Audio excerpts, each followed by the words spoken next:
Supervisor Ellenberger. She's the only one that we do not see on as of right now, so. Supervisor Robertson asked to be excused, but he said he would be on Zoom. If he's not, he had asked to be excused. He'll be back on the 10th, I think he said.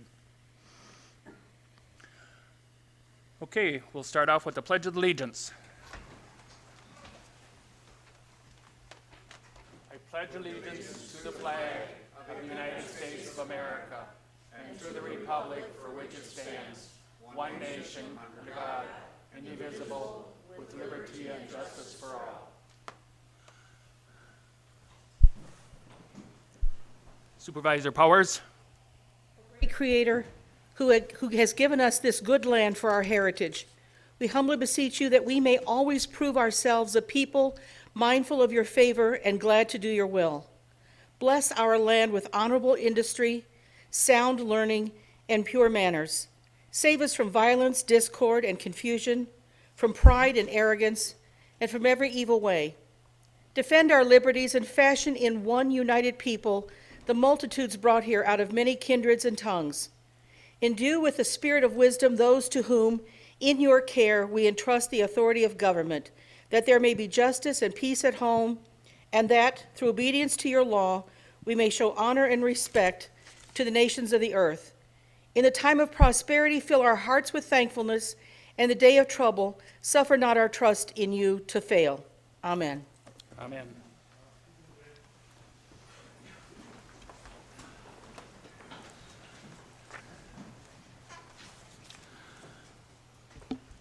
Supervisor Albrecht, the adoption of the agenda.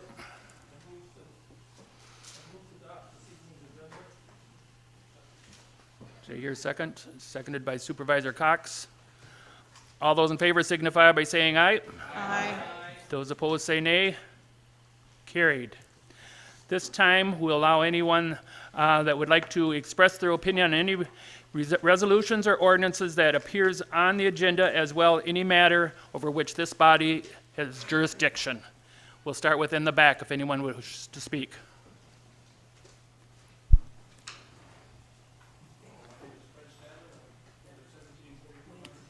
Josh, and I'm coming basically to speak in support of the T. Could we have your name and address, please? I'm sorry. Yes, 1742 Hunters Glen Drive in Oshkosh. And your name, sir? Fred Stadler, Stadler. Thank you. Yep, I'm coming to speak in support of the T-Hanger development, but I certainly want to acknowledge, first of all, that many of you are new to the board, and to thank you for your willingness to serve the people of the county. We certainly appreciate that. And I don't expect you to take, my opinion on this particular topic. What I'd really like to just very briefly do is cover a couple of questions that you might have about that. Specifically, what is a T-Hanger? And specifically, why is it important for the county to fund the development of those, or at least put up money for the fund of them? And basically, a T-Hanger, a hangar, of course, is a big box that people use to store their airplanes in at the airport. Traditionally, hangars are in very short supply. They have been at our airport here for many years. There's been a long waiting list, and because of that, and because of our climate, you really have to have a hangar if you're going to have an airplane here. And basically, that means that a lot of residents of the county have had to take their airplane somewhere else. Can't be here. Having your airplane here locally is a amenity. It's something that certainly many of your constituents may not be directly interested in, but it is something that's important to a number of people in the county. And just as, libraries aren't used by everybody, and boats aren't used by everybody, airplanes aren't used by everybody, but it's important to the county to have that amenity available for the people for whom it's very important. Second question is kind of, well, why should the county be involved in it? Why shouldn't we just let private industry build hangars and do it on county land? And part of it is the nature of building hangars. They're kind of a specialized thing. Most construction companies aren't really used to building something like a hangar. Different kind of equipment. They aren't terribly complicated. They also don't go out of style. They last a really long time. And so basically, for a business to go in and do it, businesses kind of like to recover their money pretty quickly. And hangars last for 50 years. And normally the rental takes a longer time. So the private industry be more interested in building apartments or something where they have a faster turnaround than the hangar business. Also, the county accrues a number of benefits from having more hangars than that a private individual would not. For the county, every new hangar means there's another airplane Yeah. there, and every airplane there uses gasoline, and the county gets a fuel flowage fee from those airplanes. Julie can't That's either, not something that neither accrues can to Brian. private industry. So that's one of the reasons why it's important to the county. Also, as I said, it's really an important amenity. Thank you An for amenity calling. for our citizens, and so it's Good. really important for the county to make sure that that's something that exists. So I don't want to belabor your time here. I appreciate your looking at the topic and considering it, and I hope that you'll ultimately decide when it comes up, for a vote at the next meeting, that it's an important investment for the county to make. So, thank you. Thank you. Is there anyone else? Okay. State your name and address, please. Gary Geisler, and my address is 1024 Thomas Street in Ripon. Okay. And I came here to encourage you to consider the capital improvement project at the airport. And I come here as a renter of one of those hangars, one of the T hangars that Fred talked about. I, along with my two partners, have been a renter since 2009. And we're in the T hangars on the south I can hear now. of the airport. And we deal with some of the issues with aging buildings. Those hangars were originally a portable, temporary type of a hangar, and we'll be happy to be able to upgrade with a hangar in the future, hopefully. And I'm not complaining about the hangar that we have, because I'm one of the fortunate ones that has a hangar here close to my home. So also, as I look to the future, I am going to be building a kit airplane, and I don't have a shop at home, so I was hoping that there would be facilities here on the airport that would be an option for me as a shop space to build that airplane. And as Fred alluded to, I also know several pilots in the area that live in the area, but don't have, aren't able to get hangar space here, so their airplanes are stored out of town. So I'd encourage you to consider this capital improvement project at the airport. Thank you. Thank you. Is there anyone else in the back that wishes to speak? Recording in progress. Anyone else? Is there anyone on Zoom that wishes to speak? Raise your hand on Zoom if you wish to speak.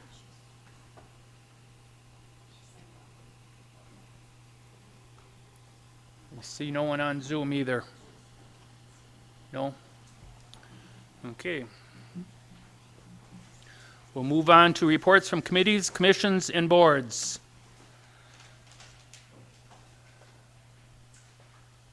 I see no reports.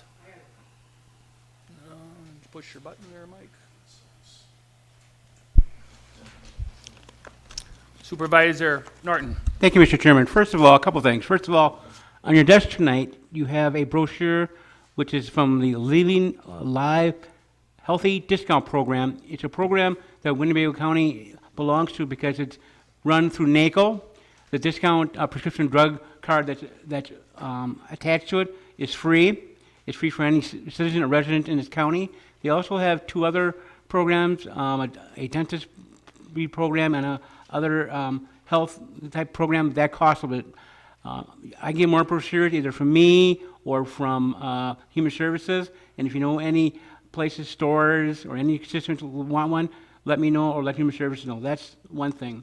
The second thing I would like to announce and make sure to invite everyone, next Tuesday, May 10th, is going to be the Jerry Finch Winnebago County Dog Park ribbon cutting. It's going to be at 10 a.m. It's going to be at 1111 Eilers Road in Neenah, Wisconsin.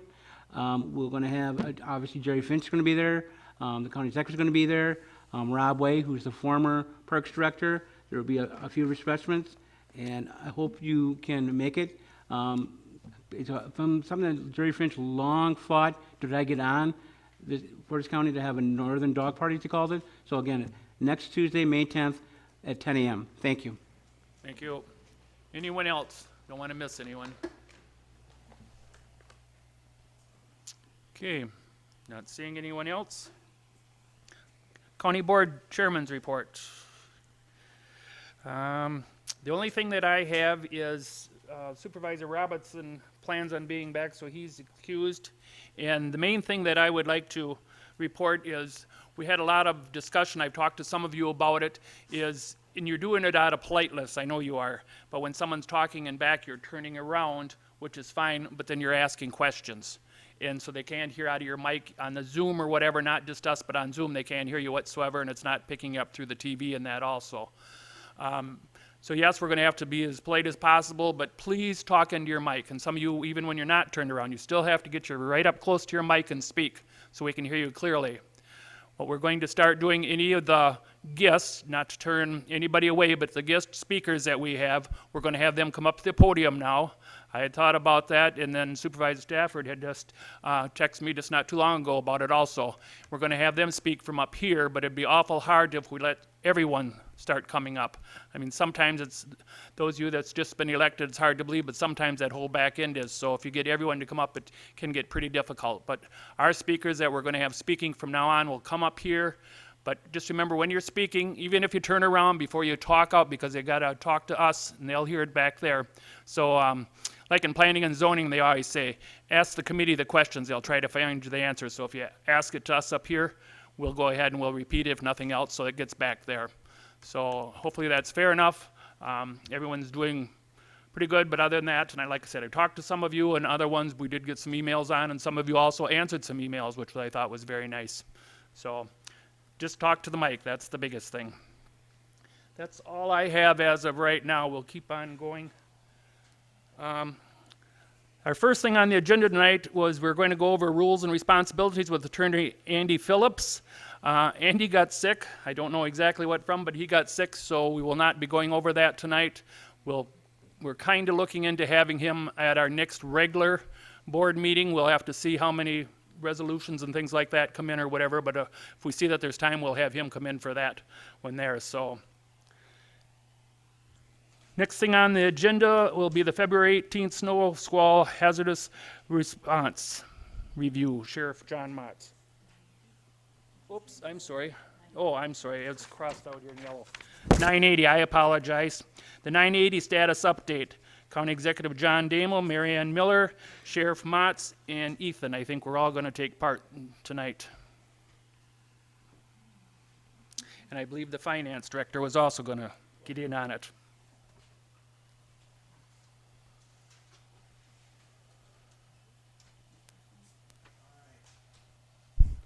All right, so we figured there are a lot of questions from some board members of exactly what a 980 is. So on top of the presentation of what we're going to be giving you on a project we're going to be bringing forward, we wanted to give a little bit of history of 980s as well. So we've kind of worked this out. We're going to start off with history and Ethan here. Thank you. So as the county executive said, that there's really 4 parts to tonight's presentation. First, the legislative rationale for the situation we're in. Winnebago County's administration of the 2018 980 law change will be done by Corp Counsel Mary Ann Miller.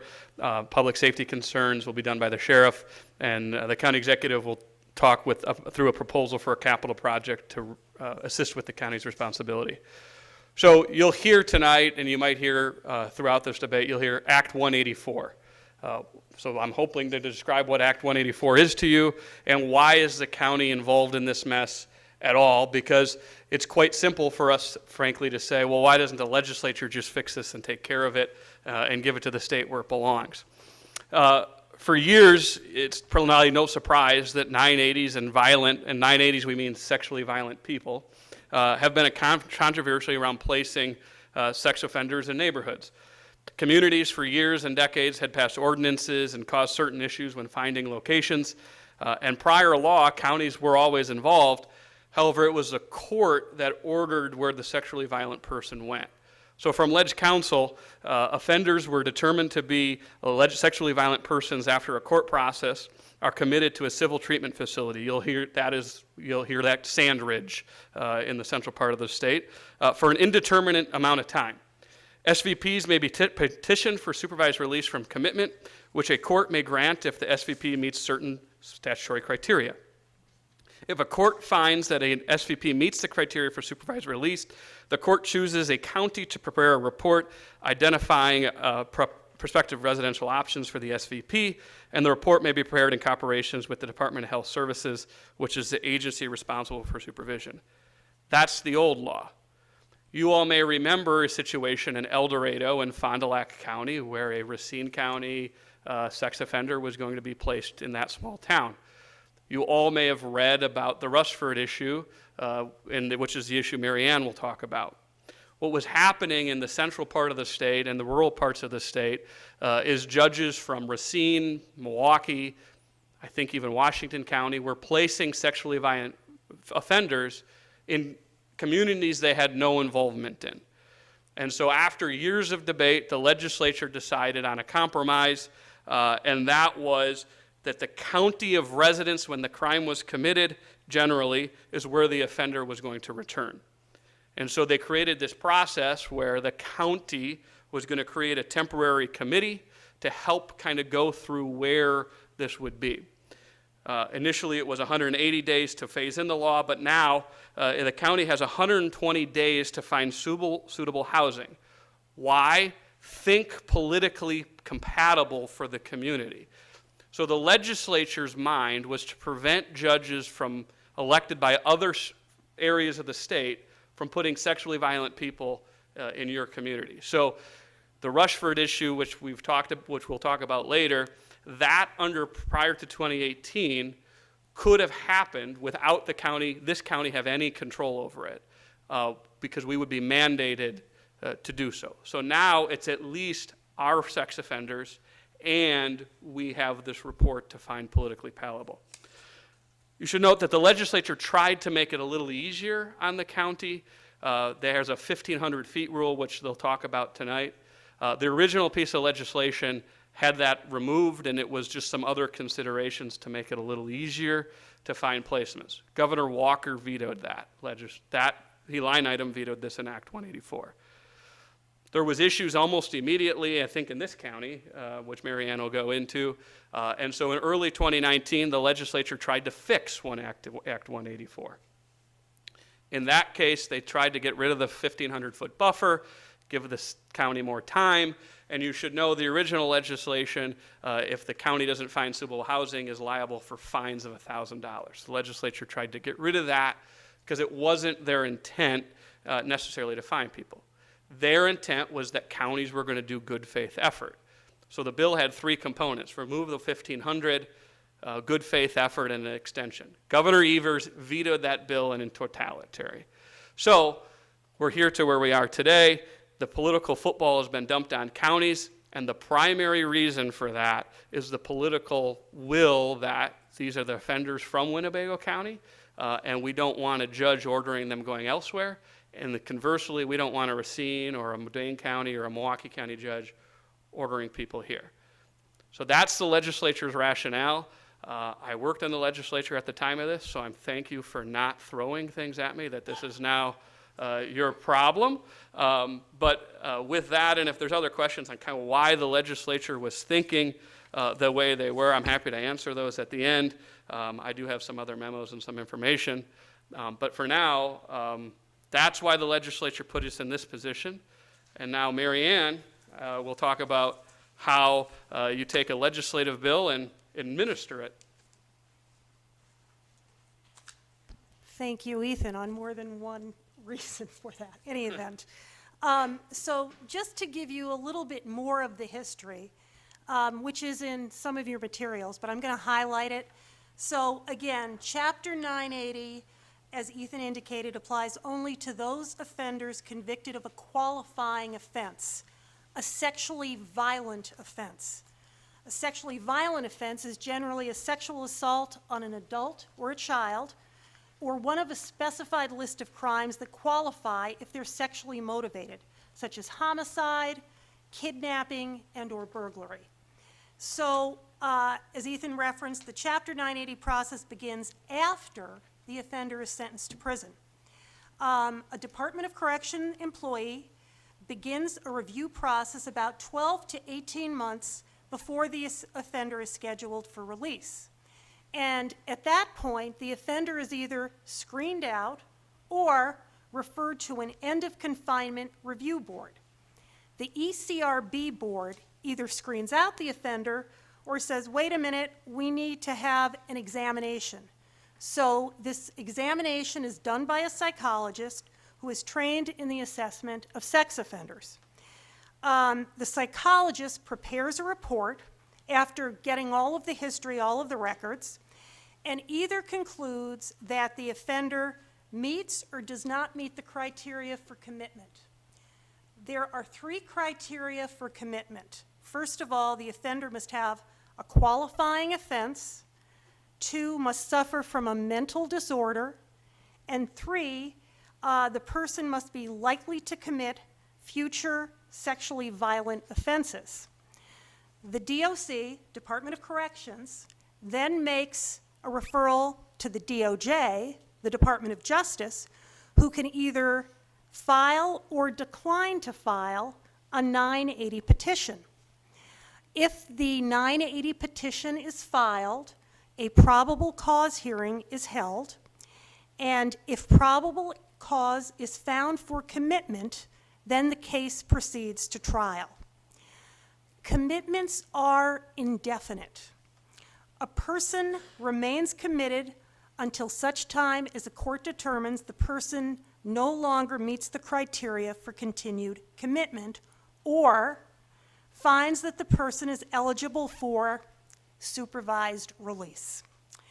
An evaluation is done yearly, and the offender has the right to request either outright discharge or supervised release. For the first year, if there is a supervised release, there is a very short leash on the offender. The offender cannot leave the residence without a chaperone. They can only leave for designated activities, be it either going to a doctor's appointment, going grocery shopping, and they do not go on their own. They're always accompanied by a chaperone. They cannot typically have visitors unless approved by supervision staff, and there are typically 20 to 30 random stop-ins per week by the Department of Corrections. So now, let's talk about the history of Winnebago. As Ethan and the 980 law, Act 184 was signed into law by Governor Walker and became effective on March 30th, 2018.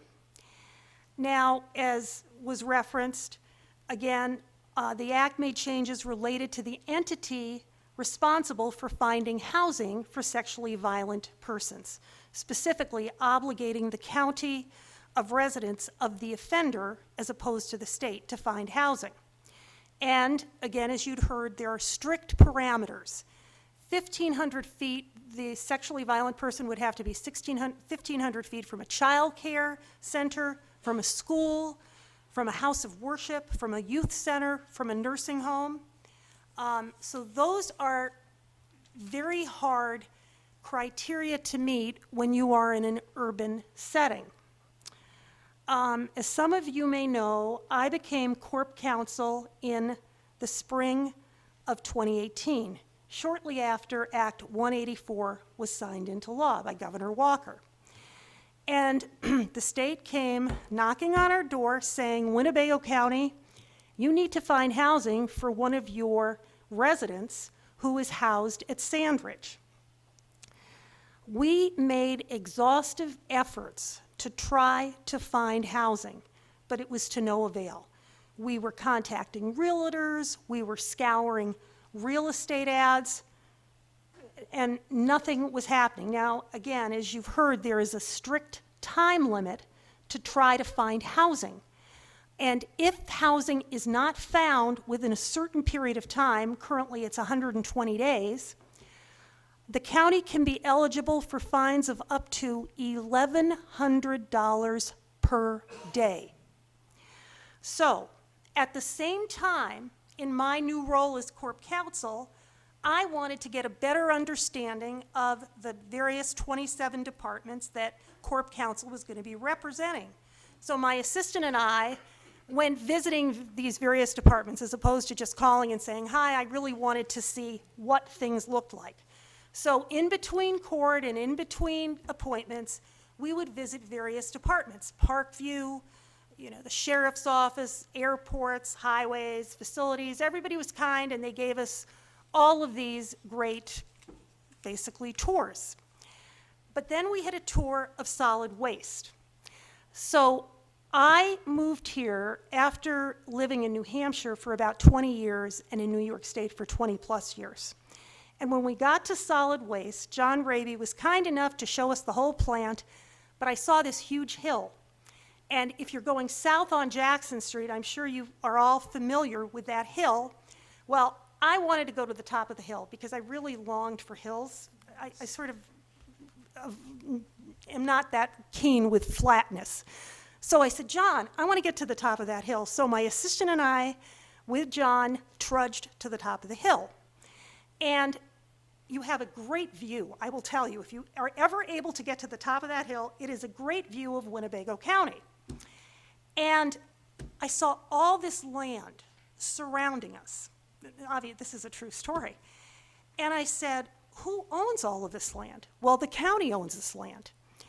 And I said, well, the clock is ticking. We need to get housing because otherwise the county is going to be facing huge fines. And I said, why not put housing up here in this area? Assuming there's no issues with wetlands, we are not in a neighborhood. It is in the shadow of the sheriff's office. And so the rest is history. That is how there is a trailer, literally 2 minutes from the sheriff's office by car, not even, maybe a minute, which basically houses a 980 offender. It was a brand new trailer when it was purchased. And that's basically where things stand. Now, in terms of our temporary committee, the statute, Wisconsin statute, obligates counties to create a temporary committee to prepare a report, and that committee has to consist of the county human services rep, who is actually Dr. Topol, a state DHS representative, a local probation officer, corp counsel or a designee, and a land use planning rep, who we have here, Adam Dorn, who is the GIS representative for Winnebago County. We have also added to the temporary committee Mike Elder as director of facilities, and Paul Rothy is here standing in for Mr. Elder since he is out of state. We have had 3 temporary committees formed in the time that I've been corp counsel for over about 4 years. And we have found housing for all of these people. We just received, and I will say there is one 980 that we are in the midst of litigation with. Our temporary committee found housing in a timely fashion, but we are in the midst of litigation because the state is indicating that they are questioning the appropriateness of the housing that we found. And the housing is the trailer in the shadow of the sheriff's office. We just received word that another offender was granted supervised release at the end of April. So we now have until the end of August to find housing for a second 980 sex offender. And keep in mind, the penalties, if we do not get housing within this 120 days per statute, is $1,100 a day per offender. When I was in court, probably about a week ago, and I was walking out, I saw the prosecutor who handles these, who is actually a special prosecutor from Brown County. He handles all of northeast Wisconsin, and he said, oh, I want to tell you, there's probably another 980 coming your way this summer. So that would mean there would be 3 pending 980s, so potentially $3,300 a day if we cannot find housing in a timely fashion. Regarding the case that we are in the midst of litigation on, we, as I indicated, found timely, appropriate housing as far as the county was concerned, and we identified that location last July. We are still in court today arguing with the state over the appropriateness of that housing, which is the trailer. You may have seen in the newspapers that there was an attempt by the state to obtain a church in Rushford to house the 980 person who we identified appropriate housing for last July. That again is in the middle of litigation, though I have been told that the person who did buy the church in Rushford to house this person has in fact indicated he is going to be selling that property, so that property is no longer going to be available. Again, the state was not happy with what our choice was and was trying to basically say, oh, we could come up with something else, even though the statute is very clear. The obligation is on the county, and ultimately it is the court that decides if the supervised placement and release plan is appropriate. We will be having litigation concerning this in June. So that's basically where things stand at this point. I know Sheriff Motz is here because he has been obviously intimately involved with all of this because he protects the safety of our residents. So Sheriff Motz. I do have a quick PowerPoint. I also have Lieutenant Darren Rice, who is part of our patrol division, our professional standards lieutenant, be able to answer any detailed questions about patrol response. Next slide.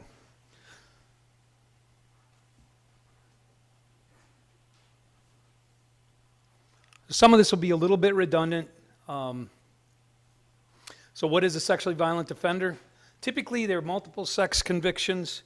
The criminal sentence is served. So they have served their criminal time wherever it was at, and they are now placed on a civil commitment. So they're deemed too dangerous to outright release, and they need to go to Sandridge Treatment Facility, not as an offender, but actually as a patient, much like Winnebago Mental Health, etc. What offenses fall under the 980 statute? Sexual assault of children is most common, and there are typically, again, multiple offenses on multiple different occasions for our 980 offenders. So it's not one occasion of a sexual assault of a child. It's typically they've sat criminal time, got released, committed an act again, served their second criminal sentence, not always, but often, and then they get sentenced or they get placed in Sandridge at a treatment facility or at the treatment facility. The other offenses can be a vulnerable adult. That is also not as uncommon as what you might think. So then there's certain other, and I'll talk about it a little bit, but certain other restrictions on where they can live if it involves a vulnerable adult. Other sex offenses to include production of child porn. There's other multiple 980 statute offenses that fall under this as well, but they're very numerous. So the county's responsibility in a 980 is to secure appropriate housing. That housing is not less than 1,500 feet of a school, child care facility, public park, place of worship, a youth center. And as I stated, there are additional rules apply if an offense involved a vulnerable adult. If it involved a child, they can't be within 1,500 feet of an adjacent property of a child's primary address, which brings us to why it's so hard to place them, because there aren't any places in our municipalities that really fit this. And why the county, why location is so important. The current law, as Marianne had stated, does not allow DHS to propose housing if we have housing available. Now, if they say, as in this case with the offender, his name is Terry Nautilette, he is due to be released, but he has some special issues. We filed a notice to intervene on behalf of the county to find out what those special issues are. Because if he had sat his entire criminal sentence, and I believe he sat 19 years in the treatment facility as well. So now we're talking about somebody that has been incarcerated a long time. You include, and I'm including the time that they were at Sandridge's incarceration. What special issues exist that he needs 24-hour supervision? And we need to know that as part of our assessment of placement. Law enforcement's responsibility is to determine whether or not a residence meets the statutory requirement that I just talked about with not less than 1,500 feet, et cetera, et cetera. And it's also our responsibility to do notification of all of these offenders. So we, in a 980 case, we would hold a meeting at a township, town hall, and they are not pleasant. Rightfully so. I understand. I am with them, but obviously I'm the messenger, so I'm the one that, I won't say gets blamed, but certainly that a lot of the frustration is taken out on. So I'm going to talk about our current offenders. The ones that you see highlighted in blue, this one, Terry Nautilette, that is a pending release. The other two, Rafel Pollock and Gerald Schneider, are also pending releases. The ones that are in yellow, Dwight Chenard and Jeffrey Johnson, have been outright released. Chenard spent about 2.5 years in a town of Wolf River residence on Hoppy Lane, and then was released. He went to the state of Michigan to live with his brother. And they're a lifetime registrant, sex registrant. They are also have to wear the bracelet. But and Darren can talk to the time. We have a bracelet program that we use, but when we have a violation, it automatically sends a message to our patrol supervisor, and we act on that immediately. For the state, it's much different. There's a process that goes through. It could be up to 2 hours before we know. Local law enforcement would know. And then we have 3 other offenders that are still at Sandridge, Schwab, Carpenter, and Campbell. No idea when they're going to be released. There isn't a lot of information that's given to the counties because they're considered a patient. So there's HIPAA, there's all kinds of different rules that come into play now, which is why we don't get all the information about the offenders. But certainly enough to cause alarm. And one thing I want to point out is there is not one township that these people resided in when they committed their crime. They are all in the municipalities, but yet we're changing the quality of life in all of our townships by placing offenders there. And I know some people tell me, what's the big deal, but put them next to you. Now I know the reoffense rate, there's different reoffense rates out there for the offenders. When we were at a recent court appearance, they said it's 3%. Well, okay, that's really not that high. I understand that, unless you're one of the 3%. It's very high. So that's where we're at. That's why we built the trailer. That's why we proposed that Terry Nautilette, who is could be released now, well, will be released soon, I believe, pending some litigation. That's where we wanted him to go, was in the trailer, but there's concern about him being with another sex offender and there being some issues there. Now, he has to have 24-hour supervision, so there will be 2 sex offenders and then 1 or 2 people watching and controlling the things that they do 24 hours a day. And again, we asked for that information to know why he needs, this Nautilette particularly needs 24-hour supervision, but we were denied. So that's where we're at. Be happy to ask. Yeah, it is 2 bedrooms that are split. They have space that they share, but they do have bedrooms to go to. And I know the county exec is going to talk about proposed housing and how we can handle any additional offenders that are here on this list and ones that might not exist. We can have offenders right now that are sitting their criminal time, and they will not be outright released. They will be placed at Sandridge, and they'll be our responsibility at some point. I don't know who they are, because I don't know what that process is right now for those particular offenders.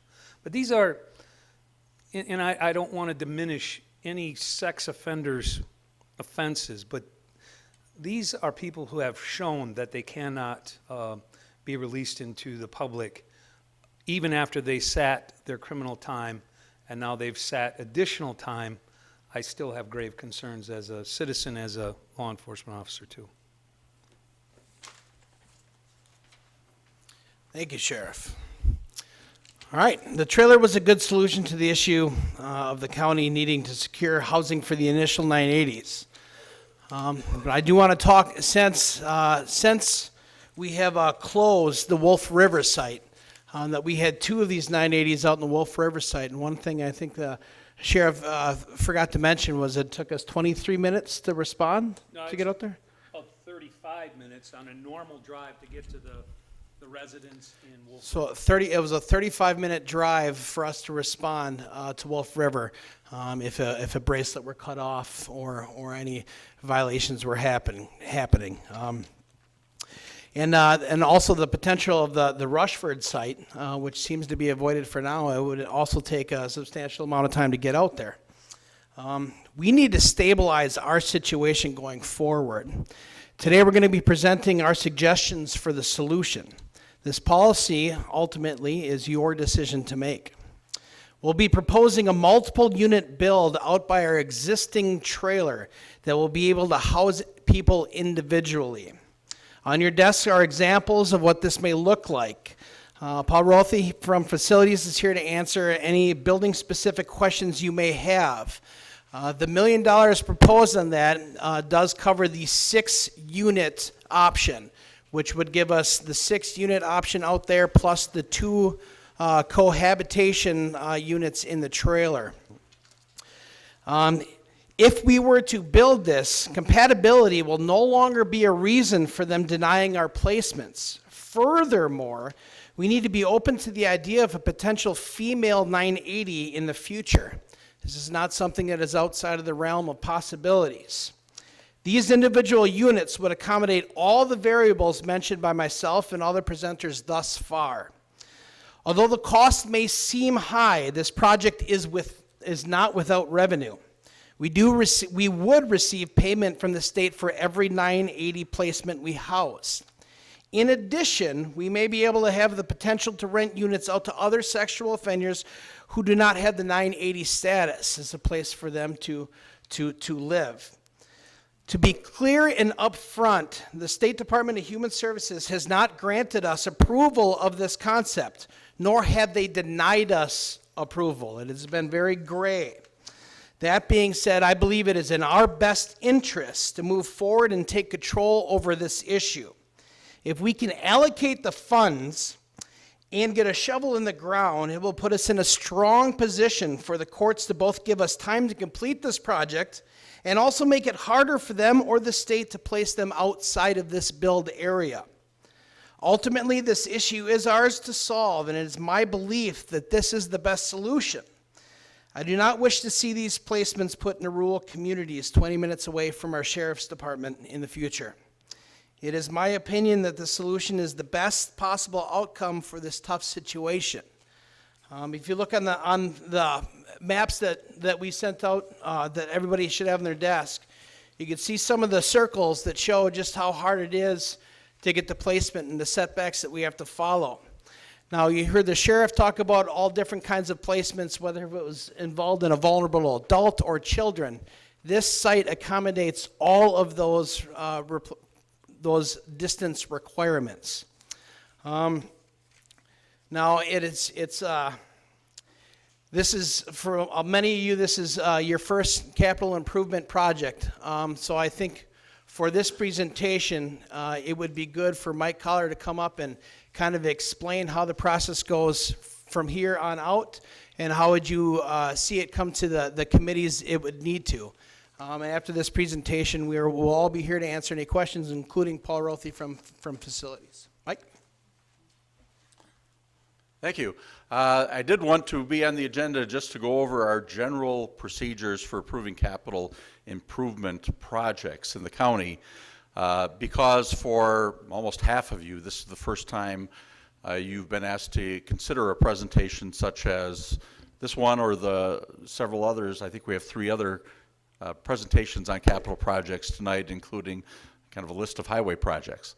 So I want to make sure we had a common understanding of the procedure and the process we go through. So our capital planning consists of several different features. And first of all, I want to distinguish between a capital improvements project, which is something we are potentially borrowing money for, and a capital outlay item that is included in the county budget. So for the big items, the ones we might do borrowing for, we take that out of the budget process and consider it on more of a case-by-case basis, sometimes grouped together, as we'll see tonight, with other similar or related projects. So what's in the budget are capital outlay items that are correctly classified as a capital improvement, but usually, smaller in the total dollar amount, so that we don't have to consider borrowing, and within the individual department's overall budget that's approved by the county board as part of the budget process, which concludes usually the very end of October or early November of each year. So those are capital outlay items. They don't really have to come back to the board because they're approved in the budget. But we don't budget for larger items, and we have a fairly extensive list of them each year. And these are items we might borrow for. So we first of all do a planning document. It's this capital improvements plan. I've got one here. I distributed this to the board, I think in March, for the members who were present. For the newer members, I had some of them available at that informational session we held, and I have a few of them here today. If you don't have one and would like one, please stop by and grab one. And if you didn't grab one because we ran out, please let me know and I'll get some more made up and get them to you. So glad to have that. It's not essential. I don't know if it's essential that everyone have one, but it can be a useful thing, so I'd encourage you to pick one up. It's also available on the county's webpage. So we formulate this document, and the real key is just a list of projects that we plan to do. We plan them 5 years out, 5-year planning, always a good thing. And I think the most important part of this book, this one's falling apart, is actually past the chart immediately after the last green separator page, which is kind of a long spreadsheet. That's where we keep track of all the capital improvement projects that we're currently contemplating.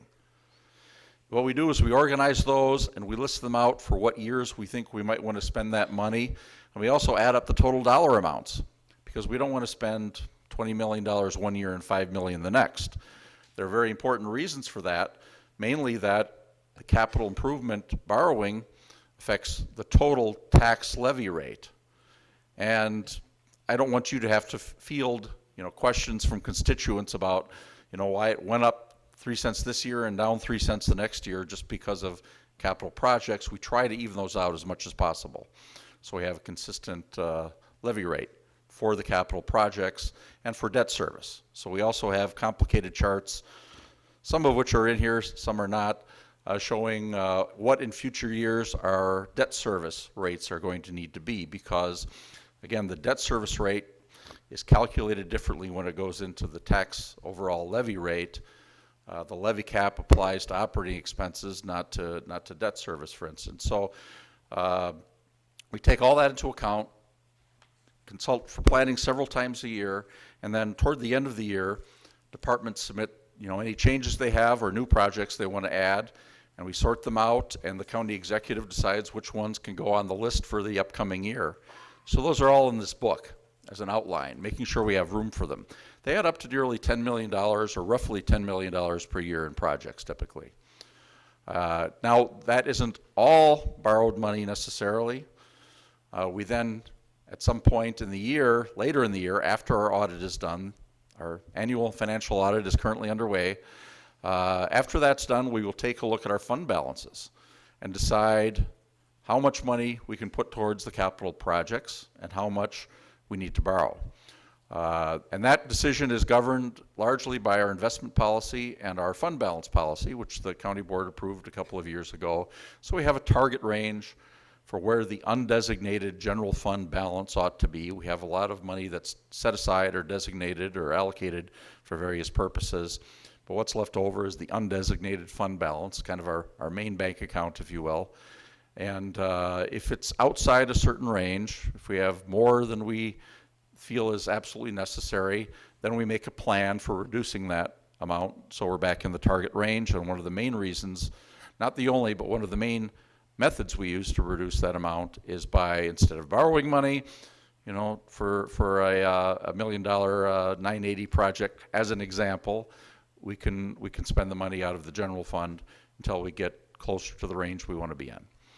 What's left, we still have to borrow, and we usually make those decisions late in the year, in the fall, and do just one bond offering each year if it's necessary. And we usually do that even if it's a smaller amount, just to keep our borrowing tax levy fairly consistent from one year to the next.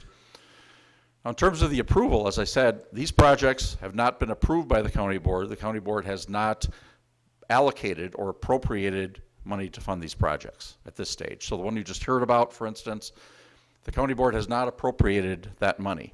We do have $1,089,000, I think it is, set aside in our planning document, in the plan, to cover this. So that's developed, you know, with the assistance of the facilities department, who works with the architects and construction engineers and building companies, and has a pretty good idea of what it might cost. It's not always right, but it hasn't been appropriated. It's just in the plan. So to have an appropriation, we don't do it through the budget process, we do it through a separate resolution. And what happens is, first we go through the committee, well, first we do a presentation, and it's in our rules that any amount over, I think it's $50,000 or 75, have to be the subject of but it's really a low enough number, it covers all the capital projects that we might borrow for. They have to be presented to the board at a meeting before the board is asked to vote on it. So you're not going to be asked to vote today on any of the projects we're discussing. This is just the first step. The next step, which could be in either order really, is that it goes to the committee of jurisdiction. You know, it could be the facilities committee, it could be the highway committee, whatever committee is most closely connected to the department proposing the project usually considers it first. Sometimes that is done before the presentation, like the presentations we're having tonight. Sometimes it's done after, or sometimes both, because usually the committees are involved in planning ahead what projects are going to be considered. After it goes through, though, the committee of jurisdiction, it then has to come to the personnel and finance committee, and both of those committees will vote on the project. And then it gets sent to the county board for your deliberation and discussion as a whole. So at that point, it's been voted on by two committees, and you've had a presentation, and you've seen some slides, some pictures, some numbers, certainly a statement of reasons why we feel this project is necessary. And it'll then come to the board, and you'll be asked to vote on a resolution to approve the project and some or all of the funding. And again, there, it gets a little complicated because some of these projects, we can't make a good estimate of the total cost without having some design work done. And you saw that, for instance, with the UW Oshkosh Fox Valley campus projects, even the fume hoods. Found out at the Personnel and Finance Committee that it might be a bigger project than they anticipated, but they wouldn't know until they had a study done. So the Personnel and Finance Committee only approved a relatively small amount for the study. That means once they decide how big a project it is, we have to redo our estimate of what it will cost, and presumably it'll then come back to the board for further approval of the actual construction costs as opposed to the design and development. Sometimes there are 3 stages where there's a feasibility study, then there's a design phase, then there's the actual construction. Sometimes it's possible to make a good estimate so it's approved all at once. Sometimes we really need to know more before we can give a number that we're at all comfortable with or confident in being enough to cover the project.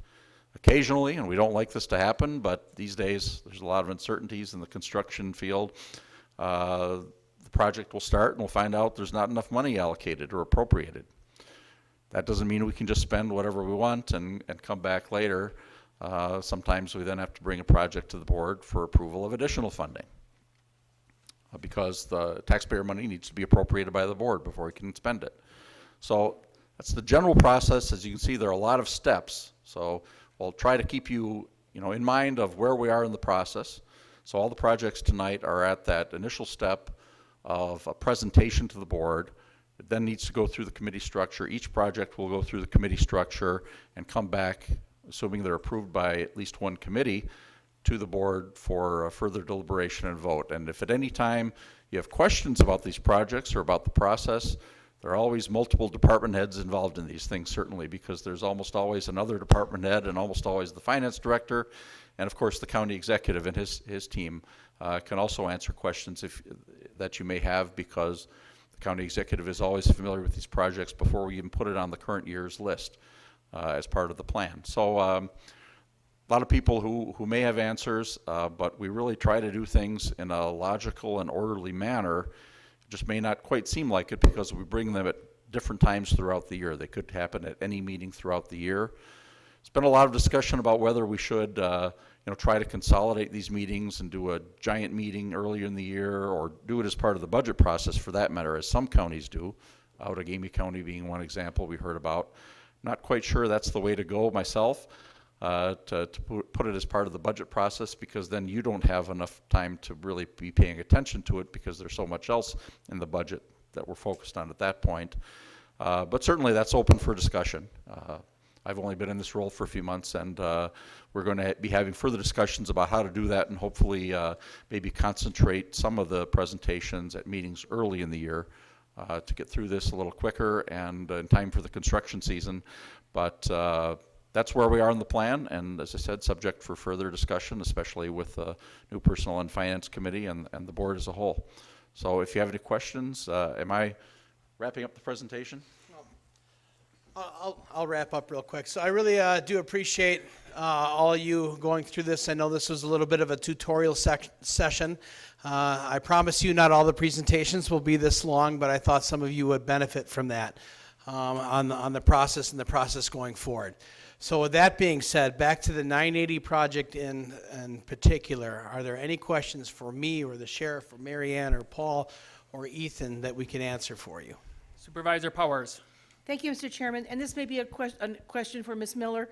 County Executive Domi, you said that there's the possibility, which I hadn't even thought about, and I've dealt with these 980s for the last 4 or 5 years, I think, with Human Services, that there could be a time when there'd be a female needing 980 housing. And would we put them in the same place? I mean, they wouldn't be in the same apartment such as, but I mean, would they be in that same section near it, like right next door to each other? If you look at some of the plans, and again, these are just, overviews, the units we were looking at were essentially studio apartments. So there would be a shared wall, but each unit would be self-contained. You'd have a bathroom, a living room, and a sleeping area. I understand that. So. But they could live right next door to each other. That would, you don't see a Yes. problem with that? Yeah, well, I don't, but again, we have to see what the state says, but yes, they could be. Okay, thank you. Supervisor Stafford. Thank you, Mr. Chair. 2 questions. The first is, you had mentioned about revenue, which is the other side of the cost structure. Can you comment on what we would expect from a revenue point of view to help balance this cost? Sure, I'll speak specifically to the Wolf River house that was housing 2 of them. They, in Wolf River, I believe, $2,400, wasn't it? Wolf River was $2,800 a month. We're getting $2,000 for the offender that we have at Y, the trailer.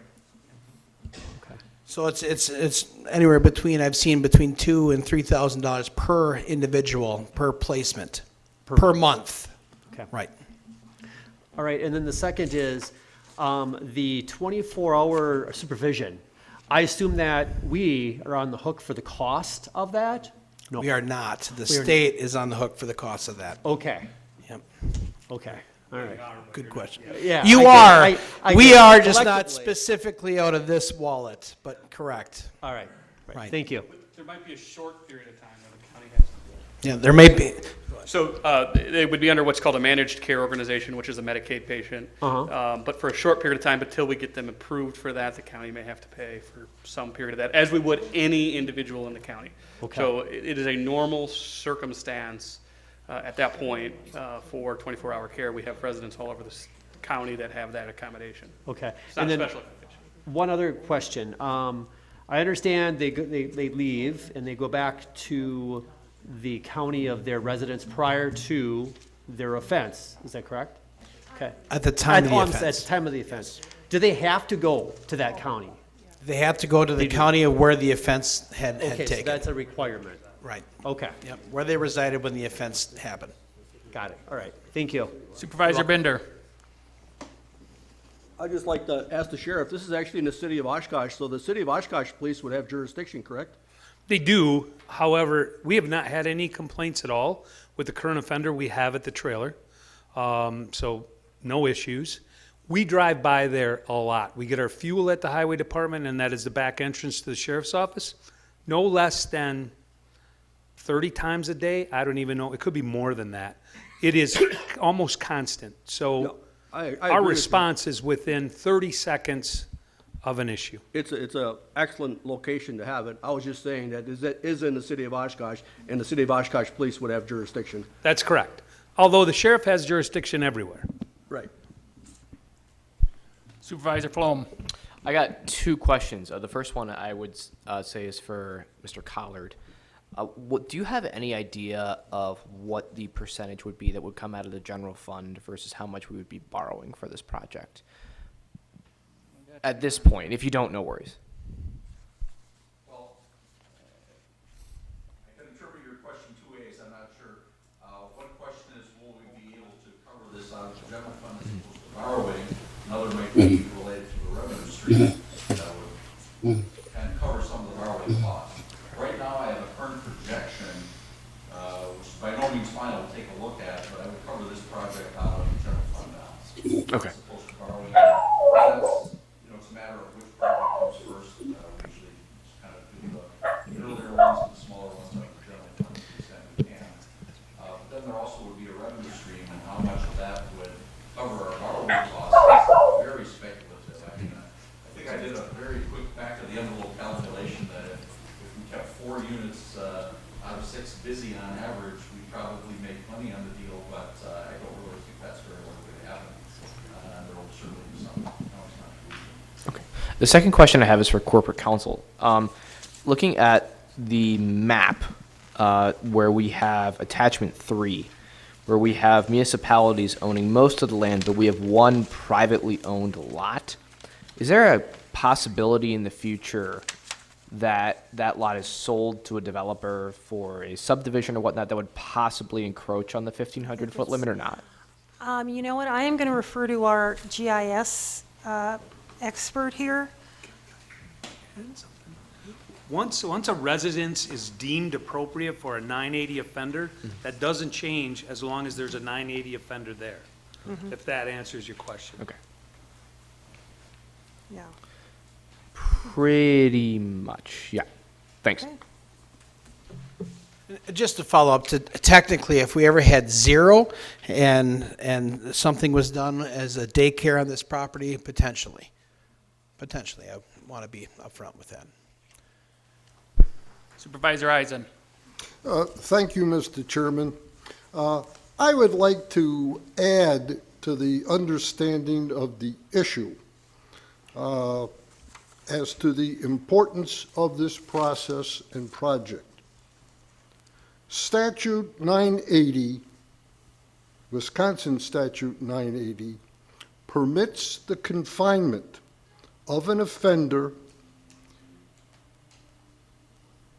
in supervised release, without which the offender would be unconditionally released. Now, not every state has this type of statute. probably a third of the states have this kind of statute. This statute is actually protecting the constitutional rights of the offender, because if the communities don't pony up to the infrastructure that's necessary for them to be released from a sandwich after a prison sentence, they would be unconditionally released. That's the choice. Supervisor Buck. Thank you, Mr. Chairman.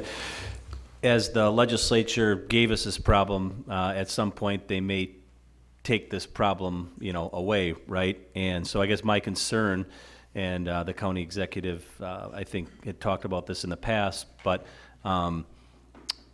the plans before us are kind of, I would say apartments. I guess my concern would be if this gets taken away by the future legislature, how can we repurpose these, if, they have to go to other communities, that kind of stuff, and are we, going to continue to look at that, or is that ship sailed? Well, I think in the future, these people will need to be housed one way or the other, and it'd be a good spot. But that being said, if this were ever to come away from us, I don't think you build anything today with one solid purpose. I want to make sure I'm getting your question correct. That these are going to be designed to be turned into an alternative use if need be. If we end up not having 980s in the future, and this ends up not being an issue that we have to deal with, these units could absolutely be turned into storage. These units could absolutely be turned into some affordable housing piece that has nothing to do with sexual predators. So I believe if we build this, there will always be a use for these units. I don't see this ever being a future Huber Center, if you know what I mean. Thank you very much. Supervisor Peschel. Sure. Thank you, Mr. Chairman.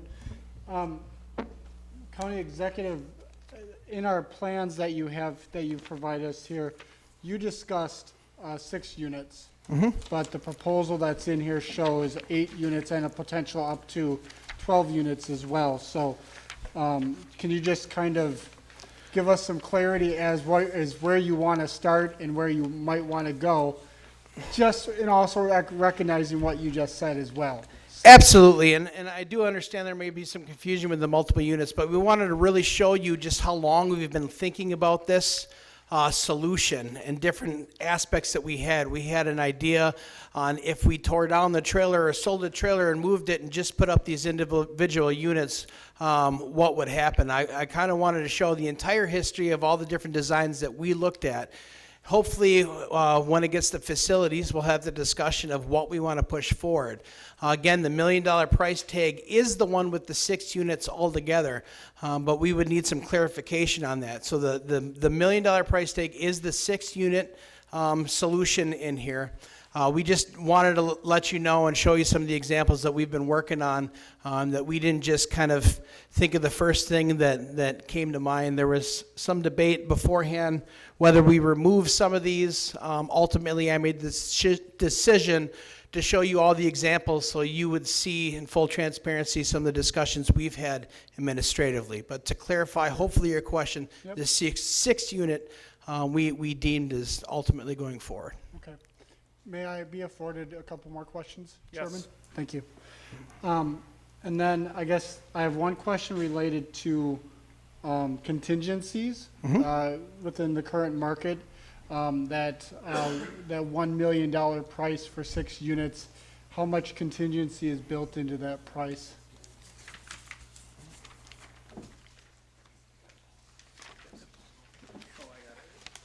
It's on the last page of your packet.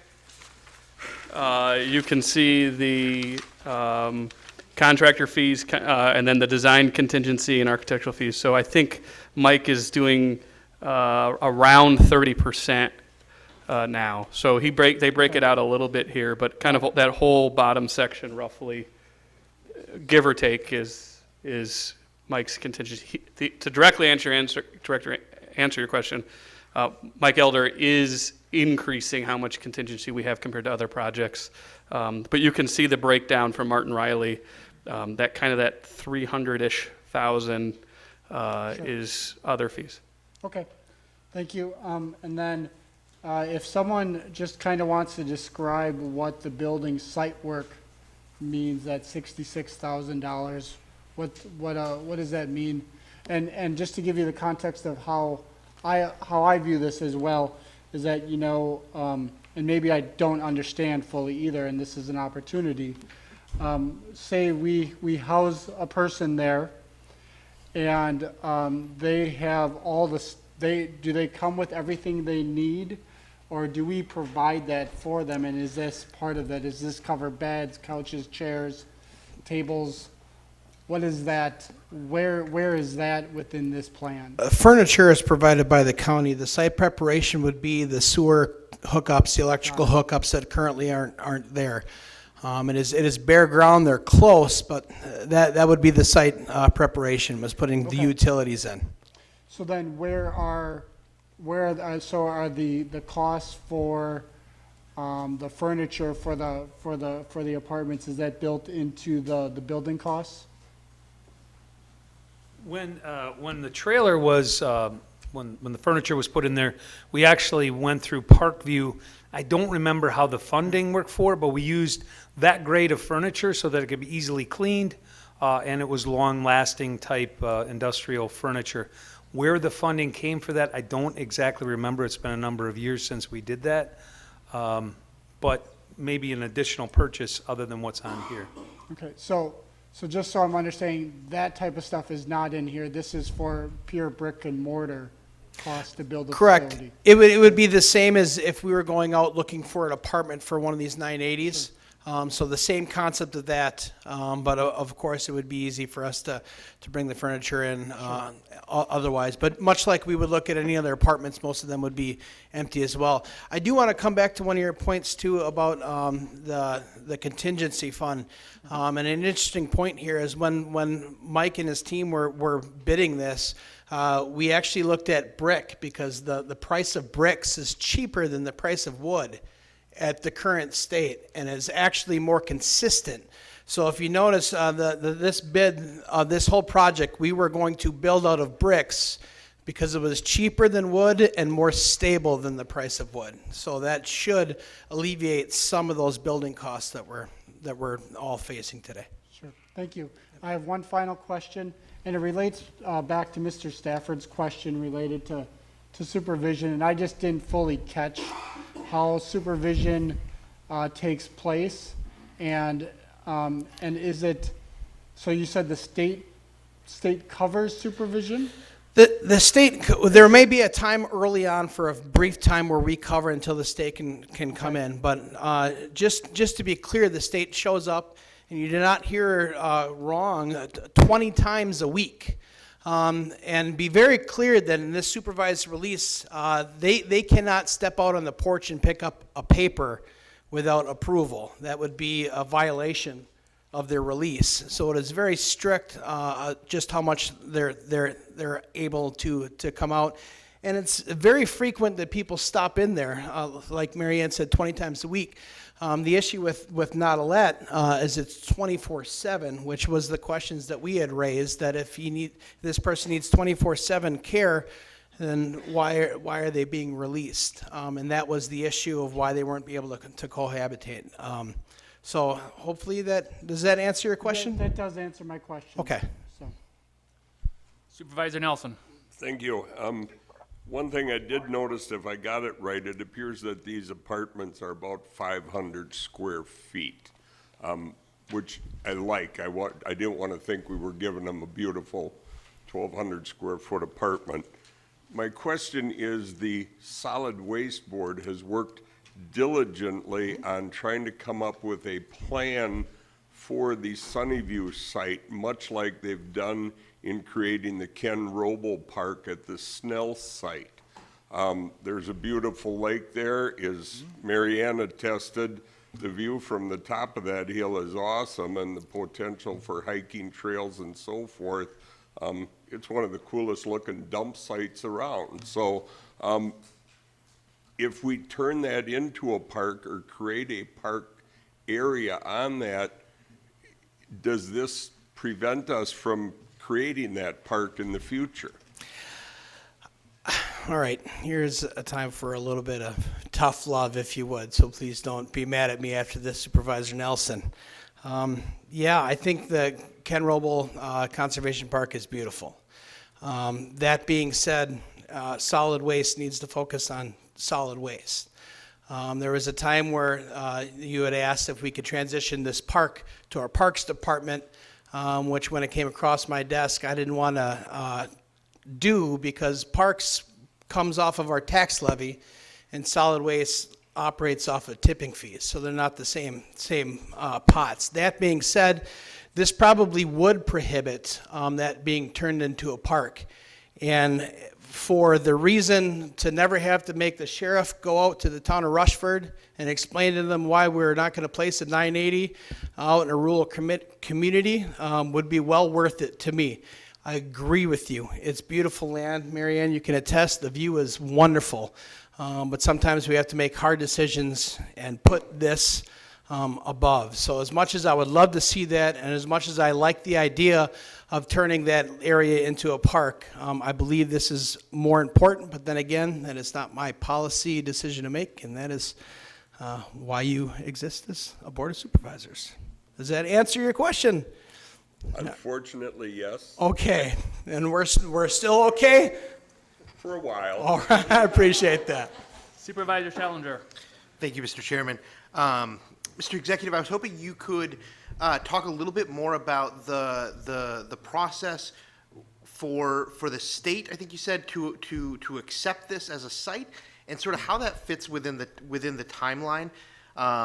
You mentioned shovels in the ground, but sort of, I guess what I'm kind of getting at is like, how far do we get into this before we find out we have a green light or a red light? Well, I think it's my belief that the state is not going to give us a green light, nor are they going to give us a red light. So there is a little bit of a leap of faith. That being said, when I look at other counties throughout the state, I think of Racine. Racine had no site, and they had a supervised release and had no plan. And the courts ordered them to build a unit, I believe it was a building, at the state's pleasure of where it is and how much it's going to cost. They didn't have that option. That being said, clarification I believe we had from Michael Schra, who is one of the people who did this, believes that the state doesn't have the authority to select the site. So I think as long as we show intention, we build it, we make a really strong case. Is it watertight? No. I don't think we're going to have a watertight solution. I really think this is going to be our best shot at that. And it's kind of felt over the last couple months that we've been losing control over the situation, and I think it's time for us to grab that wheel. Mary Ann? Just as a follow-up, I had reached out to the state, and I said, I would like a commitment in writing to say that if we are expending this and we are being proactive, that you will support it. They would not give me a commitment in writing. Thank you. Yeah, the sheriff just, Mr. Mayor, reminded me that I think, from a legislative perspective, I want to clarify with the county executive. Michael Schra did not create this. Michael Schra wrote the bill to try to fix this that got vetoed by Governor Evers. So these were central Wisconsin legislators that wrote the original Act 184. Our local legislators, Senator Fine and Michael Schra, have been working diligently to provide the county with more flexibility and things like that. Their bill got vetoed, even though it was a voice vote bill. There are several counties, Washington, Door, Fond du Lac, Racine, looking into this option. I think and this was bantered in the legislature in 2016, in the summer of 2016. DHS, their people thought it was a great idea, but their legal people would not do the commitment. So I think if I were to guess, WCA and other counties, there's probably 5 or 6 of us, would be seeking legislation to clarify that if a county has owned facilities of units of this type, the court has to look at them very favorably. So I think that would be probably the most likely legislative fix that we could ask for. And I think there's a handful of us that are working on drafting that legislation, kind of kicking it around before the legislature comes back next year. Supervisor Ellenberger. Thank you, Chairman. Just a couple money questions. So if I'm doing my numbers right, I'm just kind of, sorry, can you hear me? I'm trying to do my numbers here just to kind of get an idea of what we're talking about. Now, you brought up the $2,000 around estimate for each, what are they? A VSP is what I wrote down here, a violent sexual predator, Yep. right? $2,000. Can you clarify me one more time? You've said, what does it actually include? So I know that you said that they will take over the 24-hour supervision in the long run, but right now they will not. So we'll have to come up with that, which I get that, but which I'm happy, just as long as they have the supervision. But the question is, what exactly does it? That's my first question. 2,000. What does that actually include? Is that just the housing? That is the red. Go on. Yeah, I don't mean to interrupt, but, so, as in a group home, if there's damage that's done by the offender, the state pays for it. As far as the maintenance, the lawn mowing, the snow removal, that's actually can be covered by the state. I think we're probably doing it, but it's like, you know, a landlord's dream, so to speak, if I can say that, because everything is covered by the state. Okay. So there really is no additional cost. Once you have the building and once you have furnished it, that's it. So the number that I'm coming up with, right? So if you have 4 units being used, $2,000, I'm coming up with just under 3 million. Is that right? A year? No. A month? So it's 2,000 a month. 2,000, 2 to 3,000 per month. Okay. Yep. So for 4 of these VSPs. Per individual, correct. For an individual. Yep. A month, for a year. Is what we'd be getting from the state, correct? Just under 3 million? Well, 96,000 a month at maximum capacity. Oh, 96,000 a year, yeah, per. Where did I come up with my numbers then? For 4. Oh, 730, okay. Sorry, I wrote down a lot of numbers here. I think I was estimating the other numbers with the full amount, 8, maybe? Okay. But you also said that we can rent these out to other sexually offenders that if we don't have them occupied? Sure, correct? and to clarify that, there are other sexual predators within our community that aren't necessarily a 980 sexual offender. And we have them housed currently at the town motel. There are other places in other neighborhoods that they are. Sometimes it's hard, and our ADRC and Human Services works hard to try to get housing for these people. So if their unit available, that would be an option, so that we would never be getting 0 off of these. Gotcha. Now, if a 980 came, and we would not be getting 2,000 a month from them, to be clear. I don't think they'd be able to afford that. But if we did have a 980 that were coming out, and it would definitely be in the lease that they would be evicted to make room for the 980. I just want to demonstrate that we wouldn't necessarily have to have no income or an empty unit, that there would be potential for other revenue. And well, one more. Sure.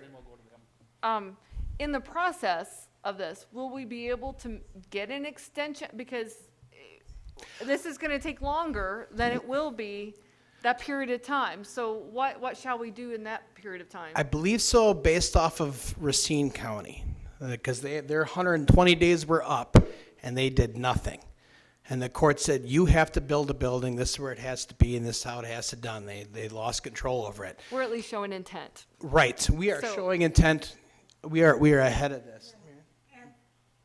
I think what is telling is the fact that we have been trying to come up with a solution since July, shortly after John, and we do have a solution. And we have not gotten any, response. Again, I was asking for something in writing saying, please give us your blessing, and they wouldn't. So while I cannot make 100% guarantee, I would say, based on what I've seen, if the courts see that we are making an honest effort, and we have actually reached out to the state, and we did not get a response one way or another. If we're making an effort to be proactive and try to find housing, then hopefully the court wouldn't not, we would not be facing this $1,100 a day fine per offender. Because that fine is a $400,000 a year fine. Yes. So it could be Yeah, I just 1.2 wanted million to for bring three. that up. Yeah. Yes, and that's true. To be clear, no county has been assessed that fine. And also, I believe the 980 themselves would be eligible to collect that $1,100 per day, the way the statute is written. Supervisor Bender. I would just like to address the solid waste. The Parks Department really can't use any more parks. We have County Park, the Expo Center, and Kenny Robo Park. Yep. We have no money to take care of what we got. I mean, our roads need seal coating Yep. and chip sealing. The shoulders are low, the pavilions are run down. Yeah. Solid waste picks up all the cost at Kenny Robo Park. Would be a good place for solid waste is a solar farm. Basically they can produce some energy and, we have no more need for any more parks on that little area of town. County Park has a nice trail, they got skiing, yeah, it's nice to continue to build parks, but it costs money to maintain them, and there's no money in our budget for that. And just for Mary Ann's, there is still they have to put a 6-foot fence completely around that property, correct? No, that's not a requirement. It's not a requirement? No, it is not. They did it there, but that is not a requirement by statute.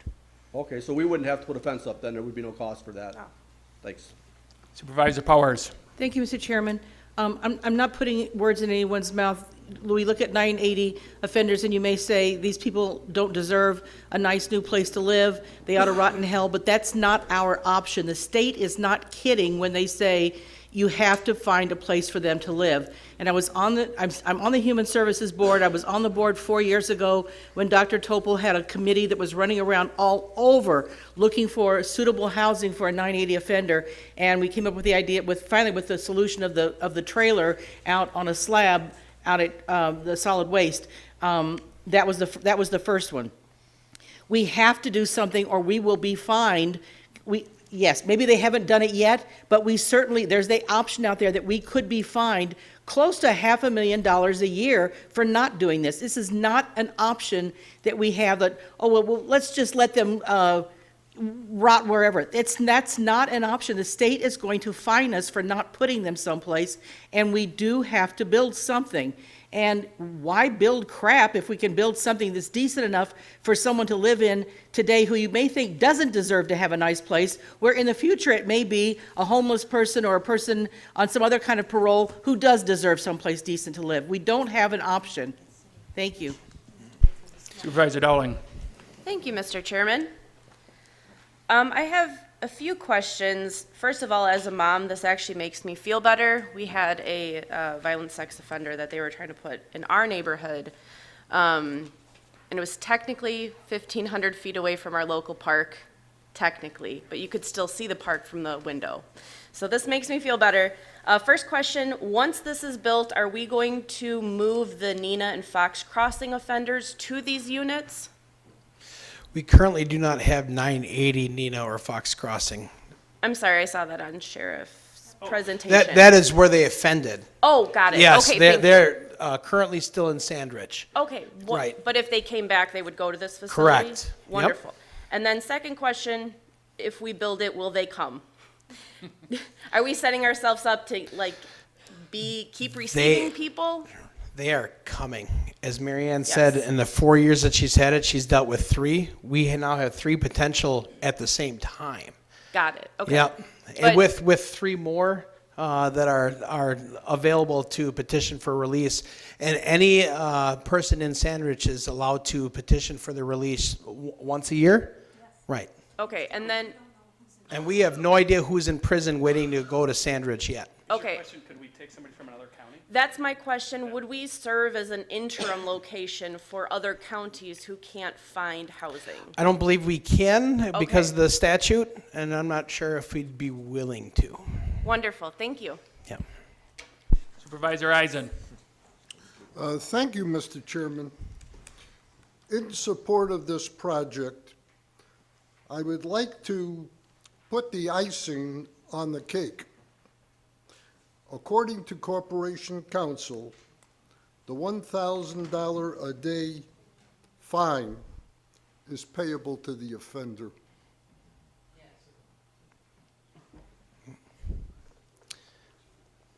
I do want to point out as well that this does still have to go through the city planning commission as well.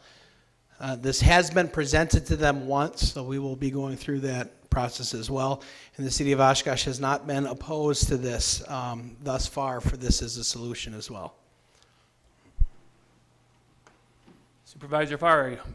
Thank you, Mr. Chairman. I think we've addressed the cost of housing, obviously. We discussed furniture for each one of the units. But the outstanding question is food, clothing, and health care. How do we provide that? That is not on us, and that is not our responsibility to provide. Well, let me be clear, that is not on the county's responsibility to provide. Most likely provided by the state. Okay, so I was Which gonna is say still that- you, just not us directly as a body. So they take care of the health care and all that, plus they give us $2,000 a month, because I was assuming that $2,000 would be to cover part of that cost. That That's is in excess of strictly that. rent, yep. Okay. Yep. Very good, thank you. Supervisor Flom. Thank you, Mr. Chairman. I have a couple questions. The first one is for the sheriff. When you say 24-hour surveillance for some of these 980s, how is that carried out? Is there a squad car in the parking lot? Is there a security camera? Can they be observed from the sheriff's department proper? How does that go about? That's the state's responsibility. They hire services. It used to be Attica Services. It's a different company now that would be in-house for that particular offender. Not all of them, but the one that I spoke about. They would be in the residence trailer or these apartments with that person 24 hours a day. Other offenders, like the ones we have dealt with previously, they don't have 24-hour supervision. And our concern, obviously, in the town of Wolf River on Hoppy Lane, it's a 35-minute drive. Even 1033, which lights a siren, we're talking 20 minutes.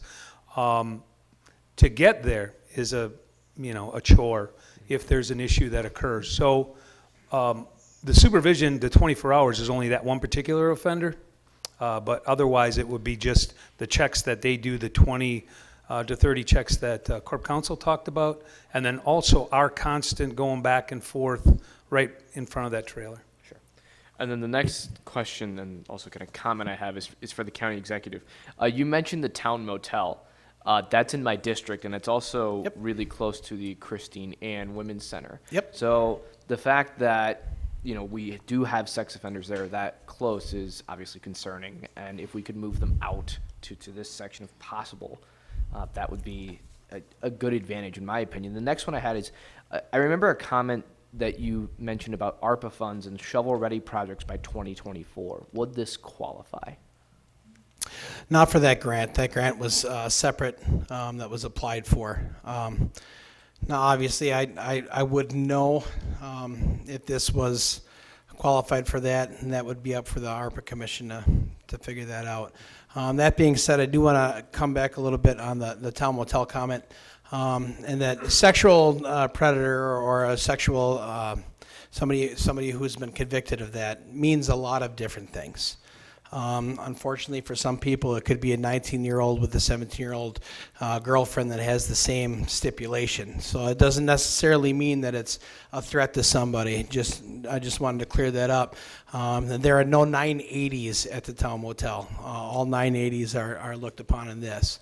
But there are, and that's just a reality. It's a reality that we have to look at. We don't have the ability and local government to look away from those things. Does that answer your question? Okay. Yeah, 100%. Thanks. Supervisor Nichols. Thank you, Chair. I'm looking beyond the initial investment and placement for this issue. How long can we anticipate residents to stay there? Now, normally it's a year, but we've had one year or two. We've had one almost 2.5. So, and I believe, and Marianne, if you want to come up, I believe they have to pass some kind of test. Yeah. Typically, the average amount of time, I've been told, is about 2 years. We've had one who was there for about 2 years, 6, 7 months. But County Executive Damel is right. Before they are released, they have to make sure there have been no issues. In fact, actually, I think the sheriff had a situation where there was an issue, and that person stayed for probably close to 3 years. Yes. So we did have in the town of Wolf River, we had one of the offenders that was arrested on one occasion and taken to jail, spent about 20 days in jail, and then went back out to the residence. And then that same offender was taken into custody again. It was more of an administrative violation as far as a rule violation. The first one was a rule violation. And they have since been released from the program. But that was the one that was there well over 2.5 years. Thank you for that. And I think I was thinking about it more in terms of what sort of additions might be required on this facility over the course of 5 years, maybe, because we don't know how many folks are coming through the system for supervised release at this time. And then who is responsible for transitioning them out? Is that at the cost of the state? That's the state as well. And Yep. that's their job to do that, okay. So because they're paying for it, they have somewhat of an incentive to keep them moving on. And then my second question is, how close is this site to a public transportation opportunity? There's one right outside the sheriff's office. So if they walked, it would be, 5-minute walk, possibly, somewhere in there. Okay, thank you. But remember that they have a person that's with them this entire time if they go anywhere. Well, that's for the first year. Well, it's even beyond. I have yet to see offenders that are offenders anyway that did any kind of public transportation. Even if they're chaperoned? Yeah, they always have a ride. That was part of the chaperone. All right, thank you. I just want to clarify, just so you understand the process and kind of the time. They're incarcerated, they're serving their sentence. Somewhere around that time, towards the end, they be declared a sexual violent person. Then they go to Sandridge. That Sandridge time is not necessarily short. So the projection, we won't have somebody, by the sheriff saying we don't know how many are currently incarcerated, it won't spring to Sandridge and then to us in a short period of time. There will be, I mean, some of these offenders have been in Sandridge for 15, 20 years. I don't think we have anybody under 10, do we? There was one offender who I think he served maybe 5 years in prison, but he was at Sandridge for close to 20. 19. So the point I was making is, when somebody pops on our Sandridge list, that could be a surprise, but we'll have years to know they're on the list. Thank you. Supervisor Norton. Thank you, Mr. Chairman. You kind of answered my question before, County Executive, but you said the city of Oshkosh was okay to the site. Were they okay to the site as a mobile home or the multiple units? And I asked that because I was under the impression that we had someone from the city planning department come to the parks department, that the area that where the solid waste is now, that they wanted to develop that into some kind of development. And I guess, I don't know how that tracks with it would be to a potential developer if you have sexual offenders living so close. So I guess I still think that could be a major hurdle because, yeah, maybe the one placement they liked or were agreed to, but the multiple one would maybe concern of them, also concern the neighbors. That's my only concern about that. Sure. There was a good discussion at the Planning Commission Actually, the supervisor behind you was the chairman of the planning commission at the time. We brought the conversation there. It was tossed around, and actually, I believe the idea of individual units was received better than trailers at the time. They considered it an upgrade to our current solution. Supervisor Zentera. Yes, thank you, Mr. Chairman. So I come from the perspective of being a rental property owner. The 600 square foot section amount of living space is I feel big. I think that these folks need nice place, but I am concerned about the cost. You're looking at, for 6 units for $1 million, that would be $170,000 a unit. $256 a square foot. I get it that this is industrial, costs, not, a smaller landlord like myself. But I'm wondering about the revenue offset. If this, how that is going to be looked upon as far as the income coming in. $3,000 approximately per person per month. Is that right? Roughly between 2 and 4. Okay. And to respond to that, at least we're in a situation where the state's going to look at giving us income. Right. I mean, we could be on the hook for doing this regardless with no income coming in. So we're in a better situation than that. Yeah. I do appreciate the question, but hopefully that sums it up. This is not an easy project. This is not an easy sell. This is not easy for any of us to get up here and ask any of you to consider spending $1 million on this housing. It's not easy for the sheriff to go out to the town of Rushford and talk to those people. Right. And I would just like to, as far as thinking of the taxpayer money, I'm just looking at it from that perspective. Sure. I also am keenly aware of the problems. I counseled the lady across from the church 8 hours, asked the sheriff deputies to come out, and they handled, I want to just thank the sheriff's department. I had one man come out twice with that lady that lived across from the church, who is a vulnerable adult. And I also counseled with her on a conference call with the gentleman, Officer Christie. Very well received. So I do understand this, and I do like the idea. Thank you. And thank you for that. And just going back to one of the questions, 7 of the 9 offenders that are currently on the list were City of Oshkosh residents when they committed a crime. So for the city to say, we really don't want this to happen, although the statute says it's the county's responsibility, where they resided, they committed the crime was City of Oshkosh, except for 2. Supervisor Buck. Thank you, Mr. Chairman. County Executive, or maybe Mary Ann, have we looked at used FEMA trailers at all? I thought we talked about it at facilities. I'm not quite sure.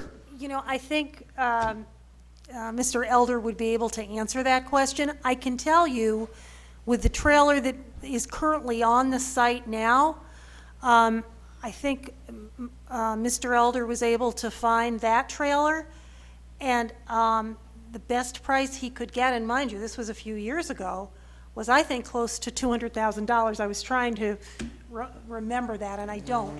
But it was steep, and maybe part of it was site work. But I would be confident that Mr. Elder would be looking at all options, including potential trailers. But again, with supply chain issues, it might not be readily available. So is Director Elder, I guess, the only one kind of approaching this or looking at different solutions? No, we have together as a team, but I do want to say that one of the concerns when we originally went to the city of Oshkosh was they didn't want to see it develop into a trailer park. It's just, I believe, one of the reasons that we looked away from the trailers and we looked for a more permanent solution.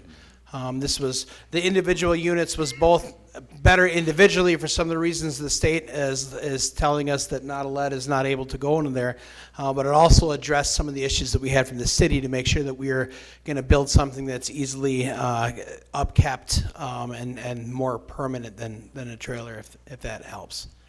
Yeah, that does. Thank you. And also aesthetically pleasing to the eye. We're not looking at like, a long motel. If you can sort of think of the idea of perhaps a tiny house where there are roof lines. Thank you. Supervisor Hens.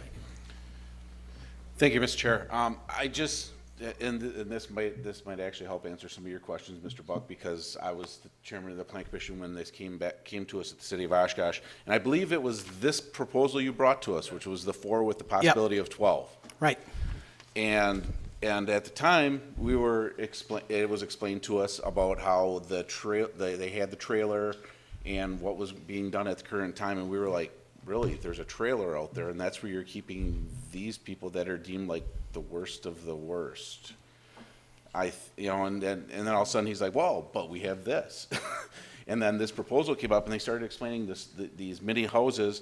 And yeah, we had some commissioners who kind of got off in the weeds, like, okay, are these people going to be able to go out and sit on their porch? And it's like, no, that's not what these are for. These are for them to stay inside 24/7.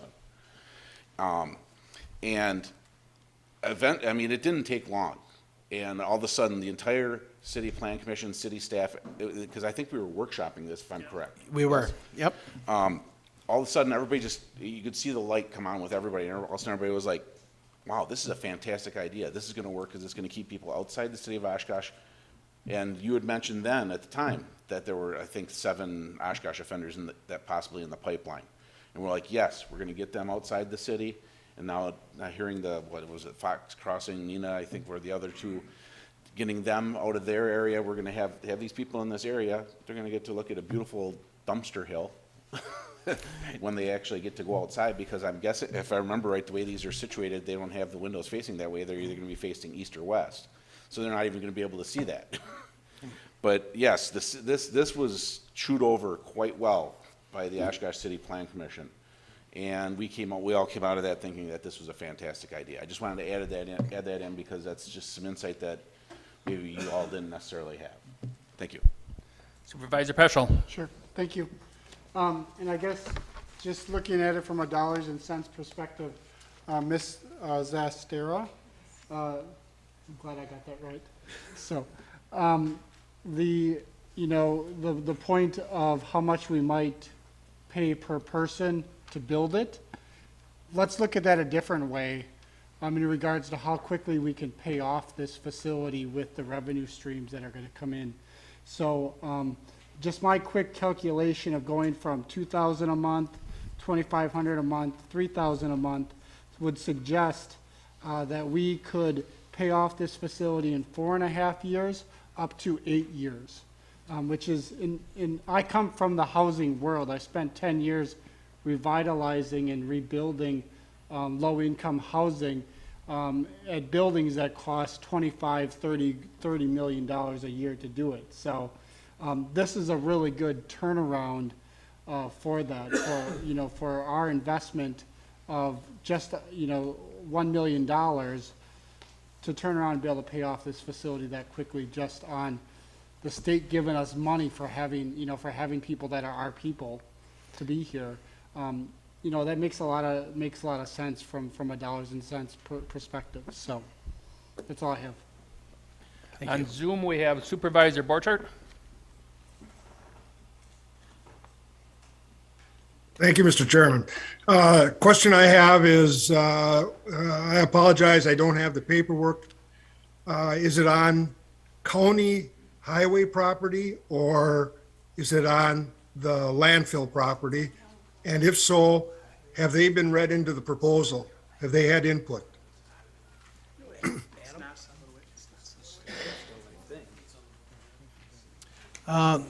One second, we're consulting with our GIS expert, Adam Doran.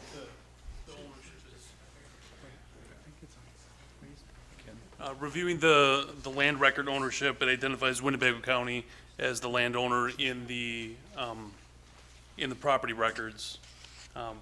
there might be additional documentation and clarification we have for information for county side records, not necessarily the land ownership records. I don't have access to that stuff. I guess the answer is unclear, and we will get back to you. So that means then that you have not talked to either the highway department or the solid waste board? You can say yes. Recently, we have not spoken to them. I can tell you, in the past, this was raised. But I have not spoken with them recently regarding this. I was just looking at it being open, and what our executive says is going to be open and know everybody that's going on. This might be an example where the people whose property it's being on could have had input of where to put it, maybe. I don't know. Correct, and I do want to address that. That is absolutely, that was the plan until the last week when we found out that there were 3 that were possibly coming out. One of these was going to be outright released. The other one we didn't find out about until last week, and not a lot. We were petitioning the state that the trailer in our mind was adequate enough. So that's the reason we put it on this one, only because of the additional 2 that we found out about in the last week and a half. So no, I do agree with you. That was the intent, to bring this forward to facilities and to all the other committees as it stood. The events of the last week and a half of the other 2 that we just found out about is what put it on the agenda today. So I do appreciate that and agree with your assessment. Thank you. Vice Chairman Fari. Thank you, Mr. Chairman. Perhaps a little clarity. When the county originally wanted to put the trailer where it is, I'm a member of the county highway department, and I believe it was determined then that that is part of the highway department's property, owned by Winnebago County, obviously. And I think the addition would probably be also to county highway. I think that road that comes off Y is probably the start of the sanitation department, correct? Mr. Nelson? Solid waste, excuse me, yes. So I think that's a road coming in as a dividing line. Hope that clarifies that a little bit. Thank you. The only thing I'm going to say, and I'm going to be real short on this, is I'll definitely be supporting this. I supported in the beginning with the first one very heartedly, and Supervisor Wingren, ex-Supervisor Wingren, I see on there, and he always teased me, well, what would you do if you had one in the town of Rushford? Well, when they talked about the town of Rushford Church, that's in my jurisdiction, and I'm also chairman over there, so we did get involved with it very heartedly. So, and when you get involved with that, like they say 1,500 feet, there can be no kids or whatever, well, that's adjoining land. That don't mean like if they live across the road and down the road, we've got some people that are 1,200 feet. That's too bad, they're across the road. So there's quite a few things on that. So be very alert and watch out for any $80,000 to $100,000 places that's up for sale, because that's the kind that they want to buy. And the other thing, I think the sheriff and all of them there, I'll tell you, say if they don't come to Rushford, they're going to go someplace. So you better be prepared to have them to go someplace. Thank you. I see no other questions, so I thank all of you for talking, and I'm sure you'll see this come up again shortly.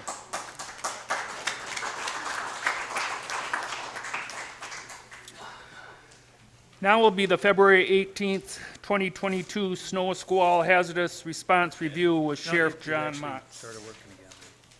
So, can you pull up? Lieutenant Tim Eichmann is our Special Operations and Training Lieutenant. He's also the team leader for our dive team.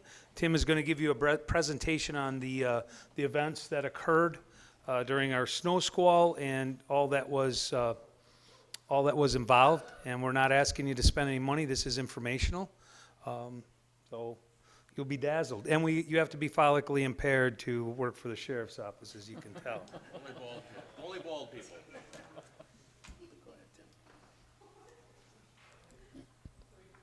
All right, this one will be much more brief than the last one. So, and again, purely just informational.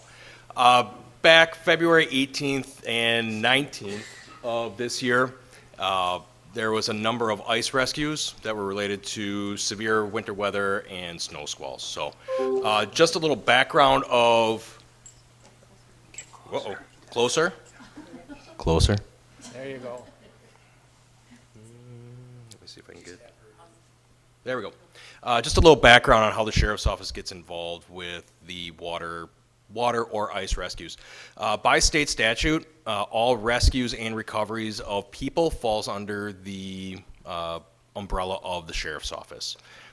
That being said, while statutorily the sheriff is responsible for rescues and recoveries, we do work extensively with the area fire departments, particularly when it comes to rescues, but even when it goes to body recoveries, the fire departments are tremendous. And going through this presentation, you'll see that the fire departments did a lot of the heavy lifting on this. We were mostly involved running from a communications perspective, and the fire departments, just with the number of personnel that they have, are the ones on the ground. Equipment-wise, the sheriff's office does run kind of two separate fleets when it comes to marine units or boats, right? We've got 3 open water boats. We refer to them as Marine 1, Marine 2, Marine 3. Marine 1 is our newest boat. Typically it has been housed at the Broad Street boat landing, or excuse me, the Broad Street boathouse, kind of by where the railroad bridge is downtown. Marine 2, kind of our second newest, that one is going to be housed, or we usually house it in our garage. It's on a trailer, so that allows us to move it wherever the calls dictate. It can be anywhere in the county. And then Marine 3, our oldest boat, that one is housed at Nina Menasha Station 32, kind of downtown Nina. Roughly speaking, our open water boats have a lifespan of about 15 years. So about every 15 years, they've run their course and then they're switched out. So that takes care of the summer months, open water. Obviously, this is not, these boats are not feasible. They're not feasible options when it comes to ice. For that is, hit it. There we go. We use Husky airboats. Again, we've got 3 of them. Different nomenclature. We've got boat 15, boat 32, boat 28. Boat 15 and boat 32 are actually, they were purchased by the county. The county owns those. The sheriff's office covers the cost of maintenance, of repairs, of running them. Boat 15 is housed at Station 15, Oshkosh Fire Station down on CP. Boat 32, again, Station 32 in Nina Menasha. Why those are housed at those locations just comes down to manpower. Fire stations have personnel in the house. They can deploy much more rapidly than if we house them somewhere in the county at the sheriff's office. If we were to house them, we would have to, who knows where we are. We'd have to drive back to the sheriff's office, pick up the boat, trailer it, and then drop it off. That's why those 2 boats, while they're county-owned, are housed at local fire departments. Boat 28 is a little bit of an anomaly. That one is kind of co-owned when it was purchased. Part of it was purchased by the county. The other part was brought up or was paid for by Winnebago through fundraisers and donations. So that's the one boat that is not completely county-owned. All of them did come online roughly the same time, 04, 05. And they're a little bit older models. 2 of them are 04s, and with Winnebago being a 01 model. So getting into the event itself, National Weather Service put out daily briefs leading up to Friday the 18th, predicting severe weather. The 16th, it was more general, right? We've all seen the news. They give us a general broad overview. They think there's going to be severe weather coming in Friday into Saturday. By the 17th, which is Thursday. They are actually now predicting significant winter weather, and this is the first time that National Weather Service actually mentions a snow squall hitting. 2018 in the morning is their last brief, and they actually gave a pretty decent timeline. Snow squall is going to hit Winnebago, basically eastern central Wisconsin, late afternoon, early evening, which is when we actually saw that actually take place. For those that are not familiar, like what is a snow squall? That is National Weather Service's definition. And those that were in it, that nails it, right? Heavy winds, a lot of snow, zero visibility. And that's absolutely what we encountered. Friday the 18th, the Green Bay National Weather Service delivers 2 snow squall warnings. Everybody's phones went off with the alert tones. Now, the first one comes in at about 5:45. Next one about a half hour later, about 6:15. Interestingly enough, those are the first official snow squall warnings ever issued by the Green Bay Weather Service or Weather Service Office. So lucky us, we got it. Next. Local conditions. So we end up having 2 areas of operations, Lake Poygan, Lake Winnebago. Lake Poygan conditions initially about 32 degrees, 2 miles of visibility. Those conditions deteriorated incredibly quickly. It went down to absolutely zero visibility with snow. Winds really started howling. You'll see in a second here, our dive team got paged out. As I've driven County Highway B hundreds of times working patrol. I've driven it constantly. The conditions were so severe, so bad. I ended up stopping at a dead stop probably 3 or 4 times because you could not see the road. You didn't know where you were going. And that's with houses and an area that you're familiar with. So zero visibility and the temperatures dropped very, very quickly. When we go to Lake Winnebago, half-mile visibility, again, those conditions dropped or deteriorated very, very quickly. Friday night into early Saturday morning, that continued. Saturday, visibility cleared up, but if you guys remember the 19th, the temperatures dropped very, very quickly, so it was incredibly cold. Wind speeds were bad. There was, from National Weather Service, they do have documented wind gusts on the Cal side, so the east side of the lake, of 56 miles per hour. And we'll get into some of the issues that those high winds cause for the equipment that we have. But again, speaking from firsthand experience of being out on Lake Poygan, I'm not a big guy, obviously. That wind was so strong, you had to lean into it, and you couldn't see probably 5 yards in front of you. It was a complete and absolute whiteout that everybody was working in. Our local fishing clubs do a pretty good job of monitoring ice conditions and documenting it. This map here is of Lake Poygan, and this is off of Nofke's boat landing bait shop. This is the map that we were actually running off of on the night of operations on the 18th. This is it. So we have ice crack roughly on the east side around Spruce Lane in the town of Poygan. And if you run northwest, it goes up to Indian Point Boat Landing up in Wolf River. And from being on the ground, that is a very, very accurate map for what the ice conditions or the ice crack conditions were on Lake Poygan on the evening of the 18th. Now, this is for the people that are local and people who know where to go. Next slide. Obviously, not everybody does that. What most people do is what I do. I just Google it, ice conditions on Lake Poygan. When you do that, this is the map that you get. And I don't know who put this together. I don't know who put it out. But when you Google ice conditions Lake Poygan, it was on the same week of February 18th. This is what was on the internet. Yes, it shows an ice crack. Yes, it's in the general area. But It does not give you an accurate representation, which really did pose a lot of issues for people hitting unknown ice conditions. Lake Winnebago is, I know this map is tough to see. Lake Winnebago is also mapped. They do a great job. This is from Sunk. This was on their Facebook page. When you look at this, green is the roads, blue are the ice cracks. And again, I understand it's difficult to see. Where I want to point your attention are the blue, kind of looks like a pyramid or a triangle, kind of in the middle of your map there.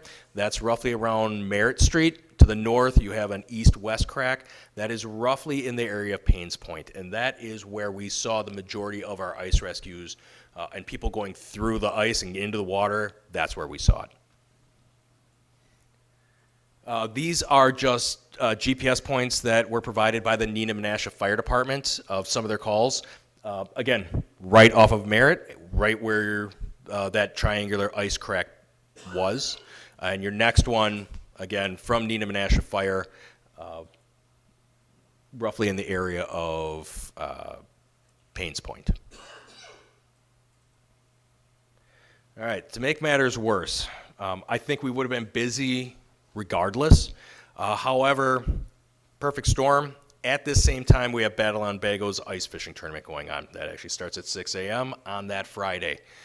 It brings a ton of people to our area, right? And not just people from Wisconsin, it brings people from all over the place.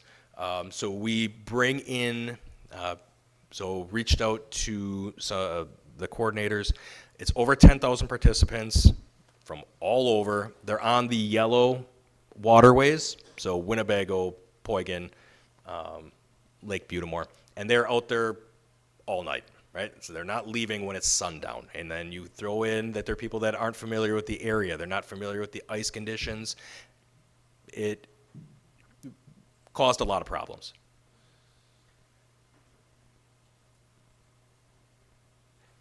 All right, so getting into the actual events themselves, our dispatch center received its first 911 call at about 6:45. Our initial call is on Lake Poygan, half-mile from shore, 2 trucks in the water. That's our initial dispatch. That quickly evolved into possibly 4 vehicles in the water, with 1 subject missing, believed to be in the water. Oshkosh Fire Department, who runs ambulance service for Poygan, once you have the report of the person in the water, they request a second ambulance and the county's dive team to be dispatched, which brings us in. The subject who was reported to have gone into the water did go in the water. He was able to get out and was to shore. He was later located, but he's extremely lucky. We actually ended up having another incident with him the day after, so our deputies actually got to sit and talk to him a little bit more at length. And what had happened for him, he's out of state. He's here. He's in the back seat of a 2-door pickup truck. They hit open water where the crack is. They go in. As the truck is going under, he is able to move from the back seat to the front and get out. He's now in open water. He was able to get to the ice shelf. Anybody who's been in open water with ice, very unstable. And as he grabs the ice, it starts breaking away. And pure luck, somebody who was with him as he was going under from breaking away grabbed him and pulled him out. And again, remember, this isn't daytime. This isn't ideal conditions. This is pitch black in a snow squall. It just wasn't that guy's day to go. He was incredibly lucky. That one should have been a fatality. Just pure luck, it was not. After that initial call on Poygan, our dispatch center started receiving other 911 calls of people that have gone through the ice and people that are stranded and lost. To make the event more chaotic and to compound our issues, as the fire departments are going out, they are coming across people that have not called 911, that are stranded, are in need of help. So as they are going to one 911 ice rescue, they're just coming across random people. So it became very chaotic in the command post and with our dispatch of who are they at? Where are they on the ice? Do they have the person that they were going for? Nope, not that one. They found another one. Nope, that's not to clear up this 911 call. It's somebody else that we don't have any record of.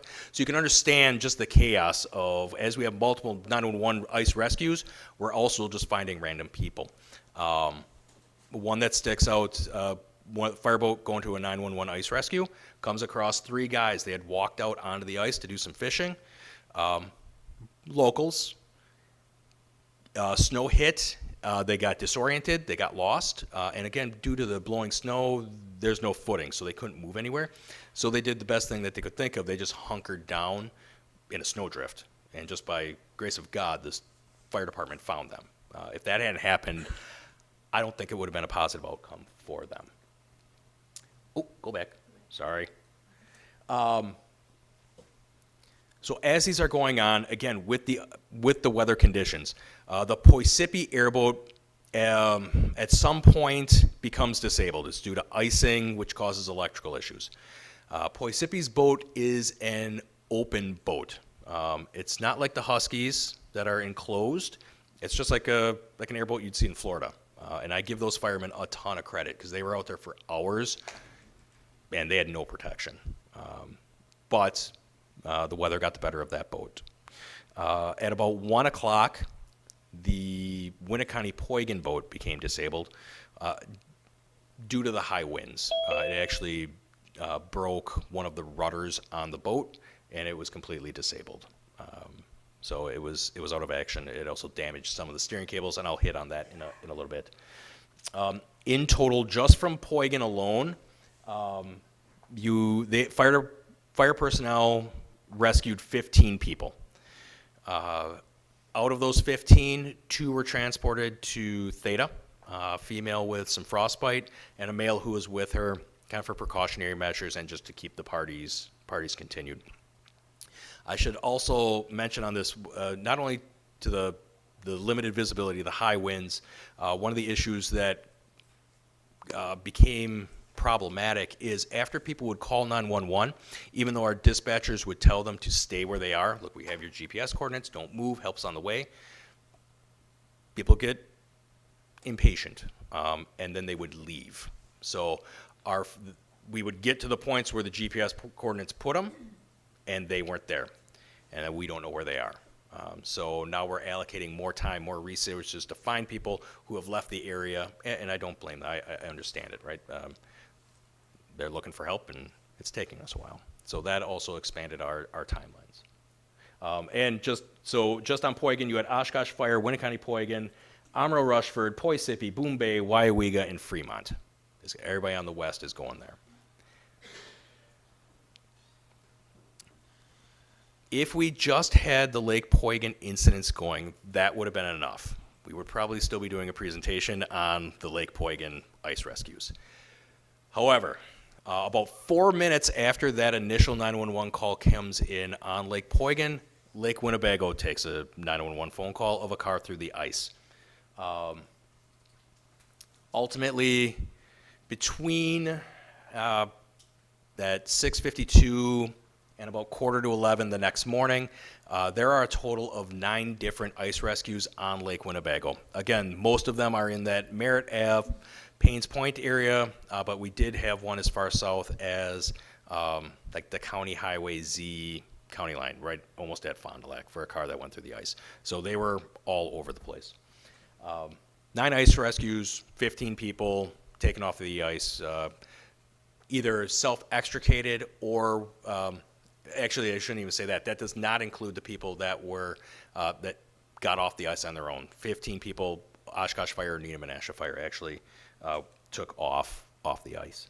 And again, on Winnebago, it's everybody, right? Any fire department involved or that is around responded in some fashion to this, and including the DNR when they were out on Saturday. One of the calls on Winnebago I just wanted to spend a little bit more time on because I think it's a good illustration of the difficulty that the first responders are facing when they're out on these kind of calls. I think oftentimes it's, well, I called 911, how come it took this long? What's the delay? Well, this is why. at about 20 to 11, our dispatch center gets a 911 call from a third party. The only direction that they're given is it's on Lake Winnebago, north of the Fox River. And what is dispatched to the first responders on in the field is that there is one ATV and 2 males. As of now, RP said they are wet, possible frostbite. His friend's phones are about to die. Camo, Honda, ATV, and Shanty is what they're near. All right, now I want you to go out in pitch black, in 0 visibility, with high winds, and I want you to go find these people. It is a massive area. Now, our third-party person, again, kind of that game of telephone, he did provide GPS coordinates, but they weren't accurate. So it kind of sends us off into kind of a wild goose chase. Also at this time, OFD, Oshkosh Fire, is on a separate ice rescue. So our local, the agency that this was going to be dispatched to, they're unavailable. They're already trying to rescue somebody else. Neenah Menasha Fire was on an ice rescue up in Paynes Point. They're able to actually clear that one and then head down. They actually are very fortunate that they were able to clear up that initial call that they were on to get them down to this one. Eventually, about an hour later, 2 of the people that were involved do call our 911. I was actually still out in Poygan when this one came up. Our dispatchers said, hey, we have them on the line, but they are hanging up with us because they said their phones are going to die. And just the way, again, this is the reality of how our world works. When that person, when they called, it didn't come to our dispatch. It just gets, the way towers are set up, it goes to Cal County. Cal County then bumps it over to Winnebago. But in that exchange, we were actually able to get accurate GPS coordinates that we could give to the fire department, and they were eventually rescued about 2 hours later. And that is with a full search of them, with 2 full-time fire departments and sheriff's office personnel looking for them. Fortunate for them, they were not injured. They were off ice, they were treated on scene by OFD, and then sent on their way. Just a visual kind of representation of what all of the ice rescues look like. Ignore red and orange, it's just to break up the visual. It doesn't mean anything. But you'll notice at that, specifically that 10 o'clock time, we have 6 different ice rescues occurring at the exact same time. Any water rescue, even if it's just one, they're major endeavors. They're very manpower intensive. It takes a lot of resources. And now we have 6 of them going on at the exact same time. You can understand the dwindling of resources happened very, very rapidly.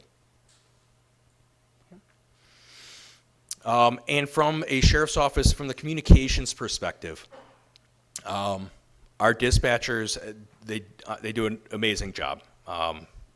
When we have a major event, if you ever are in the dispatch center and a big incident is going on, it's choreographed chaos. They do an excellent job. But just the fire-specific radio frequencies, they handled 2,803 separate radio transmissions. That is radio transmissions from dispatch to the field and from the field to dispatch. For a comparison, 1 week prior, same time frame, they only had 268 radio transmissions on those same frequencies. It's about a 10-fold increase. If we go back 2 weeks, just to give a broader perspective, a little bit busier of a Friday into Saturday, but still, even with that, you're only looking at 616 fire-specific radio transmissions. So the radio channels really became, not clogged, but they were very congested. We do have, it's set up during ice rescues, we jump off onto other radio frequencies, other talk groups. Those became so congested with all of the people and all the calls going on simultaneously that fire departments, they did a great job kind of thinking on the fly. They actually went to training talk groups that aren't used. But you have to also take into consideration If we have one dispatcher for Neenah Menasha Fire, one dispatcher for Oshkosh Fire. Now we just added in County 1, 2, 3, 4, and Training 3. Those two dispatchers now have to not only answer 911 calls, but they also have to monitor all of the radio traffic on all of those additional frequencies, and then make sure it's getting transferred into our computer-aided dispatch, our CAD systems. So you can understand it becomes a real juggling act. If we expand that further into including the police radio traffic, so everything that's going on, we jump up to 7,074 radio transmissions. Again, week prior, same time frame, 3290, so more than double. And then 2 weeks prior, again, a little bit busier of a weekend, Friday night, we're looking at it's a 72% increase. So again, when we have these ice rescues going on, we don't have the luxury of shutting everything else down. We still have EMS calls that are happening in the city of Oshkosh. We still have police services being requested, city of Oshkosh, in the county. So life doesn't stop. All right, I'm going to try to make sense of this one. Top, this is for February 18-19. This is 1 week prior. And what we're looking at here, your top here are 911 calls. Bottom is radio transmissions. So 911, radio transmissions. You will just what I want to direct you to is this bottom portion of the number of radio transmissions compared to the week prior. And again, this is kind of two main people that are trying to monitor all this and keep this organized. One thing, it's interesting from a sheriff's office perspective, I guess. Maybe you guys won't think it's interesting. I'm going to share it anyways. If you look, 911 calls, we didn't take a ton. And why that's interesting, when we have a major incident, like a car crash on 41, we will get dozens of phone calls on the same incident. You call, then you call, then you call. It's all the same thing. On this, we didn't see that. The only people who called 911 were the people who were actually involved in the incident. And why we think that happened is because visibility was so slow or was so poor, nobody else could see what was going on. They would have called, they just couldn't see it. I just couldn't see Mr. Zelmer go into the ice. That's why I didn't call, right? So it was a bit of an anomaly for us in a dispatch perspective. So total outcomes, again, between about 6:45 on Friday nights, and the last ice rescue finished up around noon on Saturday. We have 12 ice rescues. That does not take into account the random people that were found and brought to shore. Those were never entered into CAD as calls. So that's just 12 CAD calls, does not count the ones that we found. There was dozens more. Total of 30 people taken from the lake. Luckily, only those 2 from Lake Poygan were transported. And it honestly is just the grace of God that we had no fatalities. I would have bet money that somebody would have died that night. We were extremely, extremely fortunate that everybody survived.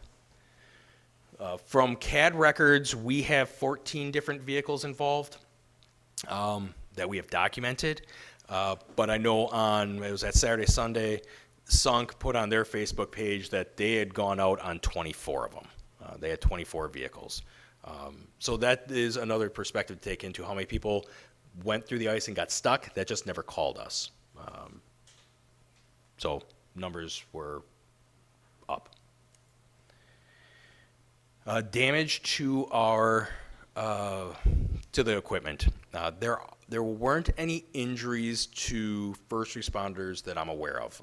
We did do a very similar presentation and a debrief with all the fire departments that were involved in these incidents.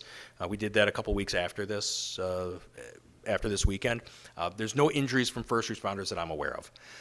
The equipment, slightly different. Oshkosh's boat, no damage whatsoever. Boat 32 in Neenah had a damaged canopy, and I've got some photos of that.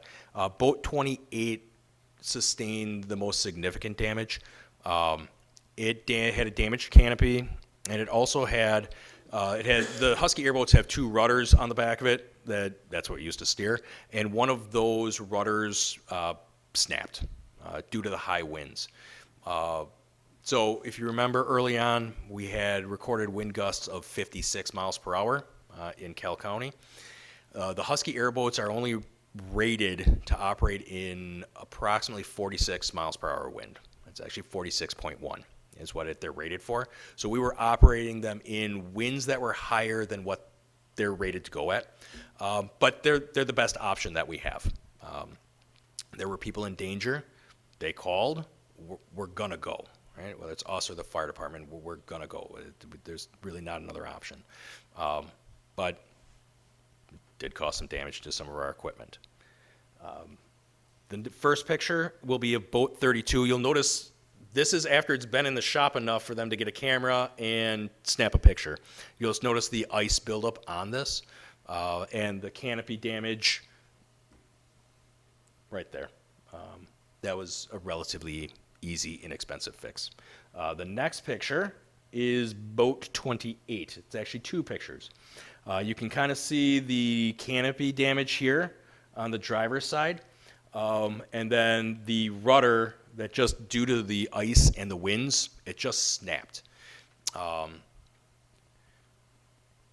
issue that we're running into right now, we're still working with the manufacturer, but because of the age of the boat, they don't make that rudder anymore, nor do they have the mold for that rudder. So we're still working with them to get that back up online. But after this incident, this boat 28 was taken out of service. And fire departments made arrangements. So if there was a call in Winnebago, Oshkosh or Neenah would help respond. And I believe they brought in Poisippi as well with their airboat. Poisippi's boat was able to get back up and operational. So this one we're still trying to fix. Like I said, we did the debrief with the involved fire departments. Some of the takeaways that we got, we obviously saw a real rapid reduction in available resources, not just in personnel, but equipment. Again, we only have 3 Huskies, and those were tapped out pretty quick. I know Oshkosh and Neenah Menasha Fire actually did end up calling in additional personnel just to staff the airboats for ice rescues. Because again, life doesn't stop, and they still were answering calls in their jurisdictions. Kind of already talked about the limitations of the Husky airboat. Again, in my opinion, still the best equipment option out there. They operates in open water, operates on ice. It can transition from both. It's a great piece of equipment. We just ran it to the max, given the weather conditions. Kind of briefly talked about the overload of radio frequencies. The fire departments and our dispatchers did a great job of calling audibles kind of on the fly and using radio frequencies that I don't think any of us ever dreamed that we would be bumping to. We did run into a slight issue. Our dispatch center receives so when you call 911, it shows up as a decimal degree format.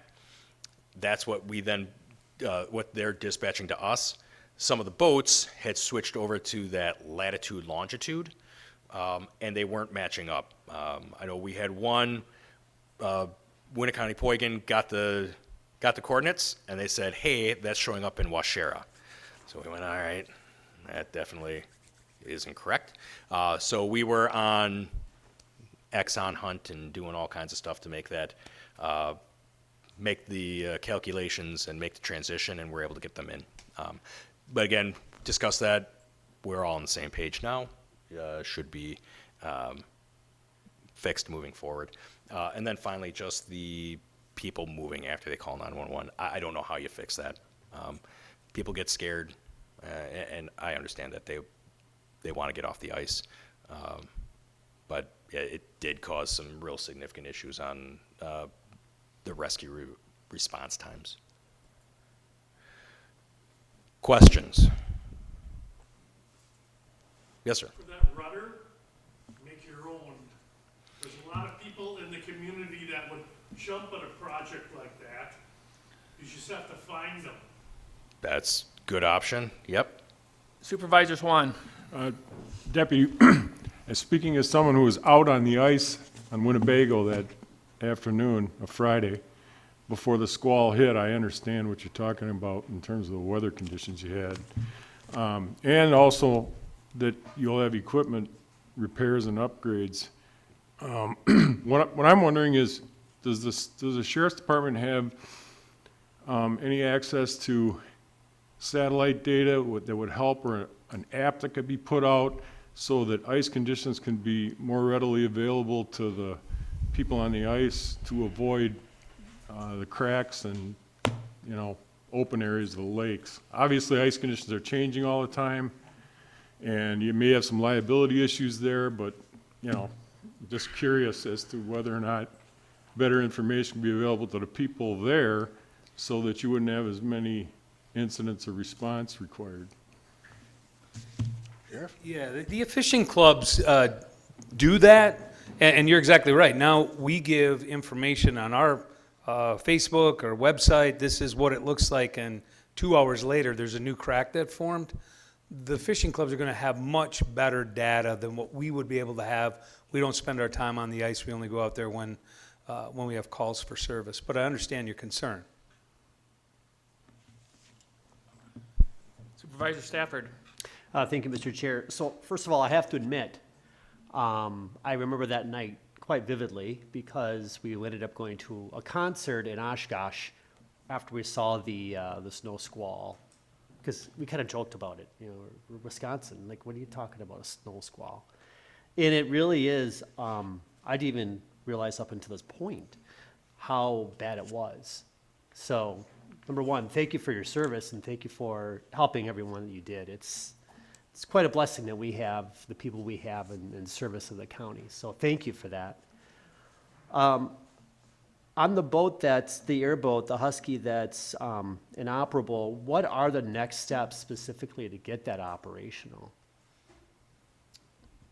Biondo is the manufacturer of it. They've got several different ones. Can they refabricate one of the newer rudders to make it work with this one as one? They're trying to see if they can, worst case scenario, they would have to remake the mold to do it. They're also looking at different options to just maybe patch this one to still make it structurally sound enough that it'll still operate and it won't be a safety issue. So he's given us 3-4 different options. They're still working through it. Have a call into him today. It's taking time. And I understand these are used more in the winter. Are these used in the summer at all? Very, very rarely. Okay. They are really meant for ice. When you operate these in open water, they don't handle great. They'll go, but I don't want to be on it. Okay. They're not designed for open lake Winnebago. They're designed more for smaller openings to just transition from ice, open water back to ice. But we have operated them in open water, and I mean, they're still afloat. Okay, and the reason why I'm asking is, so we're feeling that even though it sounds like there's some amount of time that we're gonna need to fix this, we have time now since we're transitioning into hopefully some warmer weather. Correct. And that we're not, the county's not at a disadvantage at this point because of that. Correct. Okay. Yep. We've got time on our side to get it fixed, and I would expect that it will be up and operational come fall, early winter when they'll be put back into service. Okay, great, thank you. Supervisor Flom. I remember that evening. I was out at the Battle on Bago tent, and they closed it because of the high wind conditions out there. So that I did read about that, and that's really a hell of a job. I have 2 questions. The first question is there typically an integrated plan with the USCG unit in Neenah for events like these? I know that they have that 25-foot rescue boat, but they don't have, do they have any ice assets to be out there or not? They don't. Okay. They do have the Coast Guard auxiliary boats, more open water. But when it comes to ice, the only asset that they could bring to bear would probably be the helicopter out of Traverse City. But given the weather conditions that night, they wouldn't have been able to fly. I know that it was kind of talked about whether it was Coast Guard or even Theta Star, but due to the weather, everything was grounded. Yeah, that kind of covered my second question about aerial assets and Yeah. drones or helicopters. I guess it's probably just too bad for them to fly. Yeah, it was discussed, but yeah, with the wind, yeah, everything was grounded. Thank you. Supervisor Bender. I was just curious, does Armro still have the hovercraft, and if they do, is that not usable in weather like that? I don't know if they have the hovercraft. They do not. They have an airboat. Yes, and I believe they brought the airboat out after Poisippi's boats went inoperable. So they are that boat they have is usable then? The airboat. The airboat, yes. Yeah. Supervisor Nelson.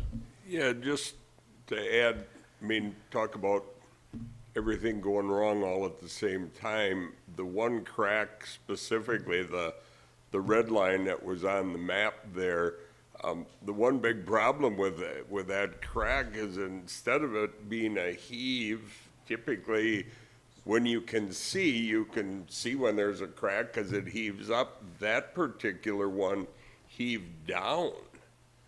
And then it was warm and then it got cold, so the heave was down into the water with a half-inch of ice on top and a little snow, and there's just no way to even know that was there, which just added to all the other issues. And I kind of heard the story on the two people that did get taken in, and it was literally by the grace of God that those people were saved. And yes, watching those airboats go in and out from my back window at 1, 2, 3 in the morning, you guys did one hell of a job along with all the fire departments and so forth. So, thank you. Supervisor Cicero. Thank you, Chairman. What hesitancies would you have to go the route that fellow supervisor talked about with fixing it in-house, farming it out somewhere here locally rather than going to the manufacturer? Do you want to feel that? It's more it's such a technical piece of equipment. I think somebody locally could do it, but for just the stability because it has to match exactly to the other fin or to the other rudder. And I guess I'm personally I'm comfortable. I'm not, again, saying it's a bad idea, but comfortable going with the manufacturer. It's a piece of equipment that we're using to save people's lives, and I'm putting my life on that boat as well. All right, thank you. Supervisor Gustafson. Thank you, Rex, Mr. Chairman. Kind of just picking back off that last comment, I think it's a liability issue. I think it's a lot easier to go back to the manufacturer and put that liability a little bit back on them comparative to potentially someone in our community. Also, thank you very much. Obviously, that was one crazy night, and have 0 fatalities is beyond a miracle at this point. My question is with the breakdown of what we've had shown to us tonight, has there been further discussion of the opportunity of a strategy plan going forward if this was to happen again, of maybe some of the lessons that we learned this time around? We discussed that at our debrief. I'll be honest, it's a freak event. I don't know who else we would pull in. Like I said, I know Oshkosh and Needham and National Fire were pulling in extra bodies to just man the boats for rescues. But we also have to, even if we were to do a mutual aid to say Outagamie or Fond du Lac, they're also running their own instances, especially Fond du Lac. I don't know who we would drag in. We drug in everybody that we possibly can. I think the big takeaway for us in talking to the fire departments was the options for radio, where are we going to go instead of just kind of punting at the moment. And the big thing was getting down that the GPS format was huge for us. Dispatchers can format it, but again, they're answering radios, they're doing CAD data, they're answering 911 calls. But we basically pulled in every single person that could possibly be pulled in. Thank you. Not seeing anyone else with lights on. We want to thank you and all the other officers and department for everything you do for Winnebago County, and put yourself an arm's length away for all of us. We really appreciate it. Thank you.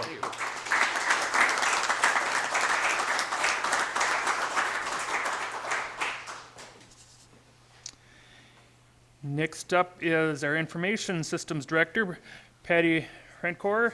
Information Systems Capital Improvement Project she will be discussing. Redundant to Fiber Loop Project.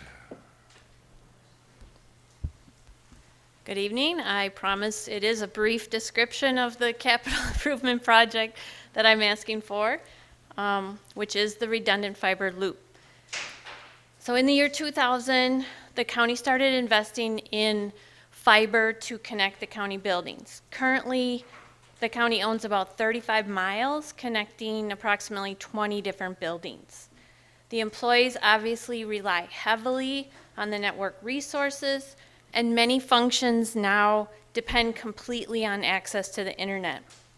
There's lots of heavy traffic on our network, including public safety data, the internet, the public internet, backups, which are vital, video conferencing between the courts and the jail. Backups also, just to give you a little idea of how big and important they are. Every night we do a backup. It's called an incremental backup, and it's all just stuff that's changed from the last backup. We barely finish overnight before the next business day starts. And we can only do a full backup on the weekend, and it takes the whole weekend. So the county administration building and the sheriff's office house our two most critical data centers. And what I'm asking for is a second leg of fiber between those. So if you can envision a circular road connecting county admin building and the sheriff's office, anywhere there would be damage on that road, if there was a roadblock, you could turn around and go the other way. So for the fiber, we have half of the circle, and I want the second half so that if we do have a problem anywhere on the fiber road, we can turn around and have our traffic go the other way. We're trying, one of the IS department's biggest jobs is to maintain the network and provide as much uptime as we can. So we're trying to roll in redundancy and disaster recovery wherever we can. Looking at other alternative options for this, I did reach out to AT&T and Spectrum. Both of them offered a port on each end, and when it would leave that port, it goes on the internet wherever to get to the other port. And that is estimated to be $8,200 per month to have the same kind of capacity and bandwidth that we would have with fiber. So looking at what I'm asking of you for this project, $305,000 I believe overall, $75,000 is what I'm asking for in this first phase to do the engineering, because every fiber project requires engineering. Whether you're going aerial or underground, you have to get permission either from the utility owners or rights of way on the roadways to get there. So we might say we want to go from point A to B, and this is the shortest route. But, excuse me, the final route will be determined by what we're told with these rights of way and permissions on the poles. So comparing, again, what I'm asking for and what, for example, AT&T would charge us, it's approximately a 2-year payback. There'd also be, if we did this leasing with AT&T or Spectrum, there would also be substantial equipment we would have to put in place versus the fiber, because it is going out on the internet and we have to protect lots of data. It has to be encrypted, it has to be segregated, all kinds of things like that. So again, I guess I just want to reiterate, that's in a nutshell, I actually made it smaller while I was sitting in the back. In a nutshell, we're asking for that circle between the two critical data centers so that we can turn around and go either way and keep everything going. And also, again, I'm asking for in 2022, the engineering part, and then in 2023, you'll see me again we will then have the exact path and exact route that is approved to be installed. I'm going to take questions.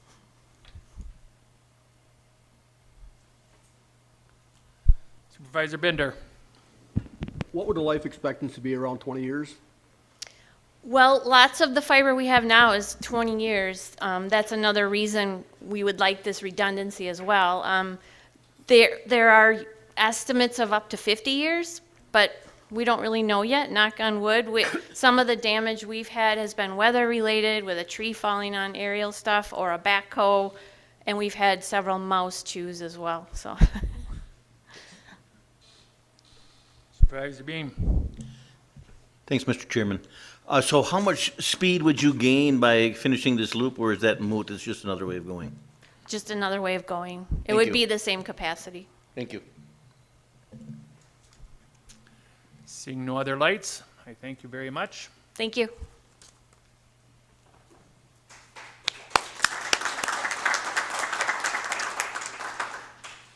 Next is our Whitman Regional Airport Director, Jim Schell. He's going to be Airport Capital Improvement Projects, East General Aviation, and the T-Hangar Development. Director Schell.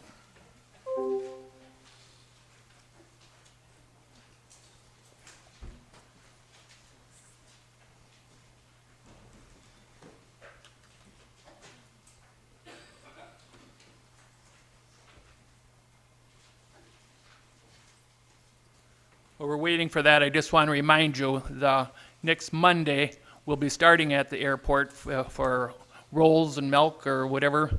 So that's where we'll be starting, is to go there, and then we'll do a little tour or whatever that he has prepared for us, but that's at 8. And coffee, because it's at 8, so not just milk. Oh, Yeah. the director just said he'll make coffee for us also. It'll be a team effort.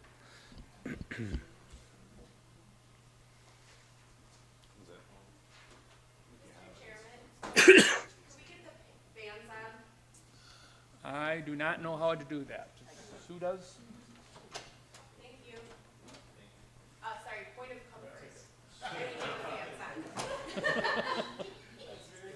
Thank you. There you go. Thank you very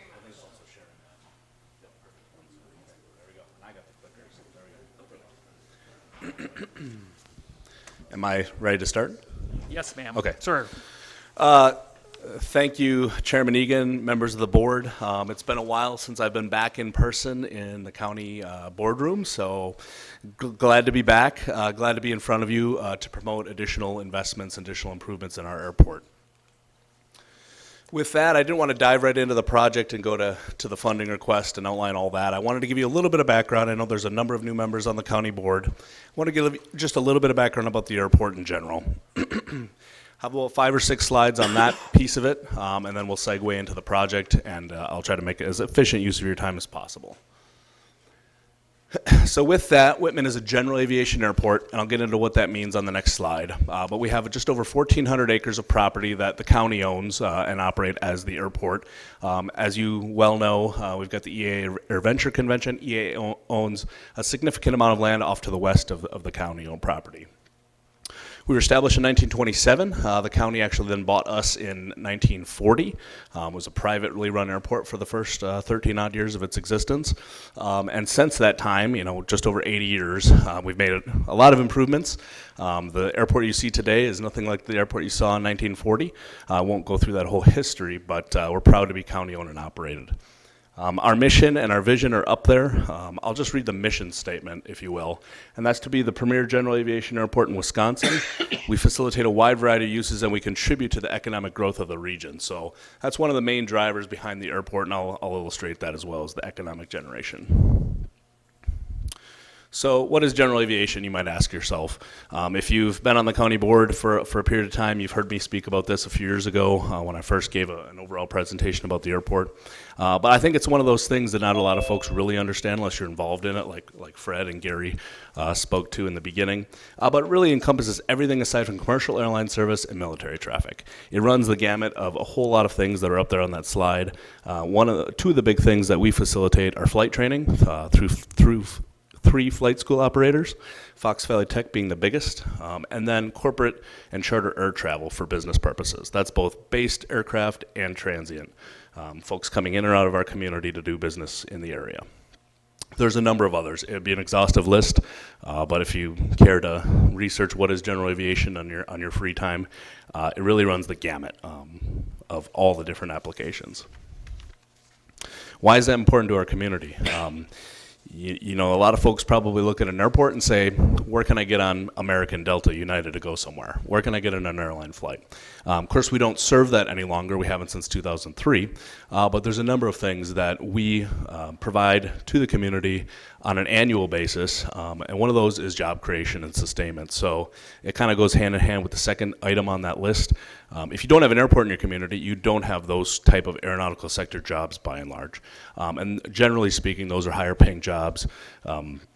I'll get into what the economic impact is, I think, on the next slide. But business development asset, and I mean that in the sense of companies are always looking at different strengths of different communities. If you don't have an airport, that's certainly one of the things a lot of companies look for.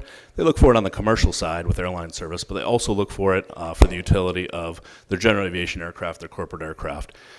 Also, it's the front door of the community from the air, and you know, when you're asking folks to invest like we are in our aviation business park, you want to have a world-class facility to show off when they get here and know that they're investing in a progressive community. So economic impact, just a real quick snapshot of that. There's two numbers up there on the slide. Year-round operations, 51 weeks out of the year, we account for just over $40 million in economic impact. That's irrespective of the AirVenture event. The other 10 days of the year, it's quite a large number, $170 million in economic impact annually from the world's largest flying and convention we're very proud to have at our airport. We're very fortunate to have it in our community. It stretches far and wide beyond just Oshkosh, Winnebago County. Several other counties in the state see pretty nice economic windfall from the event each year through hotel lodging, restaurants, you name it, anything you're coming to spend money on. So altogether, about a $210 million economic impact. How busy are we? So how do we measure ourselves? How does most general aviation airports measure themselves? And that's in an operations count. So an operation is either one takeoff or one landing at the airport. That's a FAA definition. Last year, well, actually, we average about 75,000 per year. You may think AirVenture accounts for most of that. Well, it certainly doesn't. Any given year between 16 and 20,000 are during AirVenture week, which makes us the busiest airport in the world for that 10 days. So that's another obviously claim to fame we're very proud of. But outside of AirVenture week, the other 51 weeks out of the year, if you go to calendar year 2021, we eclipsed 80,000 operations for the first time in quite a few years. So we're back on a positive trend, kind of recovering from the effects of COVID. That has really been a effect on the global aviation industry. We rank number 3 in Wisconsin after Milwaukee and Madison for operations count. So Milwaukee and Madison, of course, are major commercial service airports in the state, and we are the busiest general aviation airport in the state by that metric. Some of the recent projects that this county board's been involved in fact all of these projects, have been either are currently underway or have been recently completed in the last couple of years. Probably the biggest of which you may be familiar with, hopefully you are, is our new general aviation terminal facility. We'll host you out there in about 2 weeks' time for the county board tour. We'll get that started off the right way with donuts and coffee and airplanes. And so that was a major project for us. That was a long time coming. The aviation committee, the facilities committee for the county were heavily involved in getting that project done and getting it funded and getting it completed and really moving forward on the modernization of our facilities, serving the traffic that we do serve. We reconstructed Taxiway Alpha, completed that in late 2020. It's actually the full parallel taxiway to our main runway. It was about an $8.5 million project, primarily funded by federal and state grant funding with a 5% match from the county. So anytime we're doing runway and taxiway projects, we usually get a 95% match between 90% federal, 5% state, 5% county. So we get a lot of bang on our buck. And I'll illustrate how this project's a bit different than that down the line here when we start talking about the project. Aviation Business Park, our efforts are ongoing on that. They have been for many years. Won't talk a whole lot about that today, but certainly things that we can bring back and talk about how we're doing, how we're progressing on some of these other initiatives at a later meeting. Terminal area redevelopment, those efforts are ongoing. So the site where the old terminal once stood, we're actually actively engaged in redeveloping that site. It's got a lot of benefit. It already has an air carrier rated aircraft parking apron, and so it's got a lot of economic benefit to redeveloping on that site. We are looking for like a public-private partnership on that. And then our master plan update, which I'll just touch on that a little bit at the end of the project discussion, but this project was a portion of that master plan update. So we looked at all of the areas of the field that we own and operate, and areas that EAA operates as well, so to make sure they're meshing well for the long-term uses of them. And so one of those things that came out of this master plan is the project you're going to see. I just want to touch on the new GA terminal just for one second. So we originally pre-bid estimate that project at $7 million. Once it was completed, we actually completed that project for $5.5 million. This day and age, especially 2021, 2022, I think that's unheard of right now. So I want to say we've been very fortunate at the timing of that bid process, but also just in the amount of effort that went into putting that project together. Getting it out to bid at a time of real uncertainty when the COVID pandemic started really paid off for the county. We were able to secure $2 million of state grant funding on that project, and the county investment was roughly $3.5 million. I won't go too much more in detail on that. But in case you haven't seen it, you'll be here in a couple weeks, is the couple of screenshots of the front, the air side and land side of the terminal, plus an interior picture. So a little bit more background on the airport of things that we serve and folks that are out there doing business. We've got over a dozen businesses that operate on the airport today, multiple corporate flight departments, your Oshkosh Corp, your C.R. Meyer, and others. We are, of course, home to EA's Air Venture, and we have 174 based aircraft. And that's a key point. That number stayed very stagnant. In fact, has gone somewhat backwards in about the last 10 years, just in the sense that we haven't constructed new hangars as the county. Just a snapshot of some of the businesses that are out there. Fox Valley Tech and their flight training operation and a simulator. Basler Turbo Conversions on the south end of the field. This is meant to whet your appetite for when we get you out for an airport tour. More comprehensive than the county board annual tour, because I know you got a lot of stops on that day. But I'd like to get all the new supervisors out at some point for kind of a 2-on-1, 2-on-2 airport tour. Myers Aviation down in the bottom left. Pac Air, regional air cargo operator, and I think hopefully a number of folks in this room are familiar with Sonics and what they do. So from the hangar space for business operators, that's kind of a snapshot of the business operators that are there. There's a few of them. Every airplane, and correct me if I'm wrong, like Fred and Gary, every aircraft owner would like to have a hangar space. You really don't want to leave it outside for a number of different reasons. But this is on a big scale, what we currently have for hangar facilities, a snapshot of that for business operators. And here's one picture we took actually the other day. It's actually the Flying Club airplane over on the north side of the field. We've got a number of T hangars, and I'll get into kind of the overall view of what we have for available space, current space, and how it kind of plays into what we're asking for this project. T hangar space, this hangar actually behind that aircraft was built in the 1970s. We've got 4 linear hangar buildings that are 10 units each on the north side. If you know where the airport's fire station are and the post office, and that's in that vicinity. 50-plus-year-old hangars now. And there's a lot of things that were done with the construction of those hangars that we do differently today to even get more longevity out of those hangars. They're still serviceable hangars, and some of the hangars that we will intend to keep for at least the medium term until a replacement option can come up for those. But that's just kind of giving you an idea of what outside of a T hangar space looks like. So currently we have 174 based aircraft. 83, or about half of those, are in units that the county owns and maintains and leases out. Most of those are constructed in the 1970s, 1980s. Between 6 rows of T hangars that we have comprises about not quite 60 units, which is most of our hangar units, was either the 70s or the 80s.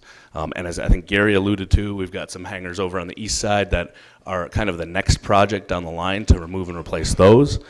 Those hangars are in some of the rougher shape, but they're newer than the hangar I just showed you, which is built in the 70s. Those hangars were put there in 1985 in a manner that they were never designed to. They're portable hangars, temporary type hangars, meant to be moved to another airport.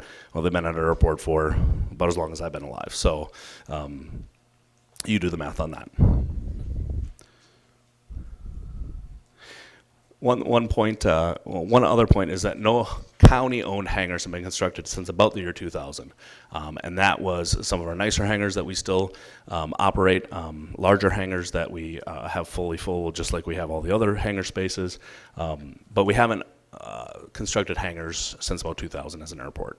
So it's time to reinvest. We have had private hangars be built in that time, but it's one here, one there, and those are land leases that we lease out for private development. We've had a few of those in the last few years, but as a whole, we've done nothing to alleviate our waiting list that's only grown in the last few years, especially since I've been on board.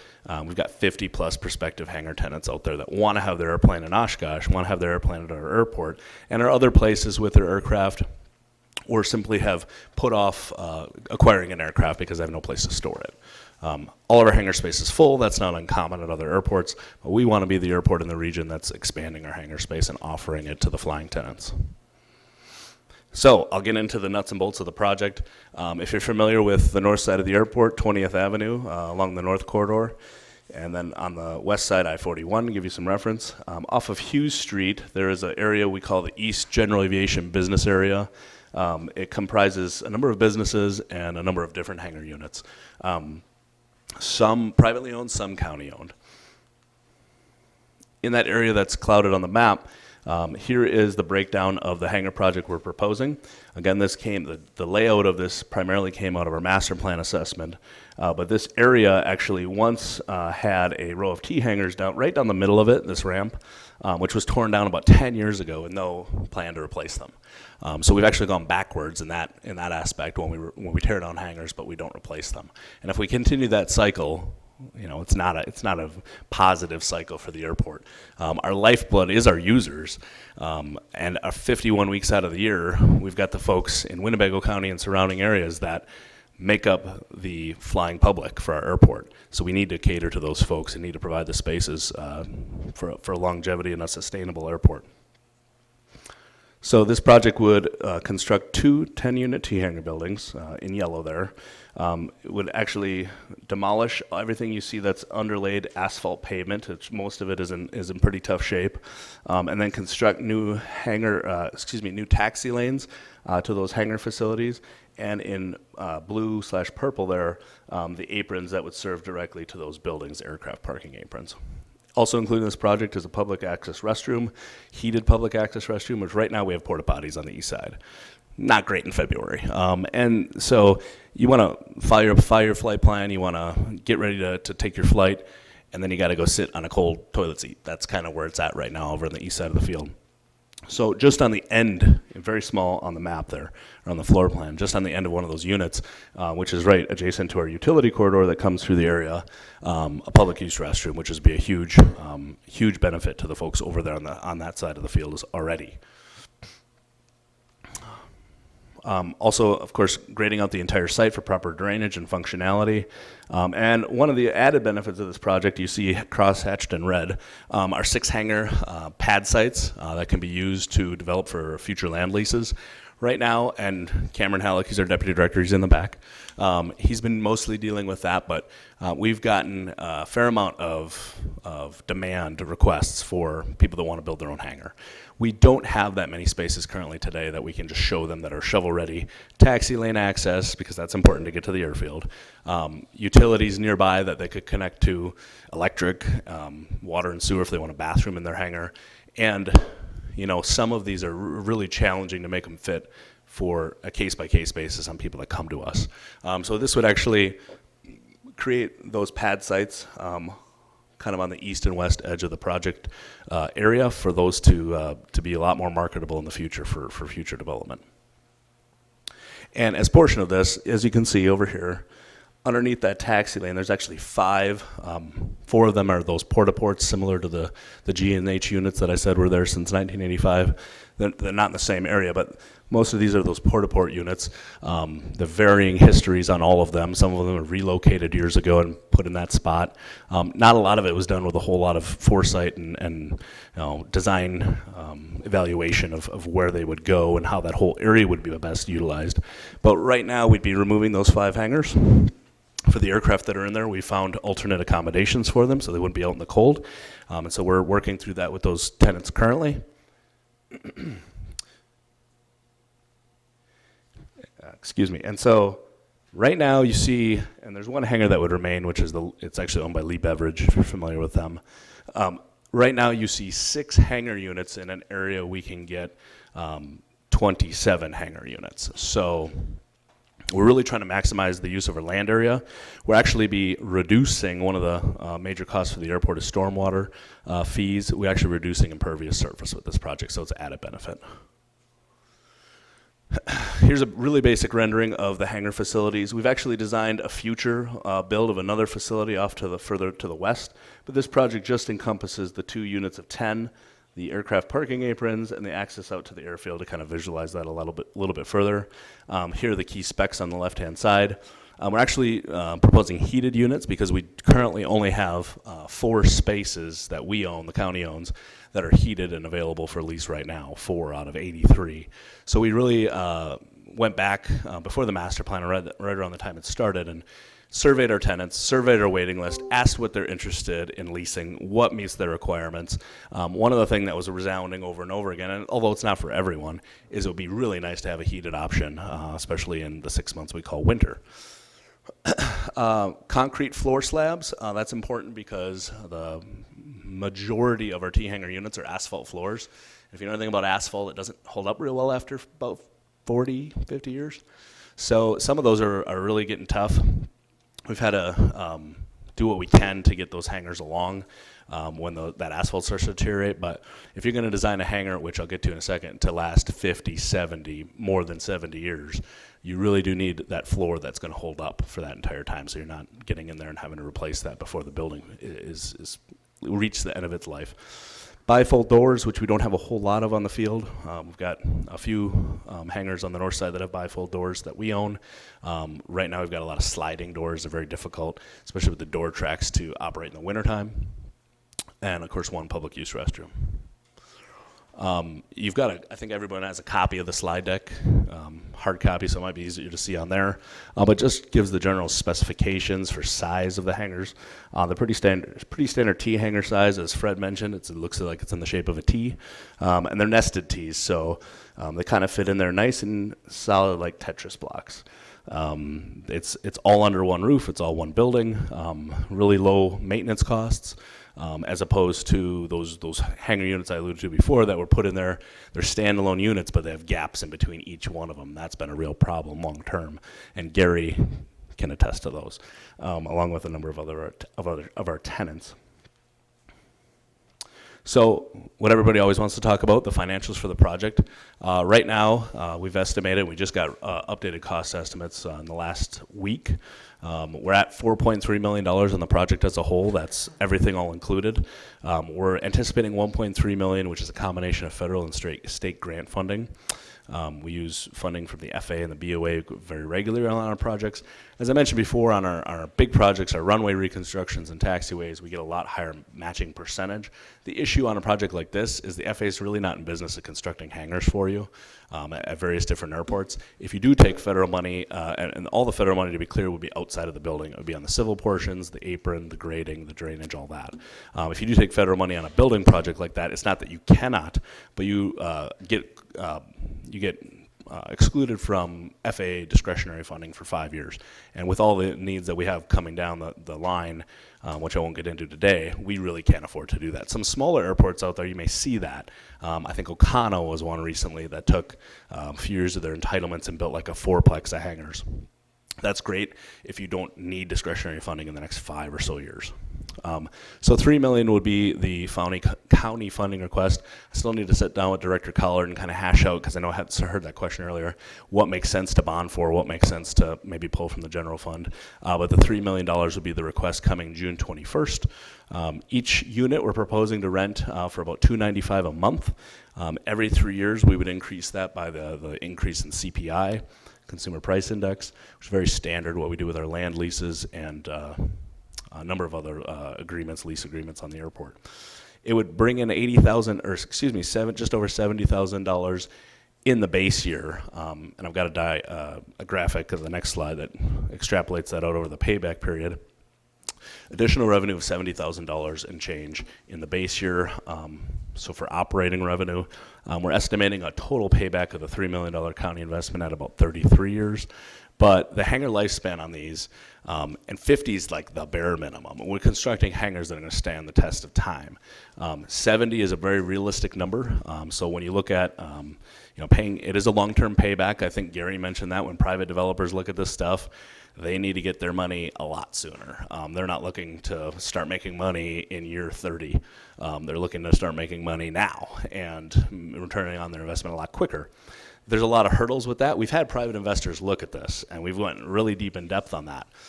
And their rents are astronomical, what they need to make it cash flow, to make it a viable option for them. $295 is not a number we just picked out of thin air. We did our research on comparable hangar spaces at busy general aviation airports in the state. That's about average for this type of space, and it puts us right in the wheelhouse of offering a fair price for a new construction hangar and able to pay the county investment back in a reasonable amount of time. That's an extrapolation out of the payback of the investment. Over the term of that 33 years, just over $3 million in operating revenue, but then additional $165,000 in sales tax, which is on top of the $295. So our next steps on this, as Mike had kind of outlined, is the typical county process. We've got 3 committee meetings to get through. Aviation committee is actually tomorrow. Then we've got personnel and finance in June, facilities in June, and then June 21st we come back to the county board for our funding request. So we've got a lot of work to do in that time frame in order to bring this back for a full county board funding request. But we are hoping to cash in on the construction window that we still have available to us after AirVenture. For those of you who are familiar with the event and familiar with the airport, we don't do construction during the event. And so it's either before or after. And if a project's going to last the whole year, we take a pause for a few weeks in July. And so with that, we'd be looking to advertise for bids in late June, open bids in July, right around AirVenture Week, and start construction about roughly 2 months thereafter. We can do a lot of work in September, October, maybe even November, depending on how the construction progresses. We want to get out of the ground before the weather gets bad. We just constructed the terminal. That went through the winter time. So we were familiar with the construction cycles in Wisconsin. We want to get out of the ground with footings, foundation, concrete floors, so we can erect structural steel, and then we can finish the project in early 2023. With that, hopefully I was quick enough. Happy to answer any questions. That's my contact information up there, and I appreciate the opportunity. Supervisor Powers. Thank you, Mr. Chairman. Director Shaw, that was a very good presentation. Thank you very much. Good graphics. Thanks for the hard copy as well so we could see it. I'm just wondering, did all of our business tenants, which we had before the renovation, do they all come back, or did some not come back, and did we have the same number or even or more than we had before? we have roughly the same numbers as we had before. You're talking about the terminal project. So the terminal project didn't really have too much of an effect on anybody but Basler Flight Service. Basler Flight Service, they were actually in a separate building. Not to go too into the weeds about the terminal project, we remodeled a space in the main terminal, the old terminal, for them to move over while we demolished the old building they were in, built new, moved them in once we opened the building. So there was no hangar space involved in that project, so it was not something that really had much of an effect outside of Basler Flight Service primarily, and us. Okay, thank you. Vice Chairman Fari. Thank you, Mr. Chairman. Quick question. Are there any stormwater issues with the city of Oshkosh that we should be aware of? So our engineering firm is Westwood, formerly Omni Associates. They've been doing work on the airport for a very long time. It's a huge benefit to utilizing them as far as this project is concerned because they're very familiar with the city's stormwater requirements. They've already assessed that for the impervious surface. Actually, the nice part about this project, and I said it earlier, is we'll actually be reducing our overall impervious on that site, which is a big deal because we've only got so much capacity in our stormwater ponds. But in fact, the area that is just to the east of the site, we actually have excess capacity. So the one thing is like water filtration, like as an initial containment, and then before it goes into the city system. That's a big one, but there's ample room off to the east to construct a small facility to do that and make sure that we're complying with all the city requirements. So you don't anticipate any additional cost related to that issue? That's all included in their civil cost estimates for the project, yeah. Thank you. Supervisor Gabbard. I haven't talked all night, so I guess it's my turn. As you know, I'm pretty advocate of the airport. Jim has laid everything out here in front of you. I know it's a big draw of $3 million. Nothing has happened at that airport over 40 years before we built a new facility with the approval of the county board. We're trying to move forward with a master plan. This is part of the master plan. We have 50 viable tenants waiting for a hangar. We've got people that we've recently put in hangars that are not great, but they wanted a hangar. They've been on the list for 20, 30 years. So I think we could fill these fast, and people have asked for heated hangars. So it will be a group of people that have a nice plane, want a heated hangar. I know it's a 33-year payback, but as Jim mentioned, we've got hangars that are 50-plus years old. We've got hangars that some of them are in water that shouldn't have been built. We're trying to move ahead with something that I believe is a good asset for this county. And I think that we should try to approve this. We're going to have an aviation meeting tomorrow, so we'll talk through it again, and then we'll go through facilities and P&F. So I would hope that you would reanalyze this, and when it comes time to vote on it, that you give us your approval. Thank you. Supervisor Swan. Thank you, Mr. Chairman.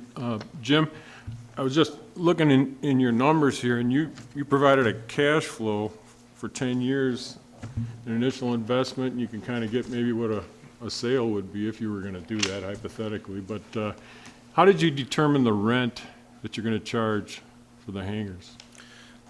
So there's part of it is our survey of all of the hangar tenants that we have currently and the waiting list that we have of now over 50. When we did the survey, it was in the 30s or 40s. But that was a pretty good cross sample of not only based aircraft that are already here, but then folks that are pent up demand that want to be here. After that, we looked at the Wyoming, Wisconsin Bureau of Aeronautics rates and charges study. They put one out every year. We've got a pretty comprehensive table, and I've got that in case anybody wants it. But it kind of shows us the average, like I said before, of a space, a comparable, so apples to apples space like this. Hangar rents in Wisconsin are, I'm originally a Wisconsin native. I spent 10 years in Wyoming, and that's just on the northern end of the Front Range of Denver, Colorado, Fort Collins, Colorado. The Front Range is crazy. Cheyenne, to some extent, is kind of a bleed over from that. But the hangar rents in Wisconsin, we've looked at them a lot, and they are unbelievably cheap. So this puts us on, in some people's minds, a little bit of the higher end, but for all the amenities, it really is kind of an even balance. You say higher end, but you had a private developer, contemplated working with on this, and you said that their rents were higher than this or astronomical? Well, they came out with rents that I think, frankly, nobody would pay in this area. $700+ a month for a T hanger. Did you calculate an overall rate of return on this to determine where you are in terms of the investment? So as far as what the return is beyond the payback period? Well, no, if you're going to look at it as an investment, and maybe you can't do that because it's a public project, really a public-private project. But if you were to just say, well, okay, I'm investing this much, and I'm getting this much cash flow over 10 years, and if I was going to sell it hypothetically in 10, you know, what would I get for it? And if you had that information, you can kind of get an overall rate of return on your investment. Sure. Well, in this case, we certainly wouldn't sell it. Right. We wouldn't construct facilities Right. like this And and sell them again, because we this want to is keep the long-term revenue stream. Public-private projects, so maybe in essence you're subsidizing rents a little bit in those projects rather than getting an actual market rent. Yeah, it depends on I think on the funding piece of it. If we're taking X amount bonding and we say we're comfortable with however long of a payback, or what our typical bonding's 10 years. I think we've sometimes done 20. Right. I don't know if we have. I'll defer to Mike on that. But at the same time, you know, there's a balancing point for what the market will bear on hanger rents. If we went up to 350, would it still be feasible? Possibly, but if we went much higher than that, we'd lose a lot of folks. Well, I that mean, just it's wouldn't be willing to pay it. feasible. I mean, it just depends on what you want for your return on investment, I guess. Yeah. Well, You're positive in that sense, but the question is, and it's a low risk investment, right? I mean, you have these spaces pre-leased, I'm assuming. Not yet, because we haven't actually let's just been moved forward with the project. Let's say it was approved. You think you have enough tenants right away that could go in there and take all the units? Absolutely. Okay. Thank you. Director Collard, did you have something you wanted to add when they were talking? It don't come on, so. No, it's not. It's catch pushed. Yeah. No, just mention was made of the bonding cycle. We typically do bond for a 10-year period, never more than 15. But, you know, the payback would probably really be a little longer than that, taking into account the interest rates. We'd have a little bit higher interest rate in the future, or even this year than we've had the past years, which were extremely low interest rates, of course, as a highly rated municipal issuer. But we would be probably looking at a 10-year bond, and, you know, it's very unpredictable this year really what the rates are going to be, but they're going to be significantly higher than they have been the last couple of years. But that will all affect really what Supervisor Swan is getting at in terms of a rate of return. But yeah, there's still some public investment, I think, probably in the project when you look at it over a medium term. Could I chime in for just a Sure, go ahead.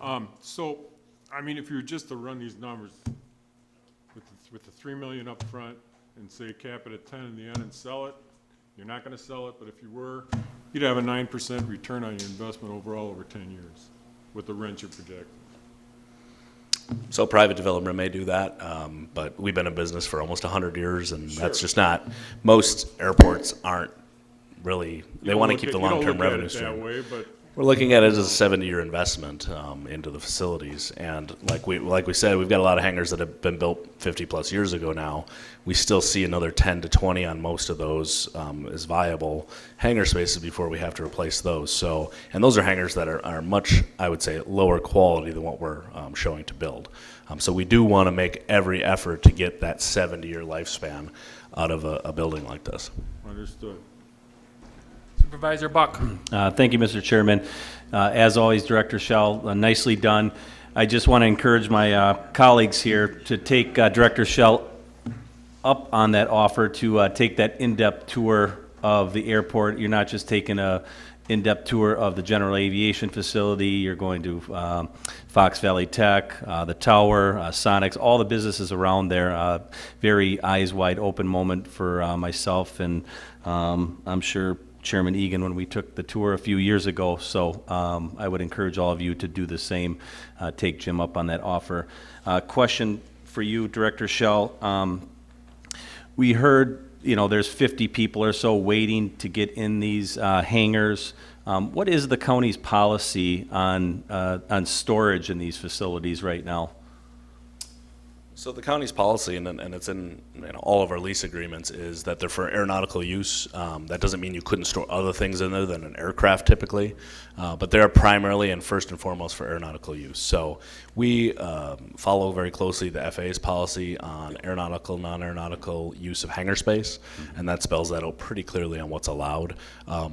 Gary mentioned building an aircraft. That is an allowable use. Of course, it's an aeronautical use, but you do have to show progress over a certain period of time. You can't just take 10 years to build it, for instance. You do have to show some kind of progress, and some people do take a number of years to build aircraft, but those are other uses than strictly just having an airworthy aircraft in there day one, but it's not for boat storage. It's not for,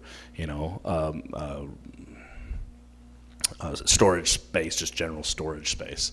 So we follow very closely the FAA's policy on that. Okay, good.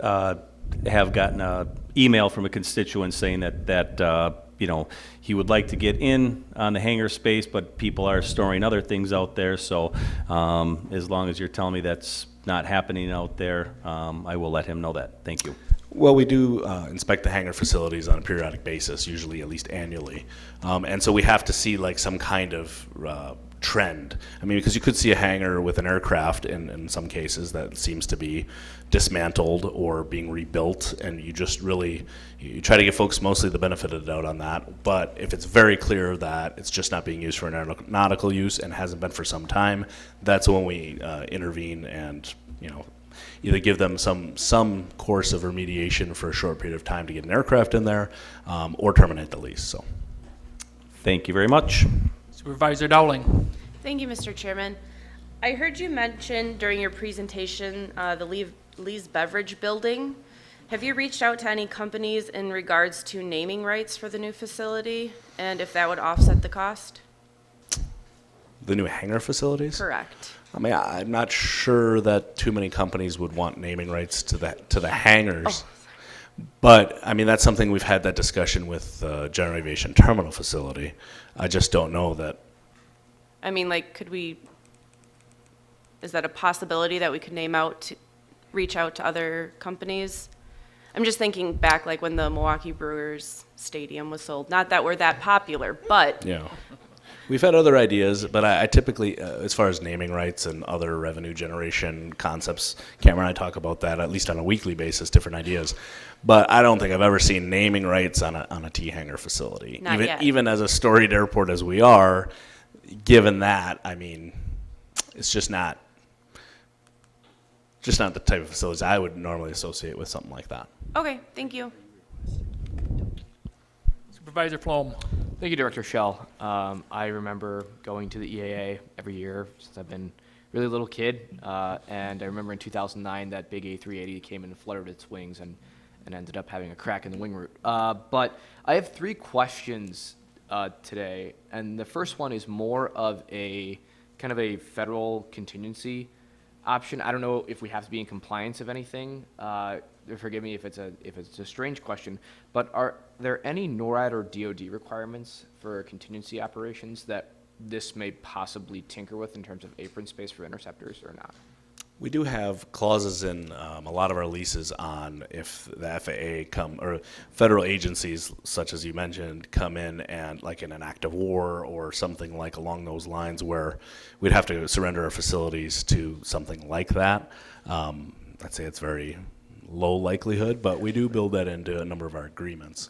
One of the things we've seen with probably other airports is like FEMA and natural disasters, those facilities being used to house folks for those kind of things. So if we ever had that need, I think that's certainly an option for a lot of our facilities, not just these hangars. Okay. The second question I have is, if we are adding extra capacity, does that kind of affect our de-icing capability at all? If we have that, or are they just not advised to fly in conditions that would be icy? So aircraft de-icing? Yes. Typically speaking, most of the smaller aircraft that would go in a hangar like this aren't necessarily de-icing. It is available. It's a service that's available at the airport. That's generally, and also there's a lot that goes into that. You know, if it's that bad and you're a private aircraft owner, you probably can wait a day or two. Our corporate operators are different, and they have a schedule, much like the airlines do. Their people have to be in places for meetings. And so the larger aircraft operators primarily handle or utilize de-icing services. Smaller aircraft like this, I mean, they may, but it's very few and far between. Okay. And then the last question I had is, it's roughly a 30 by 40 hangar-ish. So I guess the only jet you can keep in there is a Sirius SF-50, Baron 58 for a twin prop. What is the most common, when we have like a kind of a tenant of this profile, what's the most common aircraft they have? Is it a Cessna or a Piper Cub or whatnot? Cessna, Bonanza, Piper Cub, a light twin. You know, these aren't sized for jets. This is not what this kind of hangar. We've got a myriad of hangar space on the airport. That 174 based aircraft are in so many different types of hangars. One of the things that we're working on the former terminal site is larger hangar development that would house mid-sized business jets up to some larger size aircraft and everything down from there. But these hangars are really single engine piston, light twin, the aviation aficionados in the back room that are smarter than me could rattle off all the different aircraft types, but we're looking at quotes from a company called Erectitube. They build a lot of hangars, and they're really a standardized size for this type of market. For the most part, might be a foot different here or there, but there's a few different options. Thank you. Supervisor Christopherson. Thank you very much, Mr. Chairman. I appreciate the breakdown of obviously the cost and the revenue, but the one piece that I'm not quite seeing here is what's the annual maintenance that would be like a budget that you'd be looking for to maintain these hangars? So they're really actually very low maintenance for the first 20, 30 years of their life, maybe even beyond that. We do have routine maintenance that we do on all of our hangars. We do that in-house. We have a budget for that. We've got a fairly robust maintenance budget because, again, we own close to 100 buildings, or 83 hangar units and a number of buildings. And so we also have the facilities department that helps us out, internal to the county, on HVAC, electrical, plumbing, expertise primarily, but most of the hangar facilities our maintenance staff maintains. So it'll be a very small incremental increase in the additional 15 hangars. We're removing 5 hangars that are in some pretty tough shape that are more of a ongoing maintenance cost than the new hangars would be for some time. It's really hard to quantify that necessarily, but they are very low maintenance overall. And then one other question I have. I do have some concern with the payback of 33 years. Just to put that in perspective, I'll be 60 years old when that is completed. A lot can happen in 33 years with the economy, and obviously, however the direction of the airport goes, obviously, we hope great success, but there could be a lot of indefinites that we don't know at this time. So I guess we'll need a little bit better of perspective next time around of, I think the pay structure may be a little on the cheaper side. I know you had brought up the private investment came in at a higher price, but I do believe it's probably in the best interest of the taxpayer to find a shorter period of time to pay that off if we are to take on that cost. Appreciate the comment. One of the things that we're going off for cost estimates right now, we are making sure we aim high on this because construction prices have been, as I think a lot of folks know, just kind of crazy in the last bit, steel prices especially. And so we're making sure that we're not going to be going out to bid and having a big surprise on bid day.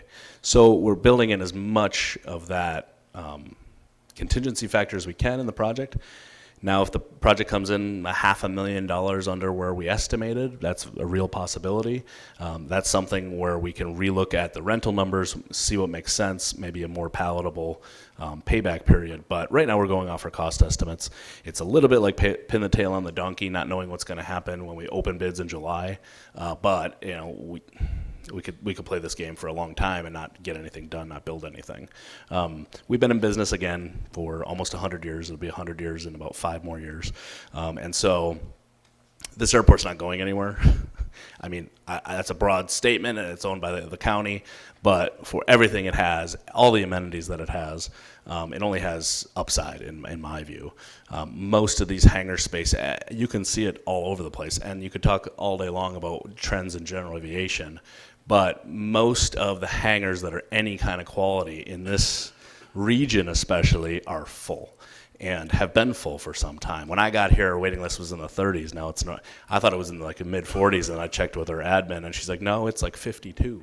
Well, I mean, at some point we have to serve that demand. Otherwise, we're not doing our job as an airport. We just simply aren't. Supervisor Bender. You know, this is definitely a needed project. My only concern is the $295 a month. You know, if you want to rent a storage shed in this area for a 28 by 40, it's about $360 a month. That's no heat, no insulation. I mean, if the committee would look at this tomorrow and maybe take it up to 3 1/4, I would be on board. But at $295, I don't mind subsidizing aircraft but I think a heated shed that large for $295 a month, I wish I could find one because I got a few cars in storage and I'm sure paying an awful lot of money and I got no heat. So if you're looking for my vote, you're going to need to raise that to $325, and I'd like the committee maybe tomorrow to address that, because it's not fair to the taxpayers to subsidize it that much. You know, I want to basically, we got 50 people looking for a hangar, and we're only going to have 15 available probably after the 5. And I can guarantee you, if you could rent me one of them for $325 a month and let me use it for storage for heating, I'll be happy to get on your list.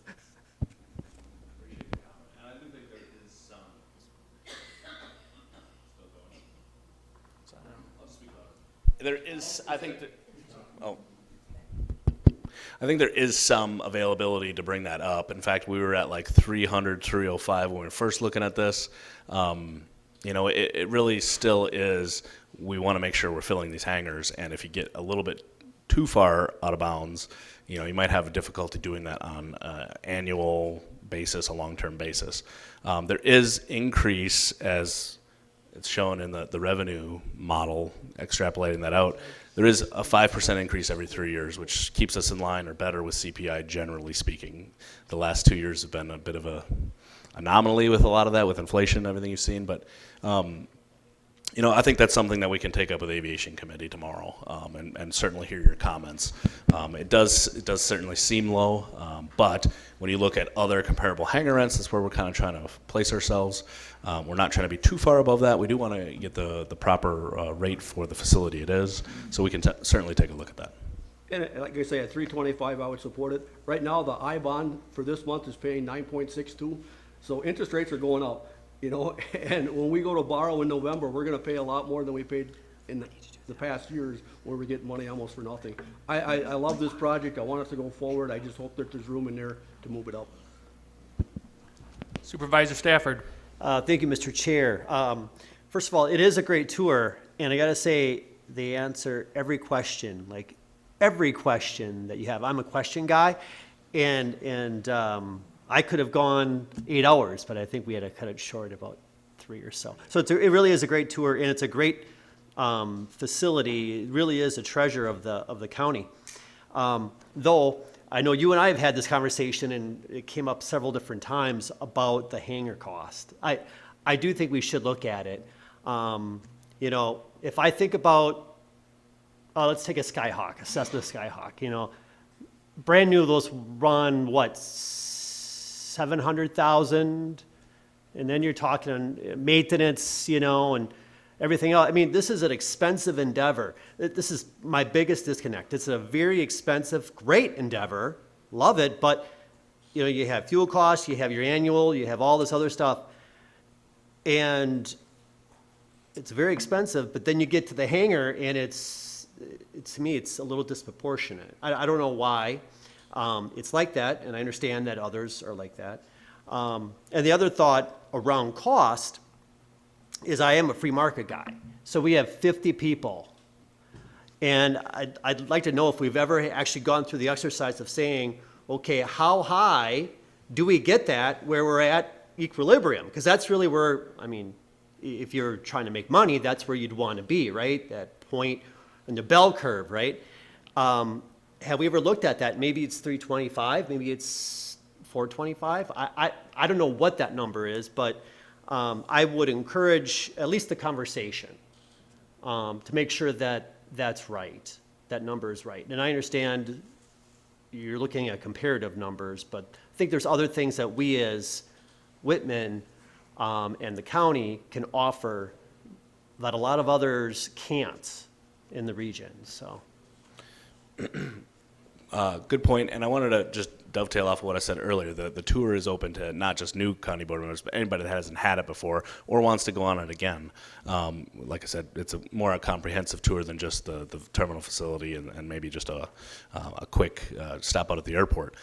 That said, we have done, and this was about 2 years old now, when we first started looking at this project, we had done a survey of all of our base tenants, all of our user waiting list, and tried to get it out to even more broad areas than that, surrounding airports. So we captured a little bit of surrounding airports. But this was on the higher, I mean, 295 at that time at least, was on the higher end. Everybody's going to tell you what they want to pay. We try to say, here's a menu of options. Size, door type of floor, heated, not heated. Where do we find the majority of those folks' responses, and then where does that align with rent that they're willing to pay or would expect to pay in a similar type space at another airport or on our airport? And one of the things we do have, and I've said that before, the hangar rents in Wisconsin are quite low.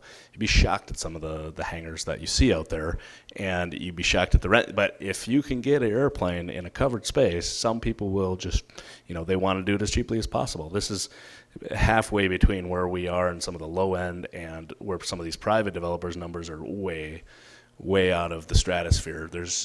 I don't think there's too many folks out there that are going to pay $700 a month to put their 172 in. As it's kind of a double-edged sword, as you illustrated. It's a very expensive endeavor, aircraft ownership. There's so much expense into it, generally speaking. And that runs the gamut too, but by and large, it is a very expensive endeavor. So we're trying to offer the space at a market value. So I'm hearing the comments. We'll certainly take it up tomorrow at Aviation Committee. Supervisor Zastiro. Thank you, Mr. Chairman. I'll get that right. So I want to just reflect on many of my constituents when I was campaigning. There are a lot of people that feel that the EAA and the airport has been subsidized a lot. There's a lot of people that aren't major plane enthusiasts. And I would just like to echo some of the feedback about the rent.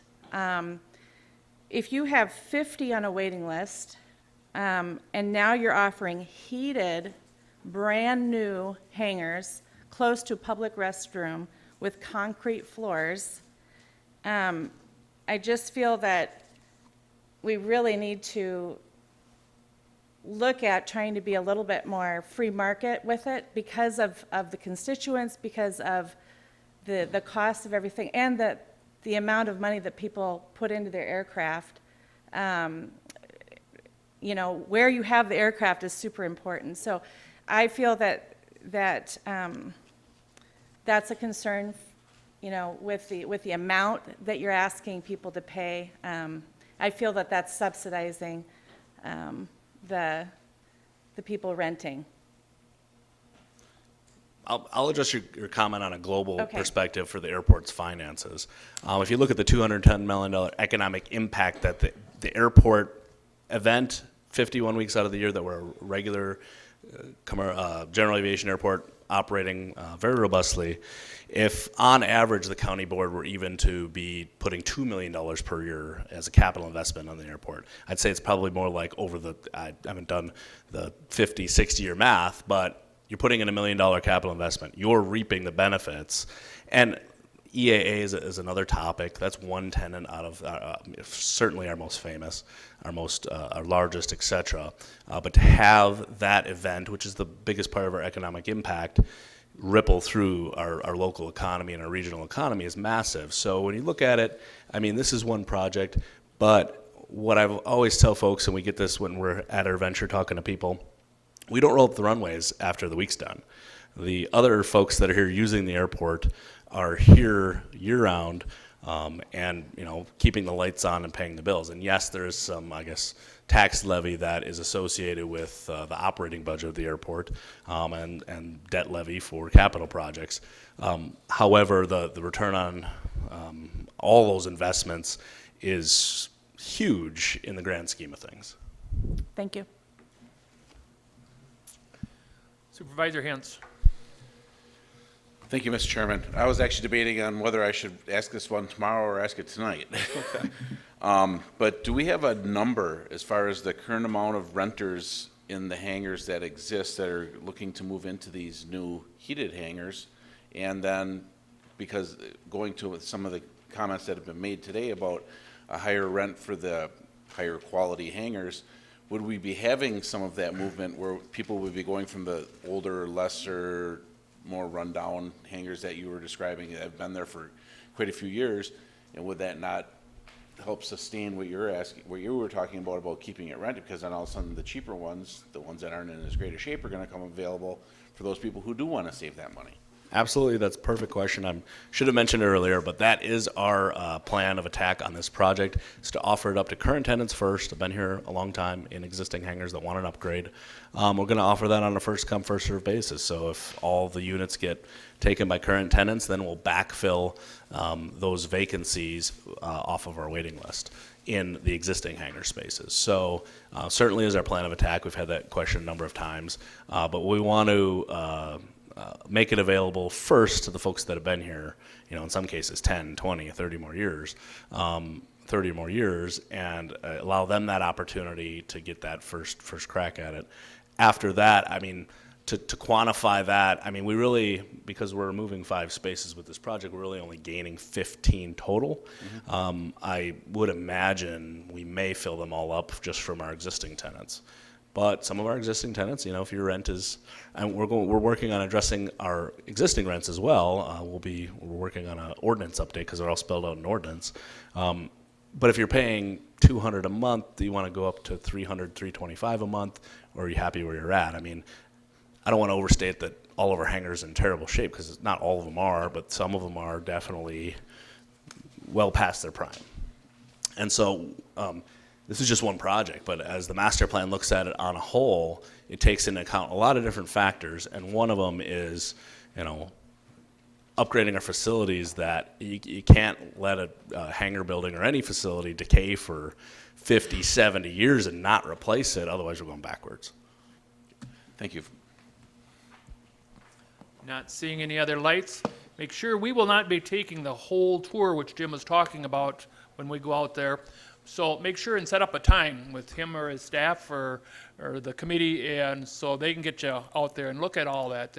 It's like Supervisor Buck had said, that's quite a thing just to go through that new aviation center and all the rest of it. They'll take you down the taxiway and everything else. So make sure and set something up with them. Thank you, Mr. Chow. Thank you. Mr. Harrison had a question. His light just come on. Mr. Harrison, did you still have a question? Yeah, he kind of answered at the end, but he said a kind of rent. I was wondering what they're paying rent now. Can you say it again? Oh, I'm sorry. Yeah. I guess he had mentioned that kind of an estimate of $200 rent, but I was trying to compare what they're going to get and what they're paying now, and I never really heard what they are paying now. So I'm just curious. So T-hangers, excuse me, I need some water. T-hanger spaces run the gamut right now between about 150 to 210, all unheated, so all cold. And there's a range there. The ones that are in the tougher shape are the lower end of that spectrum. The ones that are very well serviceable are in the upper end of that spectrum. We have some bigger spaces, which are very limited, that are up more like $1,000 a month, but they're good-sized hangars, heated office space within it, restroom facility in it. And that was the last hangar facility we actually constructed in around 2000. So, well, thank you. So yeah, our rents are low, but that is, it's Wisconsin in part, and then it's also just, we also haven't increased our T-hanger rents that are spelled out in ordinance since 2016. So we're well overdue on that. In fact, we were looking to roll that out. And then we didn't find, when COVID started, that to be the most prudent way to go about things. But we're looking to catch up from 2016 to where we are now and catch up for inflation. But yeah, the hangar rents are low, so this would be, from the low end, doubling essentially what our current hangar rents are. Supervisor Norton had the last question. Your button come up. Okay, that's it. Thank you.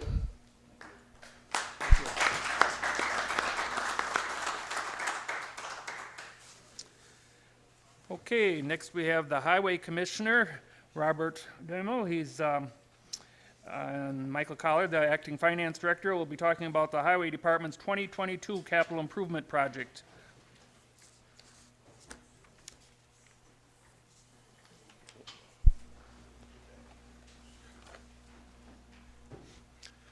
So I'm going to turn this over to Bob very quickly. I asked to be included on the agenda because I thought this was going to be the first capital project and was going to give my little spiel that I ended up giving with the 980. But obviously, if you have any questions regarding the finances for these projects, I'm certainly available to answer those. We do have, a significant list of projects that include the normal highway road building projects that we do annually, as well as a project for the parks parking lot, as well as some improvements to the highway department building itself, and that's why it'll probably be presented as two separate items when it gets through the committee process. But anyway, Bob, tell us about the projects. All right, good evening. I know I met a few of you at the county board orientation. Sorry about that. At the county board presentation, I'm Bob Damel. I'm the highway commissioner. Been with the county for 28 years at the highway department. The last year serving as highway commissioner. So it's we maintain about 217 lane miles of road on the county system, and one thing our job is to do is to provide a smooth ride surface and safe roads for everybody to drive on. So a lot of these projects that we're looking at, we're trying to achieve that with these projects.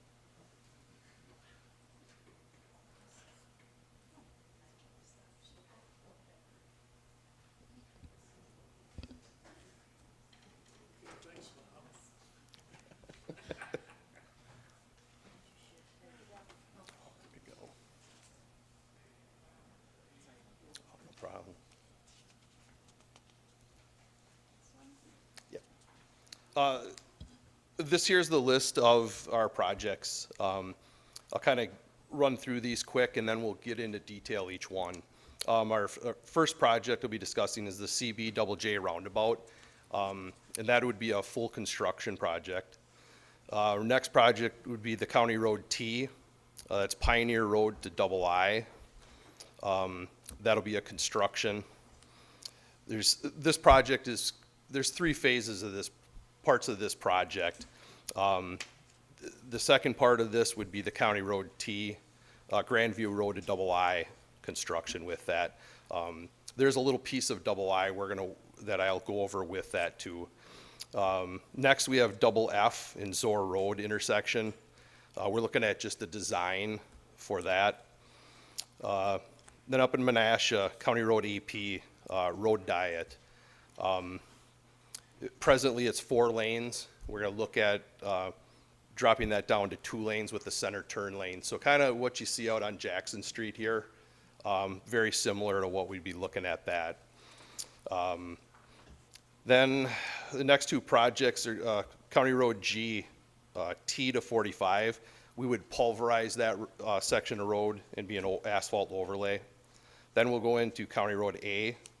So leaving off from our last year's project out there, we'd be going from Double G, finishing that up to City of Neenah limits up that way, and that would be a mill and overlay.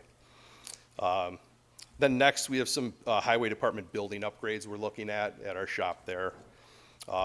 Last thing we'll cover would be the community parks. There's a couple lots over there that we're looking at a pulverize and pave. So this is an aerial photo of our CB and Double J. You can clearly see the present roadway with the overlay of the roundabout on that piece. Next. At this intersection, there's been one fatality since it was constructed in 2000. This intersection is controlled with stop signs at CB, and it's on a skewed angle. And this creates vision difficulties looking east and west on that road. Also, with the increased traffic volumes on CB and Double J, it creates a lot of congestion problems at peak travel times, morning and the evening. Also in that area, there's been an increased building going on and development in that area. So that has brought the need to extend Pendleton Road up to Double J. Then with that extension on there, the city of Neenah has agreed to split the costs with this project, 50% of the total cost of this project. Also, this project was awarded some local road improvement program funds, and we're eligible for $1 million of replacement funds for that. So we're requesting $1.8 million to complete the construction of this roundabout. After final cost share with everything, the county's cost would be about $700,000 for this. And construction would be completed in September of this year. Our next road we look at is the future County Road T from Grandview Road to Double I. You can see that section in the blue there. That is the one piece of this project, the first piece. There's one known fatality since the jurisdictional transfer from the Wisconsin DOT at Pioneer and Double I. This section of road, the majority of this traffic travels, instead of taking T through Larson, it'll travel up Pioneer Road rather than going through Larson. So the traffic just kind of goes that way. It's a shorter route with this. The new section of road on Pioneer has been designed to, if you've ever traveled that road, it's a lot of hills and valleys in there. This project will take those out, smooth that road back out, improve all the vision on that road. So it'll no longer be a narrow path through there.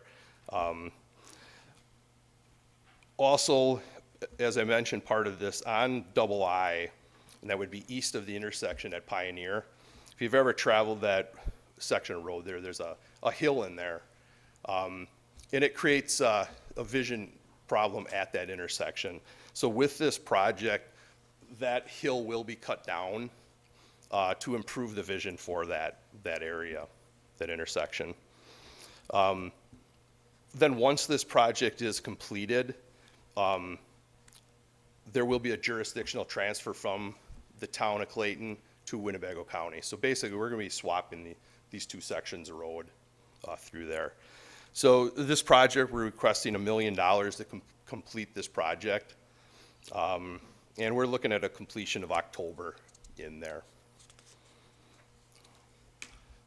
This slide here, that first slide on the left, that is looking east at Pioneer Road. This next slide here to the right, that's that hill. So you can see the vision problem that'll be taken care of. This hill will be cut down and improve that vision. So this will be another step of this project. Kind of hard to hear. Oh, okay, sorry. The next section of this would be the County Road T from Pioneer Road to Double I. So this is that section that goes through Larson. Again, the majority of this traffic does travel up Pioneer Road rather than continuing through Larson, downtown Larson. This project will consist of a pulverized and asphalt paving of the existing roadway. There was a deal with the town of Clayton that there was going to be some possibility of potentially some curb and gutter, things like that. Any of those costs would have been directly responsible for the town of Clayton with this. As of right now, there has been no interest in expanding this as of right now. So, but if there would be anything with this project, it would be fully funded by the town of Clayton, anything extra out of the scope of this project. To complete this section in there, we're looking we're requesting $800,000 to complete that. Once again, in October of this year, complete that. Once again, this will be a jurisdictional transfer. We're just going to swap these roads. So Clayton will take over that section going through Clayton. The county will take over that section of Pioneer Road. Next up, County Road Double F and Zor Road, town of Utica. This is just off of Highway 26 out in that area. You can see in the yellow there. Next one. Yep. This photo here shows the intersection here. County Road Double F comes up and continues into Zor Road, but Double F makes that right-hand turn there. As you can see, the red line on that side of the road up on the top of that, that is the right-of-way in that area. So you can kind of see how it differs from the bottom, the south end of that project there. So we'll kind of, yep, there we go. So in this area, there's been an increase of traffic and obviously some known safety concerns with this, the crest of the hill in that area. So the existing intersection has a very sharp horizontal curve when you make that turn, as well as a vertical element that creates sight stopping distances for that intersection. So as I mentioned in that one photo with that extra right-of-way, that right-of-way was purchased back in 2007. So this has been kind of in the plan for a long time. The right-of-way has already been purchased. We won't need any extra right-of-way with this to be purchased. But what we're looking for is $100,000 to complete the design for this intersection. We're hoping that if we can get this out by the end of the year, we could have design back. This should be a pretty simple design for this. Once again, the photo on the left, if you can really see that little red dot on there, that's the stop sign at that intersection. So when you come up from Hickory Street here, come up to that crest of that hill, there's definitely a vision area there. As you come up on the right-hand side here, you can see when you come off of that crest of that hill, that's where we want to look and get that vision back out of there, sight stopping distances for that. You know, we haven't had any serious accidents in there, but this has been one that has been, you know, kind of in the radar for a lot of years. You know, so this will be a good one to take care of these safety issues with this. Next. The County Road AP Road Diet. Obviously, this is up in Menasha with that. Go to that next slide, please. Thank you. In December 23rd of 2019, there was a traffic operation and feasibility study was completed for this section of roadway. That study recommended that a 1.7 mile segment of a 4-lane divided highway will be repainted to accommodate a 14-foot center turn lane, 2 11-foot travel lanes, and 2 6-foot bike lanes. So basically, this is just removing pavement markings and repainting, just very similar to this Jackson Street section out for Oshkosh here. The Maplewood Middle School has ongoing concerns with children crossing that road in this area. And in 2020, Supervisor Borchard kind of joined forces, kind of brought all these municipalities together, the Village of Fox Crossing, City of Menasha, the Menasha Joint School District, and Winnebago County to install a high-intensity activated crosswalk. It's called a HAWK system. A lot of flashing lights with this. It has improved the crossing at that intersection, but still with the 4 lanes, it is very hard for children to cross that, even with crossing guards. You know, you have the 2 lanes, your left lane will stop, and your right lane, it's hard for those cars to see. So part of this whole project with this is we get rid of that 4 lane, put it to 2 travel lanes, and with this, that proposed middle turn lane, you're going to remove all those left-hand turns. You're going to put it in that middle section of that road, but you're still going to be able to have capacity on that road. There's a lot of heavily traveled road up there, but this is the safest way, you know, up there, you know, along with this traffic hawk and this new design on this road diet. I think it's the safest alternative for up in that area. So we're requesting $150,000. There's the finishing touches with design and to start into this construction of this project. We're hoping to complete that by September of this year.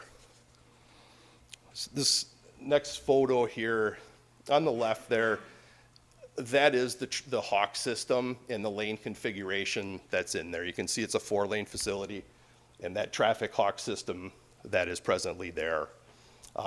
This photo didn't turn out real good. This was it was an 11 by 17 conceptual plan that we had with this feasibility study.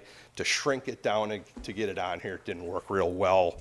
I should have just took some pictures of this Jackson Street to give a fair representation of what this is. So, I mean, like I said, you're gonna have the 2 travel lanes, but you're gonna have that middle turn lane with this. So that's what with that project that would entail. Next to the County Road G, this is Highway T to 45. Can you go to that next slide, please? This is 4.1 miles of road. And I don't know if anybody's familiar with, the state has a road rating system. It's called a PASER road rating. Basically, it's a scale of 1 to 10. 10 being a brand new road, 1 being very poor condition, failing. This roadway presently now is a 4. It's in bad shape. So it has deteriorated to the point where a complete pulverize and pave is the most cost-effective method to ensure a smooth ride on this roadway. We're requesting $810,000 to complete this pulverize and pave of this roadway. And again, completion in October. This photo here, just, I mean, this is a very fair, typical pavement condition of that roadway out there. It's in poor shape, hasn't had much work done out there in a long time. So this is much needed in that area. Next, we have the County Road A, double G to the city of Neenah limits. This section is 2.6 miles.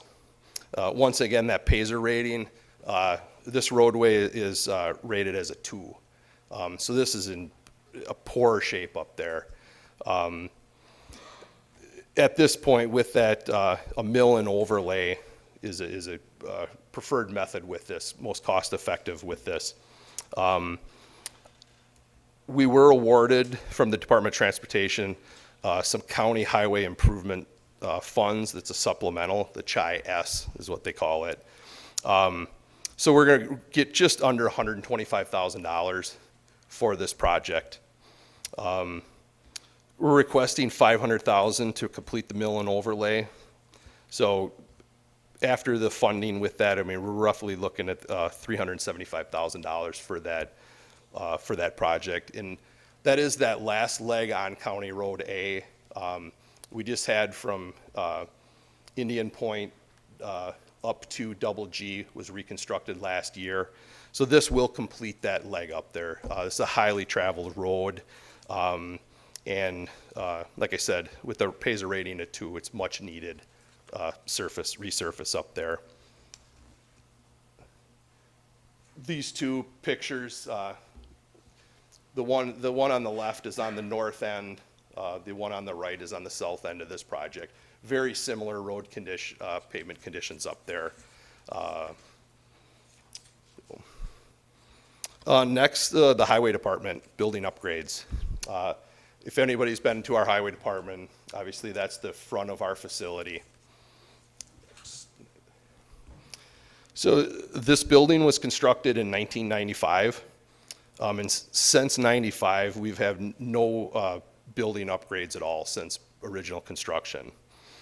The front office has had numerous flood occurrences over the years with water intrusion from the masonry wall. So basically what it is it's a split stone face building.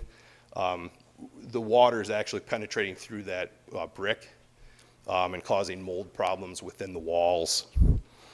The front offices we need to be reconfigured in this project, and along with the remediation of the mold issues. Our front office is we're currently using 7 air purifiers. One of them is about the size of a small refrigerator. Sounds like a jet engine running around, but it's improved the air quality in our building tremendously.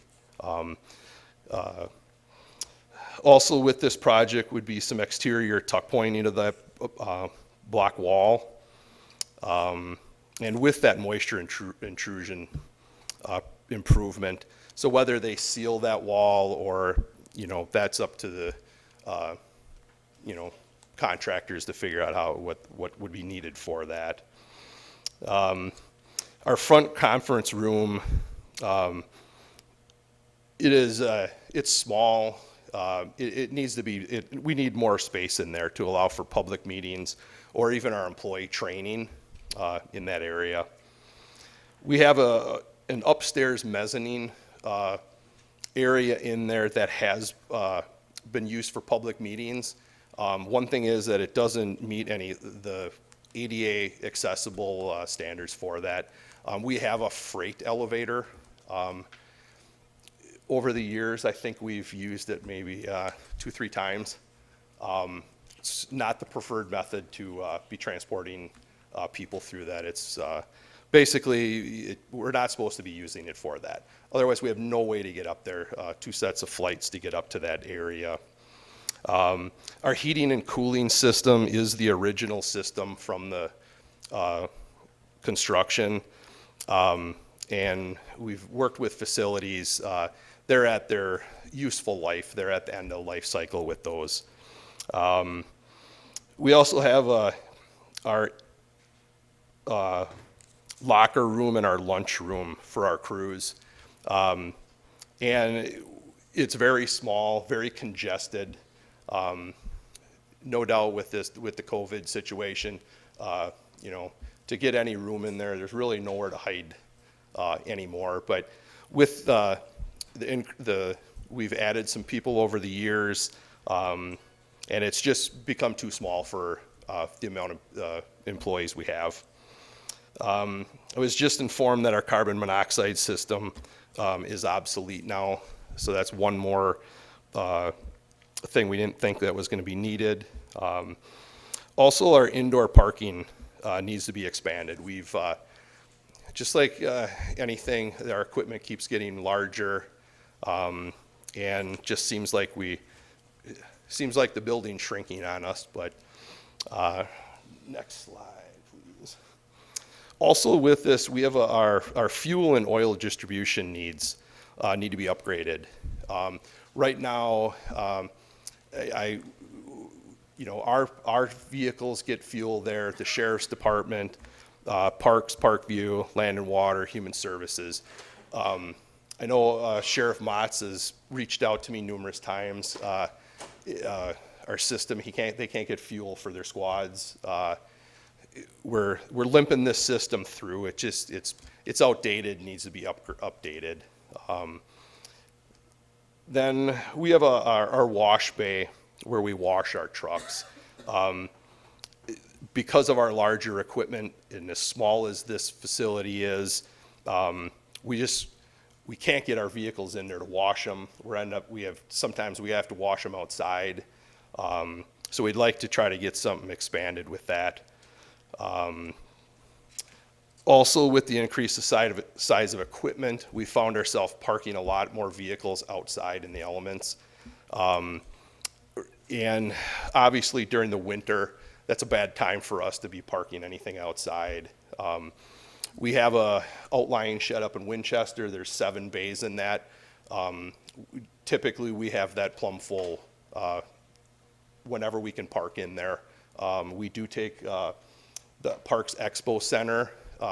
We are parking stuff in the winter outside in the horse arena during the winter to try to give us a little more space too.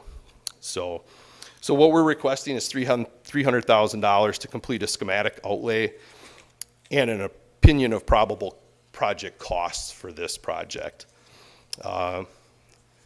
This photo here is our front conference room. Like I said, for meetings, for public meetings, it's way too small. When we do have any meetings for the state, they eliminate us now. We don't have the facility, so we're finding ourselves, some of our AP project, we're going to Fox Crossing to hold our meetings because we can't house them in our conference room because it's too small. Next slide. This is our lunchroom. We got 55 guys. Not that they're all in at one time, but in the morning when they come in, this is where everybody gathers in the morning, and then they do their times in the end of the day.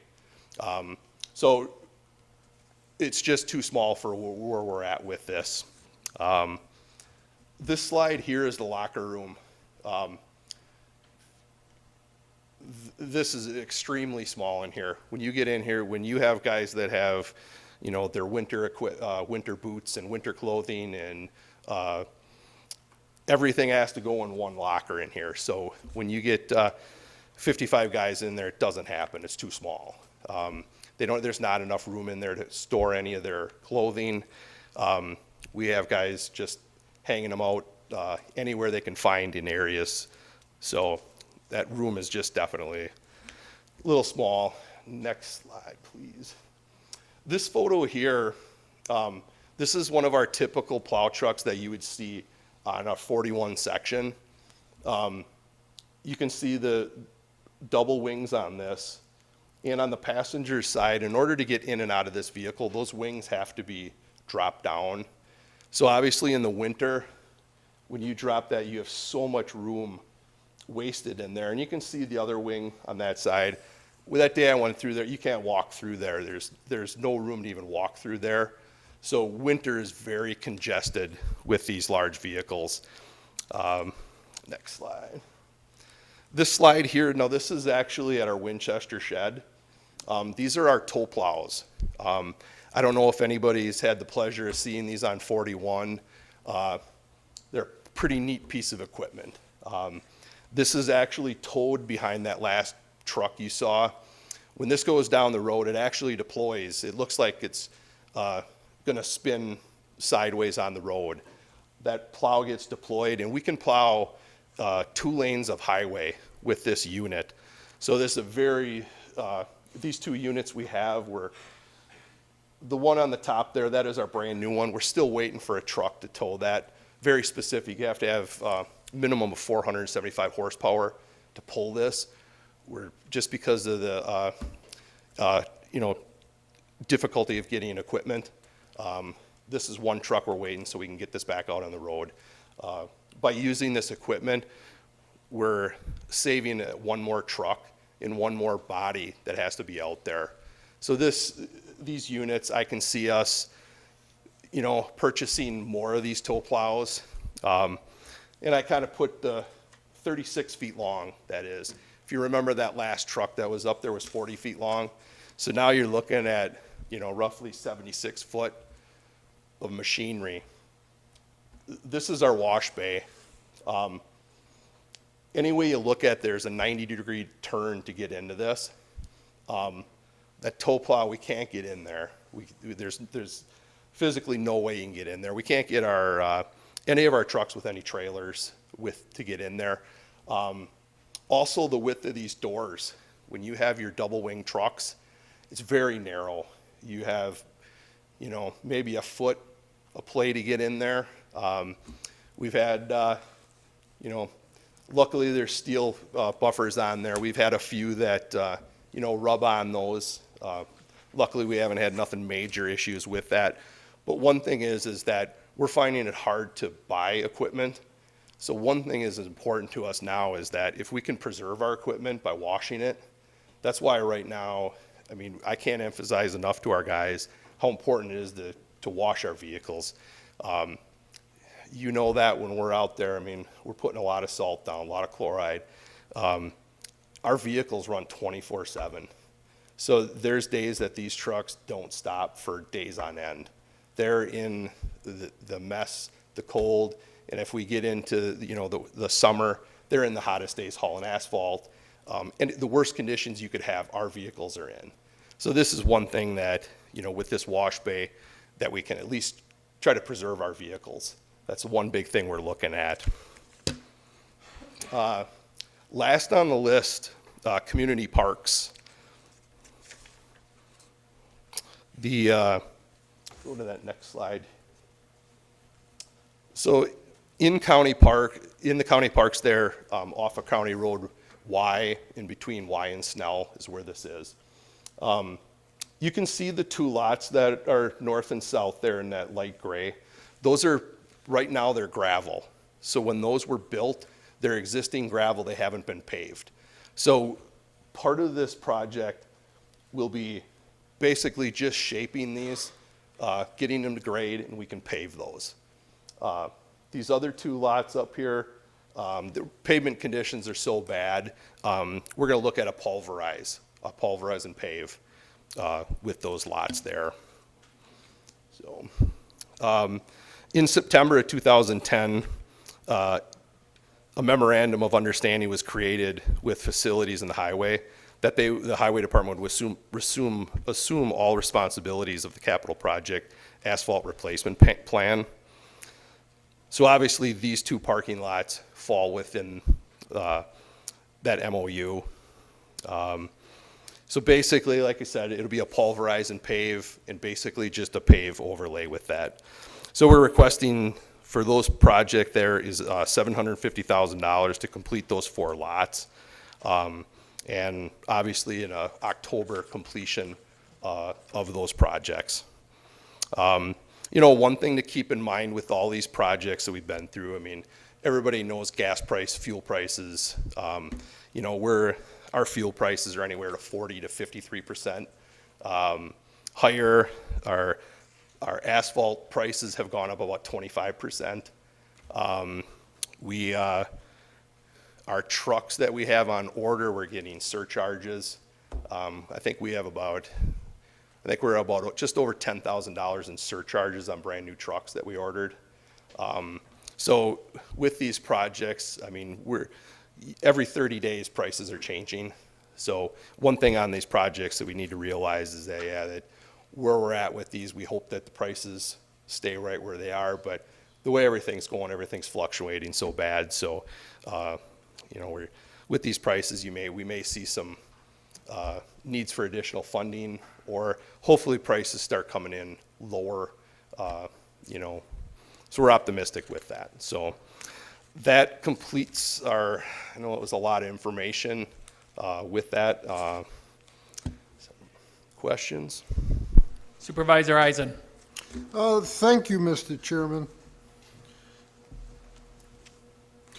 Commissioner Dummel, I would like to address the jurisdictional transfer of County Trunk Highway T. This relates to the county executive's 5-year capital improvements plan. Item number 19, which is transfer of land highway to the town of Clayton, and item number 20, which is a transfer from the town of Clayton to the county. On page 41, it states that the expense for improvements transferring the road to the town will be $800,000. And on page 42, it says that transfer from the town of Clayton will invest $1 million of improvements. Now, this is going to be beneficial to the county. It's going to be beneficial to the town. Question is, how much money does the town have skin in the game? We have an agreement that was signed with the town. They will be responsible for 50% of the cost of the asphalt paving with this. So this agreement was, prior to my taking over, this was part of an agreement that we just received from the town as part of with this. So they were supposedly to add on to this project, which they never did. They had a new administrator start in there, so there'll be no additional funds from them, but they will be participating 50% of that asphalt. Now, that's not 50% of the 800,000. That's 50% of maybe the 75,000 for the asphalt. Right. So whatever that, when that comes down to it, I mean, there's going to be shouldering involved. There's going to be some ditching, things like that. But the roadway part of the paving will be 50%. Okay, well, I look forward to seeing that when the project is brought forward to the county board. And I'll make a note to address that issue at that time. Thank you. Supervisor Zelmer. Thank you, Mr. Chairman. Bob, good presentation, nice and in-depth. However, there is one that I am opposed to, and that is not, I think it was on the road going through Larson with some construction that people wouldn't have to go through. Sure. Larson needs a lot of help because it's not a real vibrant community. The co-op, you can't grind your feed there anymore because it burned down. Schmidt Feed Mill closed years ago. There used to be a locker room, a meat locker. LaRue's Barber Shop isn't there anymore. I believe Century Elm is. Correct me if I'm wrong on that, but I wouldn't favor that because small little communities like that need all the help they can get. Otherwise, I like your presentation. I pretty much go along with everything except that one. Sure. Thank you. Sure. One thing is that when I look at that is the opportunity for Larson in the town of Clayton in there is they have an opportunity to develop what they want in that area. With our county road coming through there, they really didn't have much options with that. We had jurisdiction on that road. I think this is a good deal for the town of Clayton. I think that with what they want to do with this area, I think there's a lot of possibilities that they could really improve that area in there. But, sure. Supervisor Christopherson. Thank you, Mr. Chairman. I would actually echo your sentiment for County Road T through Larson. I actually have some pending vehicle repairs due to that road. That community really needs that road. It's clearly, I've talked to the business owners actually on that road. I know quite a few people who live right there on County Road T that have been asking for this for years. And so giving them the opportunity to at least grow and flourish out there as they're looking to do something like this would definitely help their cause. Supervisor Zestero. Thank you, Chair. I was just wondering, based on talking with a lot of constituents on Highway N, where is Highway N in your, I mean, we could talk afterwards as well, but I'm just wondering as far as the Pazer road rating. Yep. We have a lot of people complaining to me about Oshkosh truck using N to go from 26 over to 44 in Pickett. And they're complaining that it hasn't been, resurfaced for years and years. And it was overwhelming feedback. Yep. Definitely one of the roads we're looking, that's on our radar. The 5-year budget we have out there, that's what we're working off of. I can promise you, yeah, I hear that too. Okay. So yeah, that's definitely on our radar. These are one of those that, first opportunity I can try to acquire some funding, that's definitely one on the top of our list. Thank you. Yep.